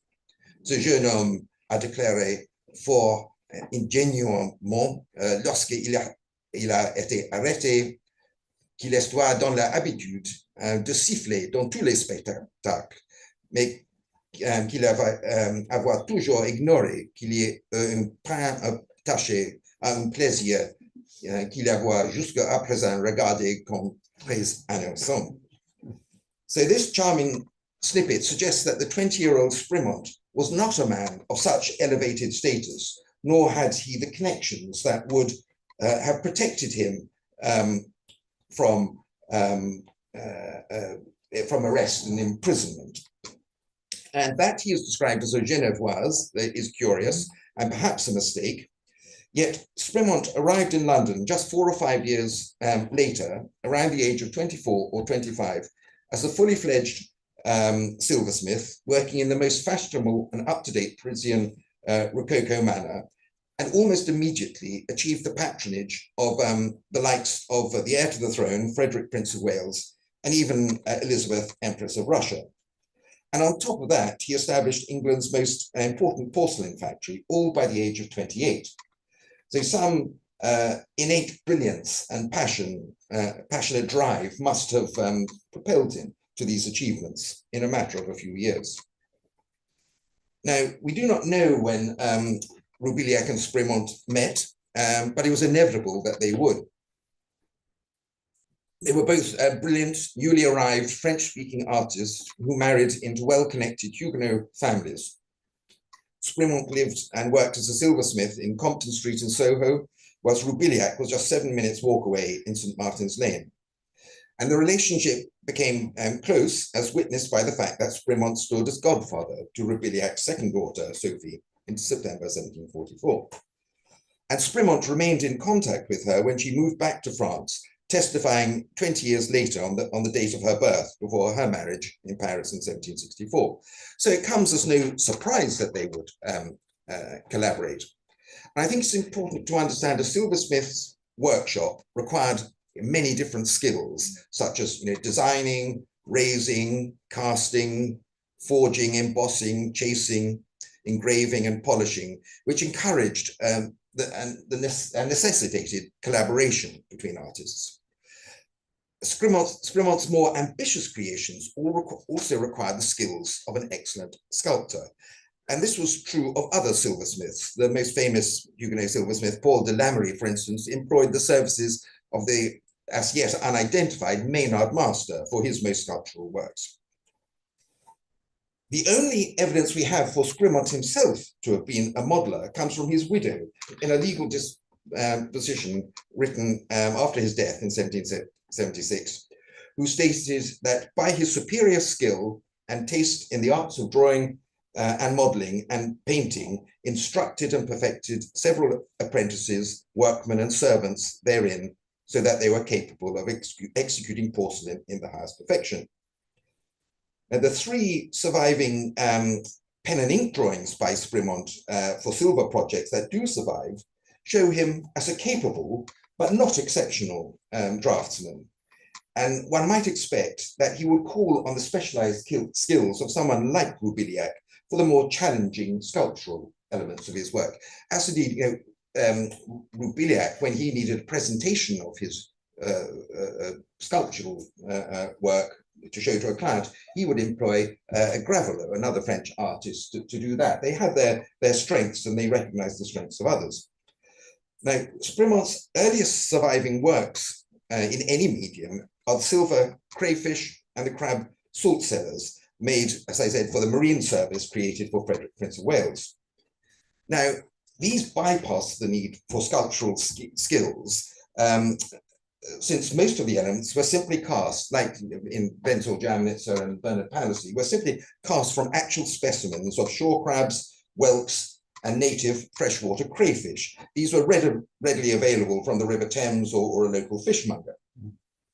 However, the next works that we have, these source boats from the same service, with their beautifully modeled figures of Venus and Adonis, required considerable sculptural skills. Now, this has been cited as evidence of Scrimont's own sculptural ability, but alternatively, it could be indicative of the collaborative nature of workshop practice, and could perhaps, these could have perhaps been cast from models supplied by another sculptor. And they may well have been cast from models supplied by Roubiliac. We know that Roubiliac did produce models of this subject, since they are listed in the sale of models, molds, casts, and busts in terracotta, marble, and bronze, held after his death in 1762, where they are described as under molds in plaster for the following figures of Venus and Adonis.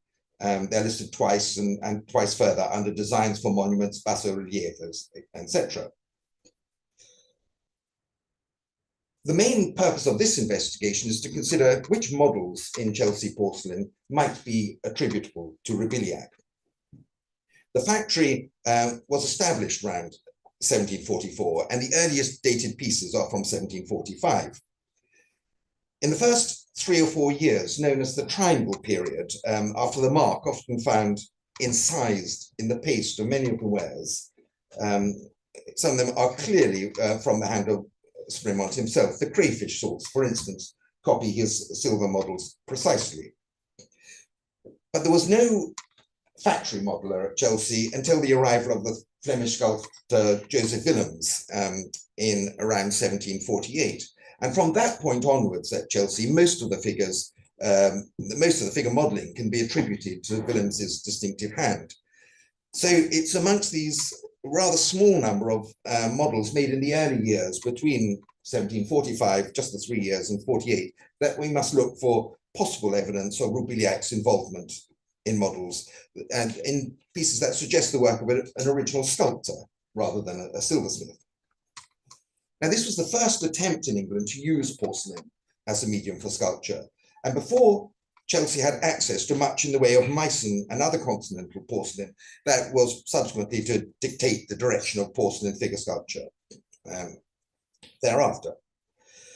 A few Chelsea Triangle period models exist, which are simply copied from Chinese bronze Tichin models, or are after the sculptures of sort of the famous models of children by François Duquesnoy and his followers.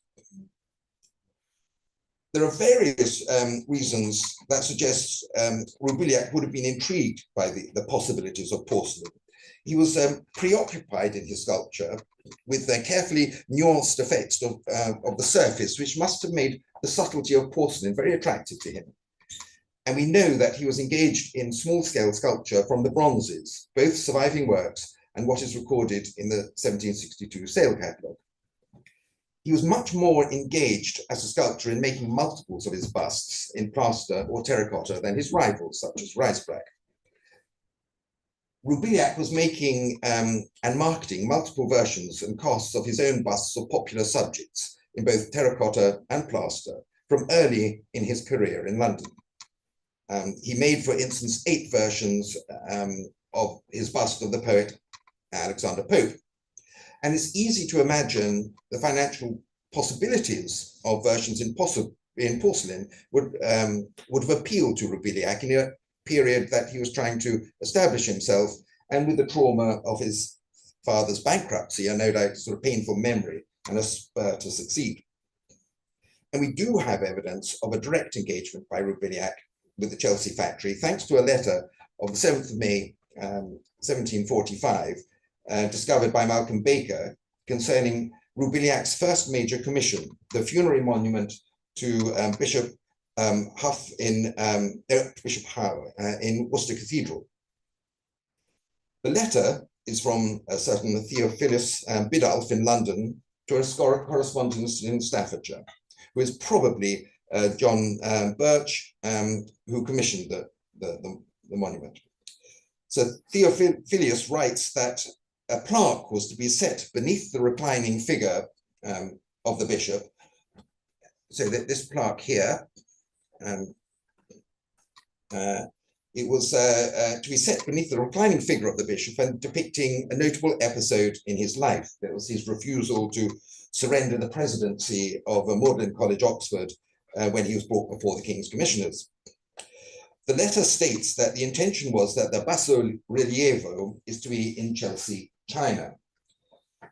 That Roubiliac was considering commissioning such a plaque in Chelsea porcelain indicates clearly that he was investigating the sculptural potential of porcelain, even if the practicalities of making such a large plaque, which is approximately 107 by 48 centimeters, so over a meter wide, he was in Chelsea's glassy, soft-based porcelain, proved impossible to execute at that early stage, just a year or so after the factory's founding.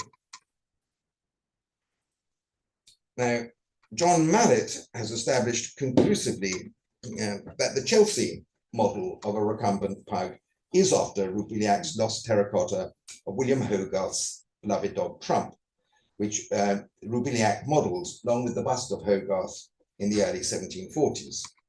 And the proof is found in volume 2 of Samuel Ireland's graphic illustrations of Hogarth, published in 1799, where Ireland tells us that he bought the bust from John Hunter, who had bought it at the sale of the effects of Hogarth's widow.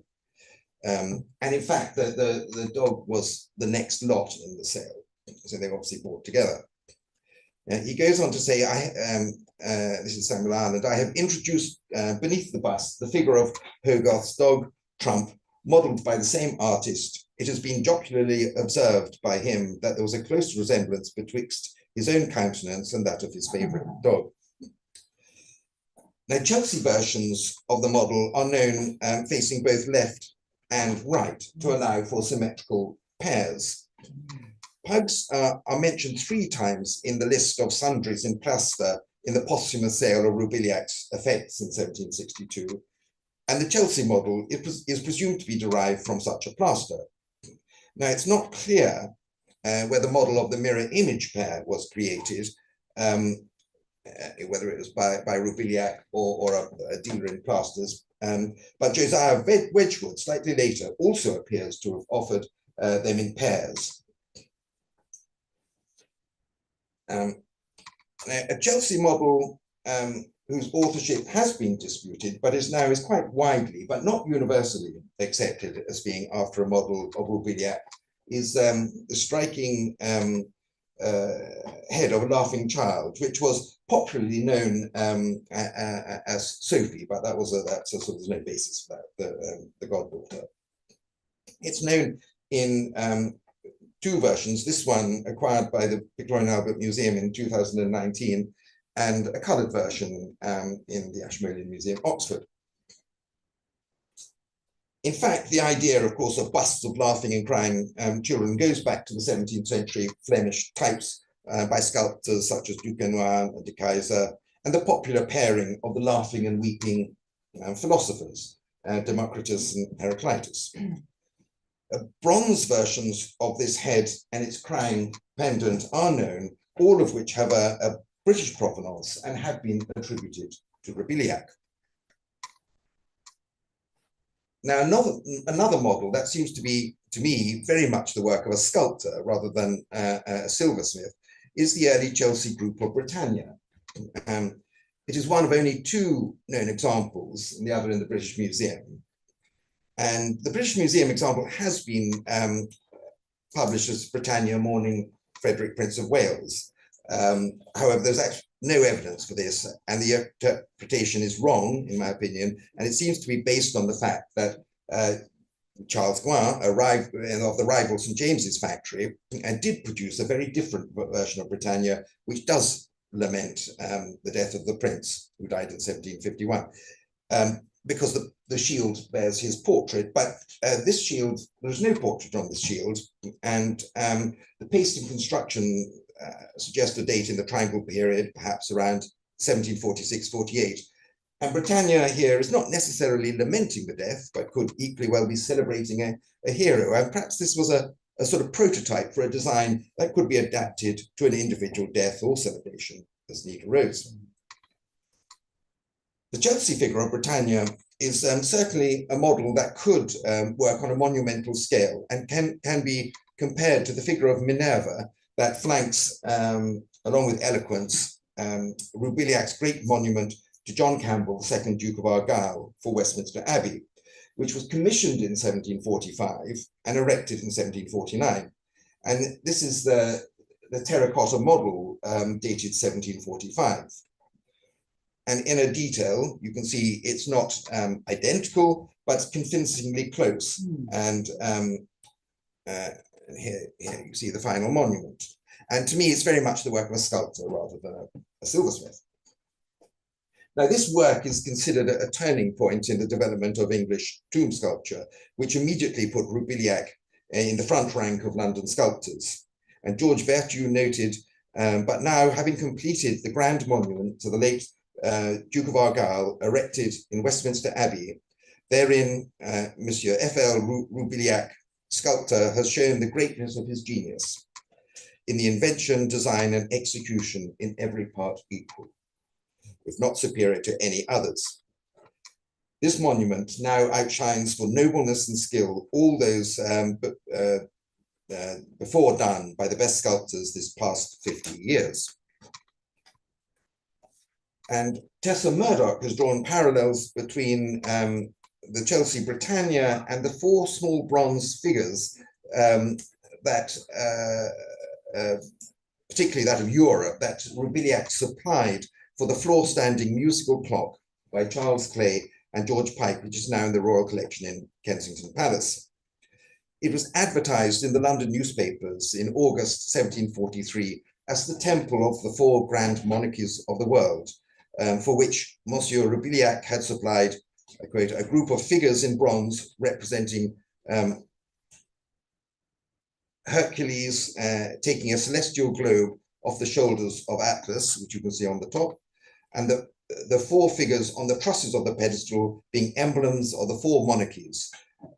Roubiliac's Europe and Persia survive, Chaldea or Assyria and Macedonia or Greece have been lost, but they were photographed here in 1875. And these show that Roubiliac was comfortable in working with figure models on a scale suitable for porcelain sculpture. Now, reclining with their forelegs resting on a hare and a brace of partridges, this pair of sporting hounds are perhaps, I think, the most beautiful of all Chelsea Triangle models, and reflect the spirit of the painting of the French artist Jean-Baptiste Boudry. Two pairs of these are known, one in the Victoria and Albert Museum and another in a private collection shown here. Writing in 1977, shortly after their pair were acquired for the Victoria and Albert Museum, but before the discovery by Malcolm Baker of the letter concerning the Bishop Howe monument, John Mallet made the case for these models being the work of Nicholas Sprimont.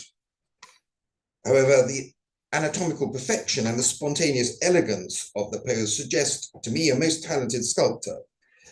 And little is known of any animal sculpture of Roubiliac other than the model of Hogarth's dog. But in the sale of Roubiliac's effects in 1762, under the heading Sundries in Plaster are listed 2 dogs in plaster. And to me, the alertness and the raised ears of Hogarth's pug find some sort of parallel in the rather more noble poses of these sporting hounds. With the paucity of surviving documentary evidence from the early years of the Chelsea factory, we are reduced to sort of subjective judgments in trying to identify the hand of Roubiliac or Spremont in any of these models. But amongst those made before the arrival of Joseph Willems, there are other models that display the sort of mastery, or at least the level of competence that indicates the hand of a trained sculptor. So it's among these that we must look for other possible candidates. A goat, as seen in the ubiquitous goat and bead jugs and the silver Ashburnham centerpiece, has come to be considered a leitmotif of Spremont's work. But perhaps rather heretically, I'm suggesting even here one can't be sure that these are all his own inventions and not a collaboration with Roubiliac or another sculptor. This lively and unique group of a child milking a goat displays a masterly, to my eye, an inventive composition cleverly adapted to the structural constraints of a model fired in soft-base porcelain, with its tendency to warp during firing if not sufficiently supported. And this suggests not just the skill of a skilled sculptor, but one who is engaged in mitigating the problems of this new material, and someone who is closely involved in the production process. This could, of course, be Spremont himself, if he had such modeling skills, or if it was his friend Roubiliac, it could indicate a closer collaboration rather than simply supplying models at a distance. Roubiliac was certainly comfortable in modeling children. Like most sculptors of the time, they populated his monuments and terracotta models. And to me, the children don't seem so very dissimilar. But I suspect I'm in a minority in identifying or suggesting the possibility that this could be Roubiliac. I'm not making any claims that it is. I'm just raising the question. And this model of a sphinx has been, oh, here we go, Baxter. Has been dated to the raised anchor and the late triangle period. To me, again, it has these qualities of glaze and finish that I associate with the slightly earlier date. And perhaps one can see a faint echo of the Meissen figure after Francois Coudray's Sphinx with its lobed and tasseled backcloth, but I wouldn't like to read too much into that. And this group of rustic lovers has wrongly, in my view, been sometimes attributed to Joseph Willems, and has consequently been dated to around 1748 or 49 to coincide with his time at the factory.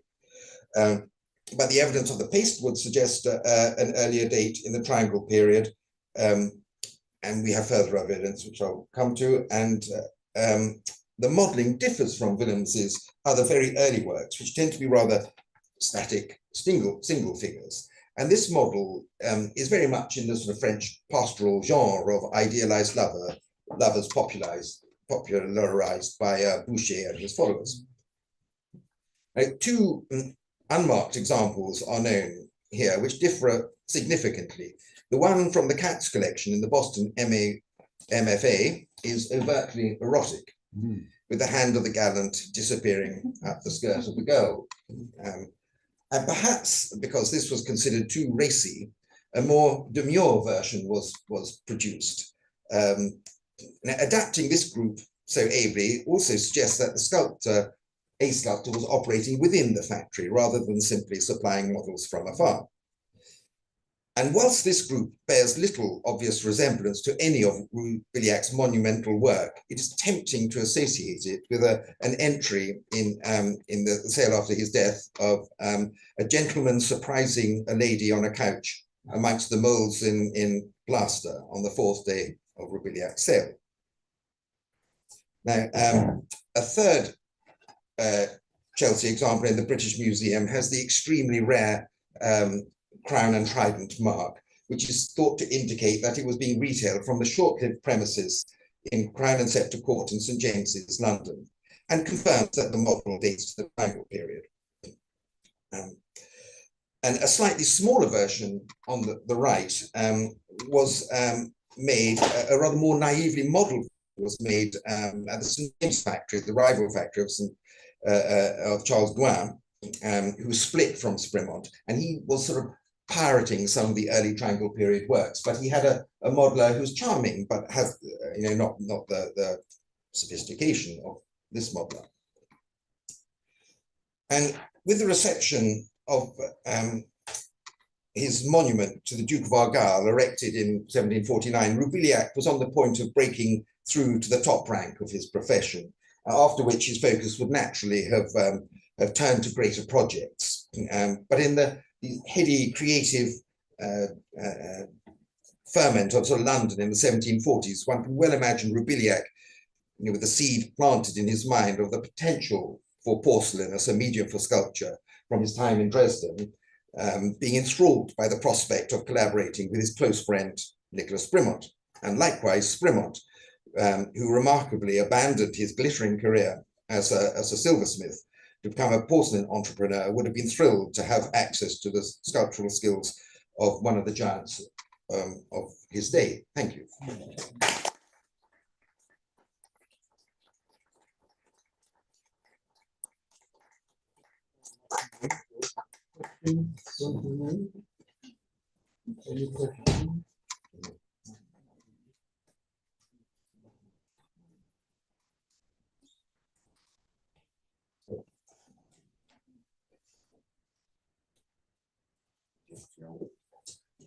There's very thirsty people here.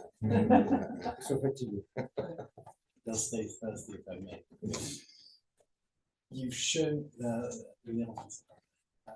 sauvage a peint sur un nombre de matériaux invraisemblables, apparemment avec la même facilité, apparemment avec toujours un choix entre trois types, c'est-à-dire des grisailles, des choses, des camaïeux qui s'apprêtent dorure, et ensuite en couleur. Et ce qui rassemble cette œuvre, c'est plus l'iconographie et les compositions que la technique. Étonnamment.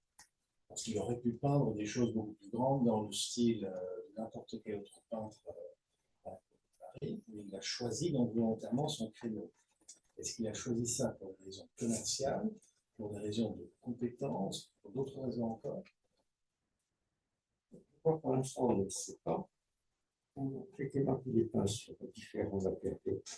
C'est normal, on va ajouter probablement du fer pour les portes de voiture. Il n'était pas peint sur bois, c'était des panneaux de fer qui l'ont tissé. Ensuite, pour le reste, au fond, c'était probablement à la demande du client. Il faut pas oublier que le marbre était très utilisé pour les décors des maisons. Et on faisait énormément de fromage.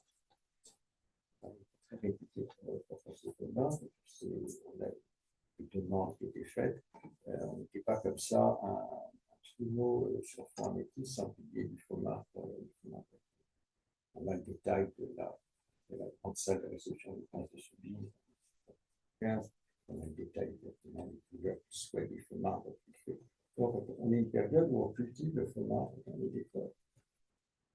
Donc, le choix. Et les choix de couleurs, les pièces dites en couleur sont rarisées.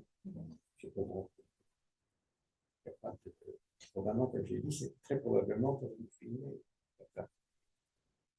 Donc, le choix des matériaux, c'est le choix du commanditaire. Est-ce qu'on a une idée du coût? La différence entre une peinture sur toile qui est votre taille très minime, le marbre, ce n'est pas tout à fait donné, mais la porcelaine, c'est encore plus cher, je présume. Est-ce que la porcelaine, c'était le nec plus ultra ou pas? Je ne sais pas du tout. C'est encore des les plaques de porcelaine sont plus faciles à faire en pâte dure, mais pas tellement. Et les plaques en pâte tendre, il y avait une perte incroyable parce qu'elles sont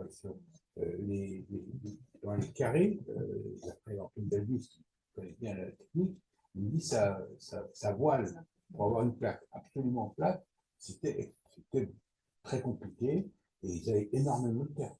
Et les plaques de secrétaire, parce que en 1780, Seiberth produit un certain nombre de plaques pour les abattants des secrétaires. On connaît bien avec des entourages de bronze, des petits médaillons, en imitation Weissman.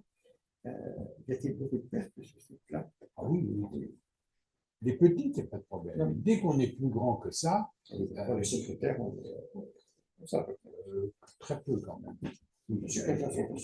La seule très grande, c'est celle de Harrington, mais en fait, elle a été remise dedans. Mais les fleurs de Gouya, elles sont, quand j'en ai deux, elles sont à peu près comme ça. Et c'était très compliqué à faire. Non, il y en a eu peu quand même. Oui, très peu. Et la perte se faisait au niveau de la plaque ou au niveau de la peinture? À la cuisson. Mais à chaque cuisson, on reprend un risque. C'est ça qui est terrible. C'est ça que je pose la question. Ils n'ont pas de thermomètre, donc ils mettent des montres, ils ont tout un système de petites fenêtres dans le four pour voir. Et ils ont des petites pièces d'essai qui fondent, et c'est là qu'on est à la bonne température, et il suffit d'un degré trop, et le trop qui fend. Et puis si on ouvre le four trop vite, on les sort trop vite, ça fend aussi parce que ça claque. Et on en voit d'ailleurs quand même avec des coups de feu ou légèrement voilés. Mais ça concerne les plaques. Et, le risque avec la peinture de sauvage dessus existe aussi, mais dans quelle proportion? Une idée. Ça dépend d'ailleurs. Je pense que si fait de la grisaille, c'est parce qu'il y a moins de coloris que si on fait, quelque chose. Le grand danger, c'est la première cuisson, parce que c'est la plus haute température. Et elles se rendent cuire, ensuite il y a la cuisson de l'émail qui est encore très élevée, et après les cuissons de peinture, il y en a toujours un, deux ou trois, parce qu'il y a les couleurs éventuelles, on baisse à chaque fois, donc il y a de moins en moins de risques. Mais il y a quand même un petit risque de l'ouverture du four. La recherche de guide, c'est bien d'avoir des couleurs qui soient uniques. On n'utilise pas ce type de couleur qui permet d'éviter un trop grand nombre de cuissons. D'ailleurs, c'est pour ça qu'il montre la montre 5 à l'exposition de 1750. Et la dorure sur d'île est quasiment nulle. Même si déjà sur une feuille de non, pour Seiberth, c'était un drame dans une voiture parisienne parce qu'ils arrivaient à faire aussi bien et ils vendaient un peu moins cher. Et les grands vases que je n'ai pas montré, les grands vases qui sont en 80 commandés pour le roi d'Espagne, étaient en plus posés sur des socles en bronze doré. Maintenant, on a patiné gras parce que ça s'est abîmé. Et quand on retire les deux appliques, on voit le dessous, ça devait être des choses absolument prodigieuses, ce socle, dans ce socle en bronze doré. Par exemple, et les vases au-dessus, ça devait être absolument extraordinaire. Et très dur. Moi, j'ai une question pour Errol. Do you know if any sculptor in England produced models? Like, because in France, Falconet produced sculptures, but also vases, and Oiseau and all the main sculptors usable forms. Not only Duplessis. Yes, I think there's no suggestion that would be accurate, but there is a suggestion, and there was a Monsieur Planchet that was described. Now, he's mentioned in your document on the guy in the swing, and he's been, I think we don't really know exactly who he is. He's been thought to be related to Planchet at the early Derby factory, and there was a Mr. Flanchet up there, which could have been, but John Mallet has written about this, and he suggests that there was a French artist making vases, because I think that the quote you're talking about, I think even mentions vases. It's a while since I've read it. But we had, our big problem, we had this great shortage of trained sculptors and artists, because we didn't have the education, and that's what was changing. So that's why we imported so many of our great sculptors, because we just simply, and draftsmen too, Graveler particularly, sort of educated a generation, I think. And why we still have that picture on, you should tell us about the painting, which is so important and great, because it's the only painting I think existing that shows a porcelain factory owner, undertaker, surrounded with his family, that's surrounded by objects, some finished and some unfinished. Yes, I think in fact the only finished one. Well, what is very interesting is because this was at the time of this was done in 1760. And you must have discovered the painting as well. And it was you know, this was a time at the end of the 7 Years' War when some Vincennes had arrived in England. That shape is of course a potpourri pompadour, and we know that Lord Bolingbroke, for instance, bought some of these and brought them to England before the 7 Years' War in 58 or 59 or whenever it was. And so that shape is copied directly from Vincennes.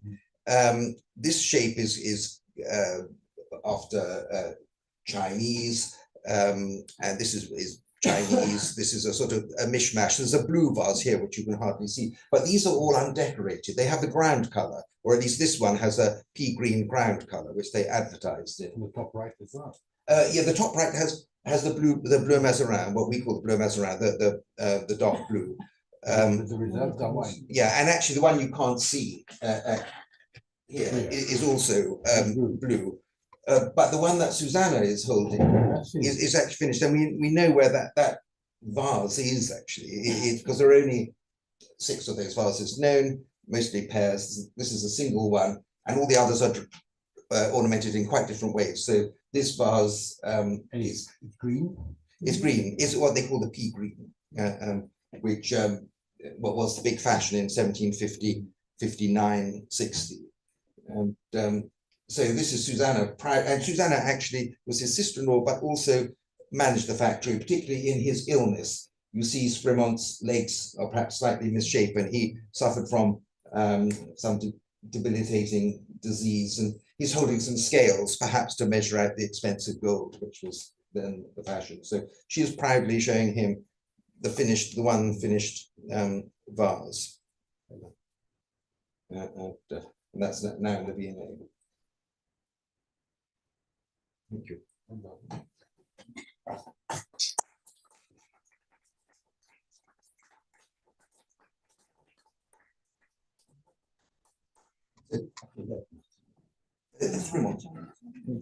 He died he retired to the country, and he died, I think, in about 1768, 69, but he retired due to ill health. Working in a porcelain factory was not good for your health.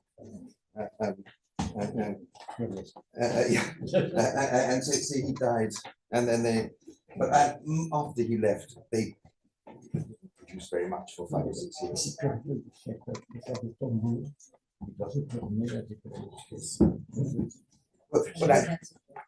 Yes. Well, Roubiliac. Yes. Roubiliac, once he started doing his sculptures, he never came back to it.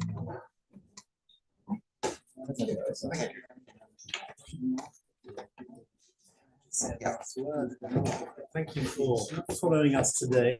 We are reconvening tomorrow at 9:30 for those who wish to follow us. Thank you. Have a nice evening.